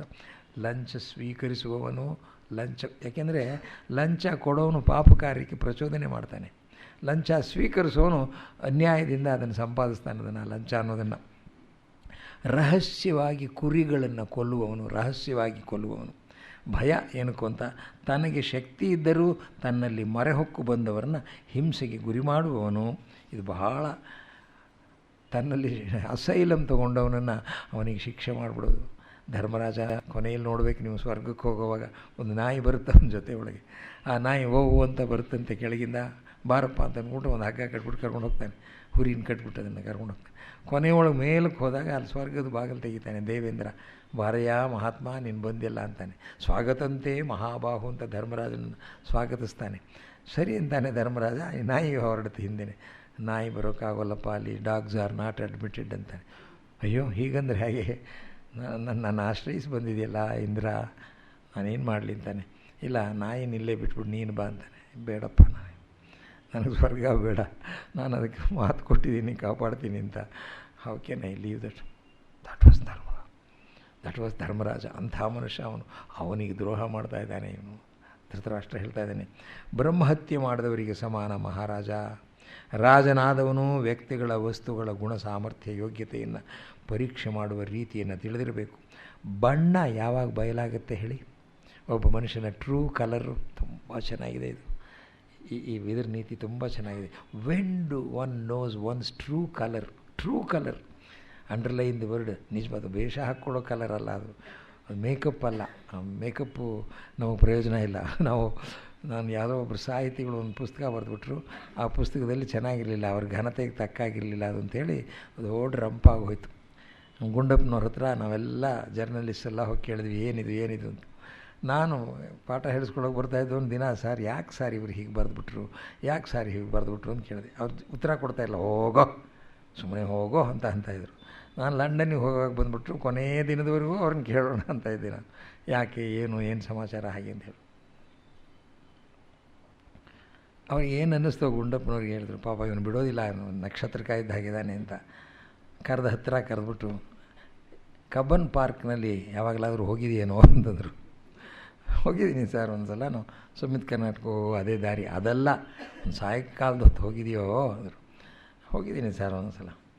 ಅಲ್ಲಿ ಗಿಡ ಬೆಳಕುಗಳ ಹಾಗೆ ಅಲಂಕಾರ ಮಾಡ್ಕೊಂಡು ಬರೋ ಹುಡುಗಿರನ್ನು ನೋಡಿದೆಯೋ ಅಂದರು. ಗುಂಡಪ್ಪನವ್ರು ಕೇಳೋ ವಿಧಾನ ಅದು. ನಾನು ಸುಮ್ಮನೆ ನಕ್ಕೆ, ದಡ್ಡ ಪೆದ್ದೆ, ಹೋಗು ಹೋಗು, ನಾಳೆ ಭಾನುವಾರ ಹೋಗು, ಯಾವುದಾದ್ರೂ ಒಂದು ಹುಡುಗಿ ನಿನ್ನ ನೋಡುತ್ತೆ, ಕಣ್ಣು ಮಿಟುಕಿಸುತ್ತೆ, ಆಮೇಲೆ ಅವಳು ಹಿಂದೆ ಹೋಗು, ಅವಳ ಮನೆ ಎಲ್ಲಿ ಹೋಗ್ತಾಳೆ ಅಂತ ತಿಳ್ಕೊ, ನಾಳೆ ಬೆಳಿಗ್ಗೆ ಎದ್ದು 8 ಗಂಟೆಗೆ ಹೋಗ್ಬಿಟ್ಟು ಬಾಗಿಲನ್ನ ಅನ್ನು, ಆ ಹುಡುಗಿ ಬಾಗಿಲು ತೆಗೆಯುತ್ತೆ, ಹೋಗಿ ನಡಿ ಅಂದ್ಬಿಟ್ಟು ಇಷ್ಟೇ ಹೇಳ್ಬಿಟ್ರು. ನನಗೊಂದು ಅರ್ಥವಾಗಲಿಲ್ಲ, ಎಲ್ಲ ಮಾರ್ಮಿಕವಾಗಿ ಹೇಳಿದ್ರು, ಸೂತ್ರ ಹೇಳೋ ಹಾಗೆ. ಏನು ಸರ್ ಒಂದು ಅರ್ಥ ಆಗೋದಿಲ್ವಲ್ಲ ಅಂದರೆ, ಹೋಗೋ ಅಂದರು. ಅವ್ರು ಏನು ಹೇಳಿದ್ರು ಅಂದರೆ, ಆ ಕಬ್ಬನ್ ಪಾರ್ಕಿಗೆ ಬರೋಳು ತುಂಬ ಬಣ್ಣ ಬಳ್ಕೊಂಡು ಬಂದಿರ್ತಾಳೆ, ಚೆನ್ನಾಗಿ ಕಾಣ್ತಾಳೆ, ನಾವು ಆಹಾ ಚೆನ್ನಾಗಿದ್ದಾಳೆ ಅಂದ್ಕೊಂಡ್ಬಿಟ್ಟು ಸ್ನೇಹ ಮಾಡ್ಕೊಂಡು ಮಾರನೇ ದಿನ ಹೋದರೆ ಆ ಬಣ್ಣ ಎಲ್ಲ ಹೊರಟೋಗಿರುತ್ತೆ, ಆ ಸ್ವಲ್ಪ ತಿಳಿಯುತ್ತದೆ, ಅಯ್ಯಯ್ಯೋ ಹೀಗಿದೆಯಾ ಅಂತ. ಅದನ್ನು ಹೇಳೋದಕ್ಕೋಸ್ಕರ ಗುಂಡಪ್ಪನವ್ರು ಅಂತ ಒಂದು ಹೇಳಿದ್ರು. ಅವ್ರಿಗೆ ಗುಂಡಪ್ಪನವ್ರ ವಿಧಾನ ಅದು, ಅವ್ರಿಗೆ ನೆನಪು ಶಕ್ತಿ ಭಾಳ ಜಾಸ್ತಿ, ನಿಮಗೆಲ್ಲ ಗೊತ್ತಿದೆಯಲ್ಲ. ನಾನು ಅದನ್ನು ಕೇಳಿದೆ, ನಿಮ್ಗೆ ಹೇಗೆ ಈ ಸ್ಮರಣ ಶಕ್ತಿ ಇದೆ ಅಂತ. ಏನು ಹೇಳಿದ್ರು, ತಮ್ಮ ವಿಷಯ ಹೇಳ್ಕೊತಾ ಇರಲಿಲ್ಲ, ದೊಡ್ಡತನ ಅವ್ರದ್ದು. ಅದನ್ನು ಬಿಡದೆ ಹೇಳಿದ್ರಿಂದ ಒಂದಿನ ಅವ್ರಿಗೆ ಅನುಕಂಪ ಬಂತು, ಹೇಳಿದ್ರು ಇವನು ಬಿಡೋದಿಲ್ಲ ಅಂತ ಕಾಣ್ತಾ ಇದ್ರು. ಹೋಗ್ಬಿಟ್ಟು ಬಾಪ್ಪ, ಹೋಗ್ಬಿಟ್ಟು ಬಾ, ನಿನ್ನ ಹೆಂಡತಿ ಹೆಸರೇನೋ ಅಂದರು. ರಾಜಲಕ್ಷ್ಮಿ ಅಂದೆ. ಹೇಗಪ್ಪ ಜ್ಞಾಪಕ ಇಟ್ಕೊಂಡಿದ್ಯಾ ಅಂದರು. My god, the answer was there. ಏನು ಆಶ್ಚರ್ಯ. This is the way how D V G used to. ತುಂಬ ಆಶ್ಚರ್ಯ ಆಗುತ್ತೆ. ನಮಗೆ ಯಾವುದ್ರಲ್ಲಿ ಆಸಕ್ತಿ ಇದೆಯೋ ಅದನ್ನು ನಾವು ಜ್ಞಾಪಕ ಇಟ್ಕೊಂಡಿರ್ತೀವಿ. ಅವ್ರಿಗೆ ಪ್ರಪಂಚದಲ್ಲೆಲ್ಲ ಆಸಕ್ತಿ ಎಲ್ಲವೂ ಬೇಕು. ಎಂಥ ನೆನಪಿತ್ತು ಅವರಿಗೆ. 80ನೇ ವರ್ಷದಲ್ಲಿ ಏನು ಎಲ್ಲ ಸ್ಮರಣ ಶಕ್ತಿ, ಅದು ಪ್ರಪಂಚದಲ್ಲಿ ಎಲ್ಲದರ ಮೇಲೂ ಅಂಥದ್ದು. ಇಲ್ಲಿ ಹೇಳ್ತಾ ಇದ್ದೇನೆ, ಬಣ್ಣ ಬಯಲಾಗುವುದು ಬಂಗಾರದ ಗುಣ ಬೆಂಕಿಯಲ್ಲಿ. ಎಷ್ಟು ಚೆನ್ನಾಗಿದೆ ನೋಡಿದ್ದು. ಬಂಗಾರ ಚೊಕ್ಕವೇ ಅಲ್ಲವೇ ಅನ್ನೋದು ಬೆಂಕಿಯಲ್ಲಿ. ಉತ್ತಮ ಕುಲದವನು ಎಂಬುದು ಅವನ ಶೀಲದಲ್ಲಿ. He comes from a noble family ಅಂದರೆ ಹೌ ಹಿ ಬಿಹೇವ್ಸ್. ಸಾಧುತ್ವ ವ್ಯಕ್ತಿಯ ನಡವಳಿಕೆಯಲ್ಲಿ. ದೊಡ್ಡ ಮನುಷ್ಯ ಇವನು, ದೊಡ್ಡ ಮನುಷ್ಯ ಅಂದರೆ ಅವನ ನಡವಳಿಕೆ ಹೇಗಿದೆ ಅಂತ ನೋಡಬೇಕು. ಅಲ್ಲಿ ಅವನು ದೊಡ್ಡ ಮನುಷ್ಯನೇನು ಗೊತ್ತಾಗುತ್ತೆ. ಶೂರತನ ಭಯದ ಸನ್ನಿವೇಶ ಒದಗಿದಾಗ, ಅವನು ಮಹಾಶೂರ ಅಂತ ಅಂದ್ಕೊಂಡು ಭಯದ ಸನ್ನಿವೇಶ ಒದಗಿದಾಗ. ಧೀರನೇ ಅಲ್ಲವೇ ಅನ್ನೋದು ಅವನು ಧೀರ ಅಂದರೆ ಎದೆ ಗಟ್ಟಿ ಇರೋನು ಅಂತ ಧೀರ, ಧೈರ್ಯ ಇರೋನು. ಹಣದ ಅಭಾವ ಬಂದಾಗ, ದುಡ್ಡಿಗೆ ಕೊರತೆ ಬಂದಾಗ ಏನು ಬೇಕಾದರೂ ಮಾರ್ಗ ತೊಗೊಂಡ್ಬಿಡ್ತಾನೆ. ಧೈರ್ಯದಲ್ಲಿ ಹೋಗೋದಿಲ್ಲ ಅವನು. ಶತ್ರುವೇ ಮಿತ್ರನೇ ಎಂಬುದು ಆಪತ್ ಸಮಯದಲ್ಲಿ. ಎಷ್ಟು ಚೆನ್ನಾಗಿದೆ ನೋಡಿ.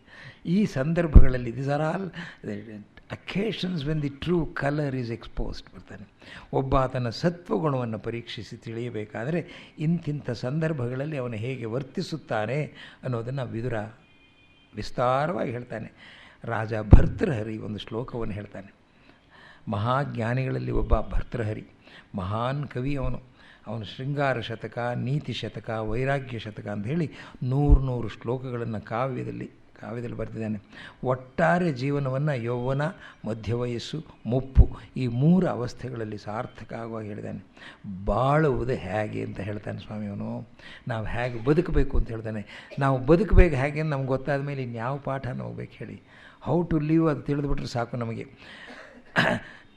ಇದಕ್ಕೆ ಶತಕತ್ರಯಿ ಅಂತಲೇ ಹೆಸರು. ತುಂಬ ಚೆನ್ನಾಗಿರುವಂಥದ್ದು. ಸುಖ ಭೋಗ ಪಡುವುದು, ವಿವೇಕದಿಂದ ಬದುಕುವುದು, ವೃದ್ಧಾಪ್ಯವನ್ನು ಮುಂದಿನ ಉತ್ತಮ ಜನ್ಮಕ್ಕೆ ಉಪಯುಕ್ತವಾಗುವಂತೆ ಸಿದ್ಧತೆ ಮಾಡಿಕೊಳ್ಳೋದು. This is not the end. Death is only A ಕಮ ಬಟ್ ನಾಟ್ ಫುಲ್ ಸ್ಟಾಪ್. ನಾವು ಮತ್ತೆ ಹುಡ್ತೀವಿ. ಇದನ್ನೆಲ್ಲ ಈ ಶತಕದಲ್ಲಿ ವಿವರಿಸಿದ್ದಾನೆ. ಬೇರೆ ಬೇರೆ ಸಂದರ್ಭಗಳಲ್ಲಿ ಒಬ್ಬಾತ ಹೇಗೆ ವರ್ತಿಸಬೇಕು ಅಂತ. ವಿಪದಿ ಧೈರ್ಯಂ ಅಥ ಅಭ್ಯುದಯೇ ಕ್ಷಮಾ, ಸದಸಿ ವಾಕ್ಪಟುತ ಯುಧಿ ವಿಕ್ರಮ, ಯಶಸಿ ಚ ಅಭಿರುಚಿ ವ್ಯಸನಂ ಶ್ರುತೌ ಪ್ರಕೃತಿ ಸಿದ್ಧಮಿದಂ ಮಹಾತ್ಮನಾಂ. ಕಷ್ಟಕಾಲದಲ್ಲಿ ಧೈರ್ಯ ತಳೆಯುವುದು, ಸಿರಿ ಸಂಪತ್ತು ಬಂದಾಗ ತಾಳ್ಮೆ ಸಮಾಧಾನ, ಸಭೆಯಲ್ಲಿ ವಾಕ್ಪಟುತ್ವ, ಮಾತಿನಲ್ಲಿ ಜಾಣ್ಮೆ, ಯುದ್ಧದಲ್ಲಿ ಪರಾಕ್ರಮ, ಕೀರ್ತಿ ಗಳಿಸುವಲ್ಲಿ ಆಸಕ್ತಿ. ನಮ್ಮ ಹಿಂದೆ ಬರೋದದು ಧರ್ಮ ಕೀರ್ತಿ ಎರಡೇ. ನಮ್ಮ ಹಿಂದೆ ಯಾವುದು ಬರುತ್ತೆ ಅದನ್ನು ನಾವು ಮಾಡಬೇಕು, ಗಳಿಸಬೇಕು. ಯಾವುದು ನಮ್ಮ ಹಿಂದೆ ಬರೋದಿಲ್ಲ is better not to store it, amass it. ವೇದಾಧ್ಯಯನ, ಶಾಸ್ತ್ರಾಧ್ಯಯನದಲ್ಲಿ ಆಸಕ್ತಿ, ಇವು ಮಹಾತ್ಮನಲ್ಲಿ ಸಹಜವಾದಂಥ ಗುಣ. ಇಷ್ಟು ನೋಡಿ ವಿದುರ ಹೇಳ್ತಾ ಇದ್ದಾನಲ್ಲ, ಉಪನ್ಯಾಸ ಮಾಡಿದಾಗ ಧೃತರಾಷ್ಟ್ರ ಏನೂ ಕೇಳ್ತಾನೇ ಇಲ್ಲ. ಇದೊಂದು ಸ್ವಾರಸ್ಯ. ಇಲ್ಲಿ ನಿದ್ದೆ ಮಾಡ್ತಾನೂ ಇಲ್ಲ, ಅವನು ತೂಕಳಿಸ್ತಾ ಇಲ್ಲ, ಕೇಳ್ತಾ ಇದ್ದಾನೆ. ಬಟ್ ಮಧ್ಯೆ ಇಂಟರ್ಫಿಯರ್ ಮಾಡ್ತಾ ಇಲ್ಲ. ಇದು ಒಂದು ಸಂದರ್ಭದಲ್ಲಿ ಒಂದು ಪ್ರಶ್ನೆ ಕೇಳ್ಬಿಟ್ಟ. ಏನು ಕೇಳ್ತಾನೆ? ಕಷ್ಟ ಬಂದಾಗ ಅಧೀರರಾಗಬಾರದು ಅಂತ ಹೇಳ್ತಿಯಲ್ಲ, ಹೇಗೋ. ಯಾಕೆಂದರೆ ಇವಾಗ ಬಂದುಬಿಟ್ಟಿದೆ, ಮೃತ್ಯು ಬಾಗಿಲ ಹತ್ರ ಬಂದಿದೆ, ಹೊಡಿತಾ ಇದೆ. ಹೇಗೋ ನಾಳೆ 6:30 ಹೇಳೋಣ. Thank you. ಎಲ್ಲಿ ಒಂದು ಪ್ರೇಯರಲ್ಲಿ ಮುಗಿಸ್ಬೇಕು, ಒಂದೇ ನಿಮಿಷ. ಮರ್ತುಬಿಟ್ರಾ? ಪ್ಲೀಸ್, ರಶ್ ಆಗುತ್ತೆ ಅಂತ ಅವಸರ ಪಡ್ತೀರಾ ನೀವು? ನಿಧಾನವಾಗಿ ಹೋದ್ರಾಯ್ತು, ಏನಂತೆ ಭಾರಿ. ಹೇಳ್ತೀರಾ 2 ಸಲ ನೆನ್ನೆ ಹೇಳಿದ್ದನ್ನು? ಬಹಳ ಇದು ನಿತ್ಯದ ಪ್ರಾರ್ಥನೆ. ಇದು ಮನುಷ್ಯತ್ವದಿಂದ ದೈವತ್ವಕ್ಕೆ ಇರಬೇಕು, ಅಸತ್ಯದಿಂದ ಸತ್ಯಕ್ಕೆ ಹೋಗಬೇಕು. ಬಹಳ ಮುಖ್ಯ ಇದು. ಎಲ್ಲರಿಗೂ ಒಳ್ಳೆಯದಾಗಲಿ ಅಂತ ಹೇಳಬೇಕು, ಅಷ್ಟೇ. ಮಾನುಷಾತ್ ದೈವ್ಯಮುಪೈಮಿ ಅನೃತಾತ್ ಸತ್ಯಮುಪೈಮಿ. ಇನ್ನೊಂದು ಸಲ, ಮಾನುಷಾತ್ ದೈವ್ಯಮುಪೈಮಿ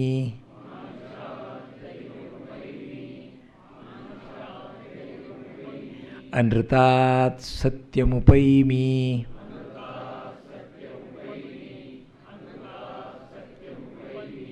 ಎಲ್ಲರಿಗೂ ಒಳ್ಳೆಯದಾಗಲಿ, ಲೋಕಕ್ಕೆಲ್ಲ ಅಂತ ಹೇಳ್ಬಿಡೋಣ. ಶಿವಂ ವಾಸ್ತು ಶಿವಂ ವಾಸ್ತು ಶಿವಂ ವಾಸ್ತು.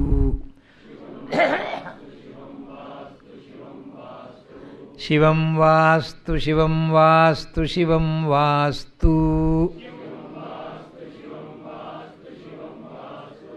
ಶಿವಂ ವಾಸ್ತು ಶಿವಂ ವಾಸ್ತು ಶಿವಂ ವಾಸ್ತು.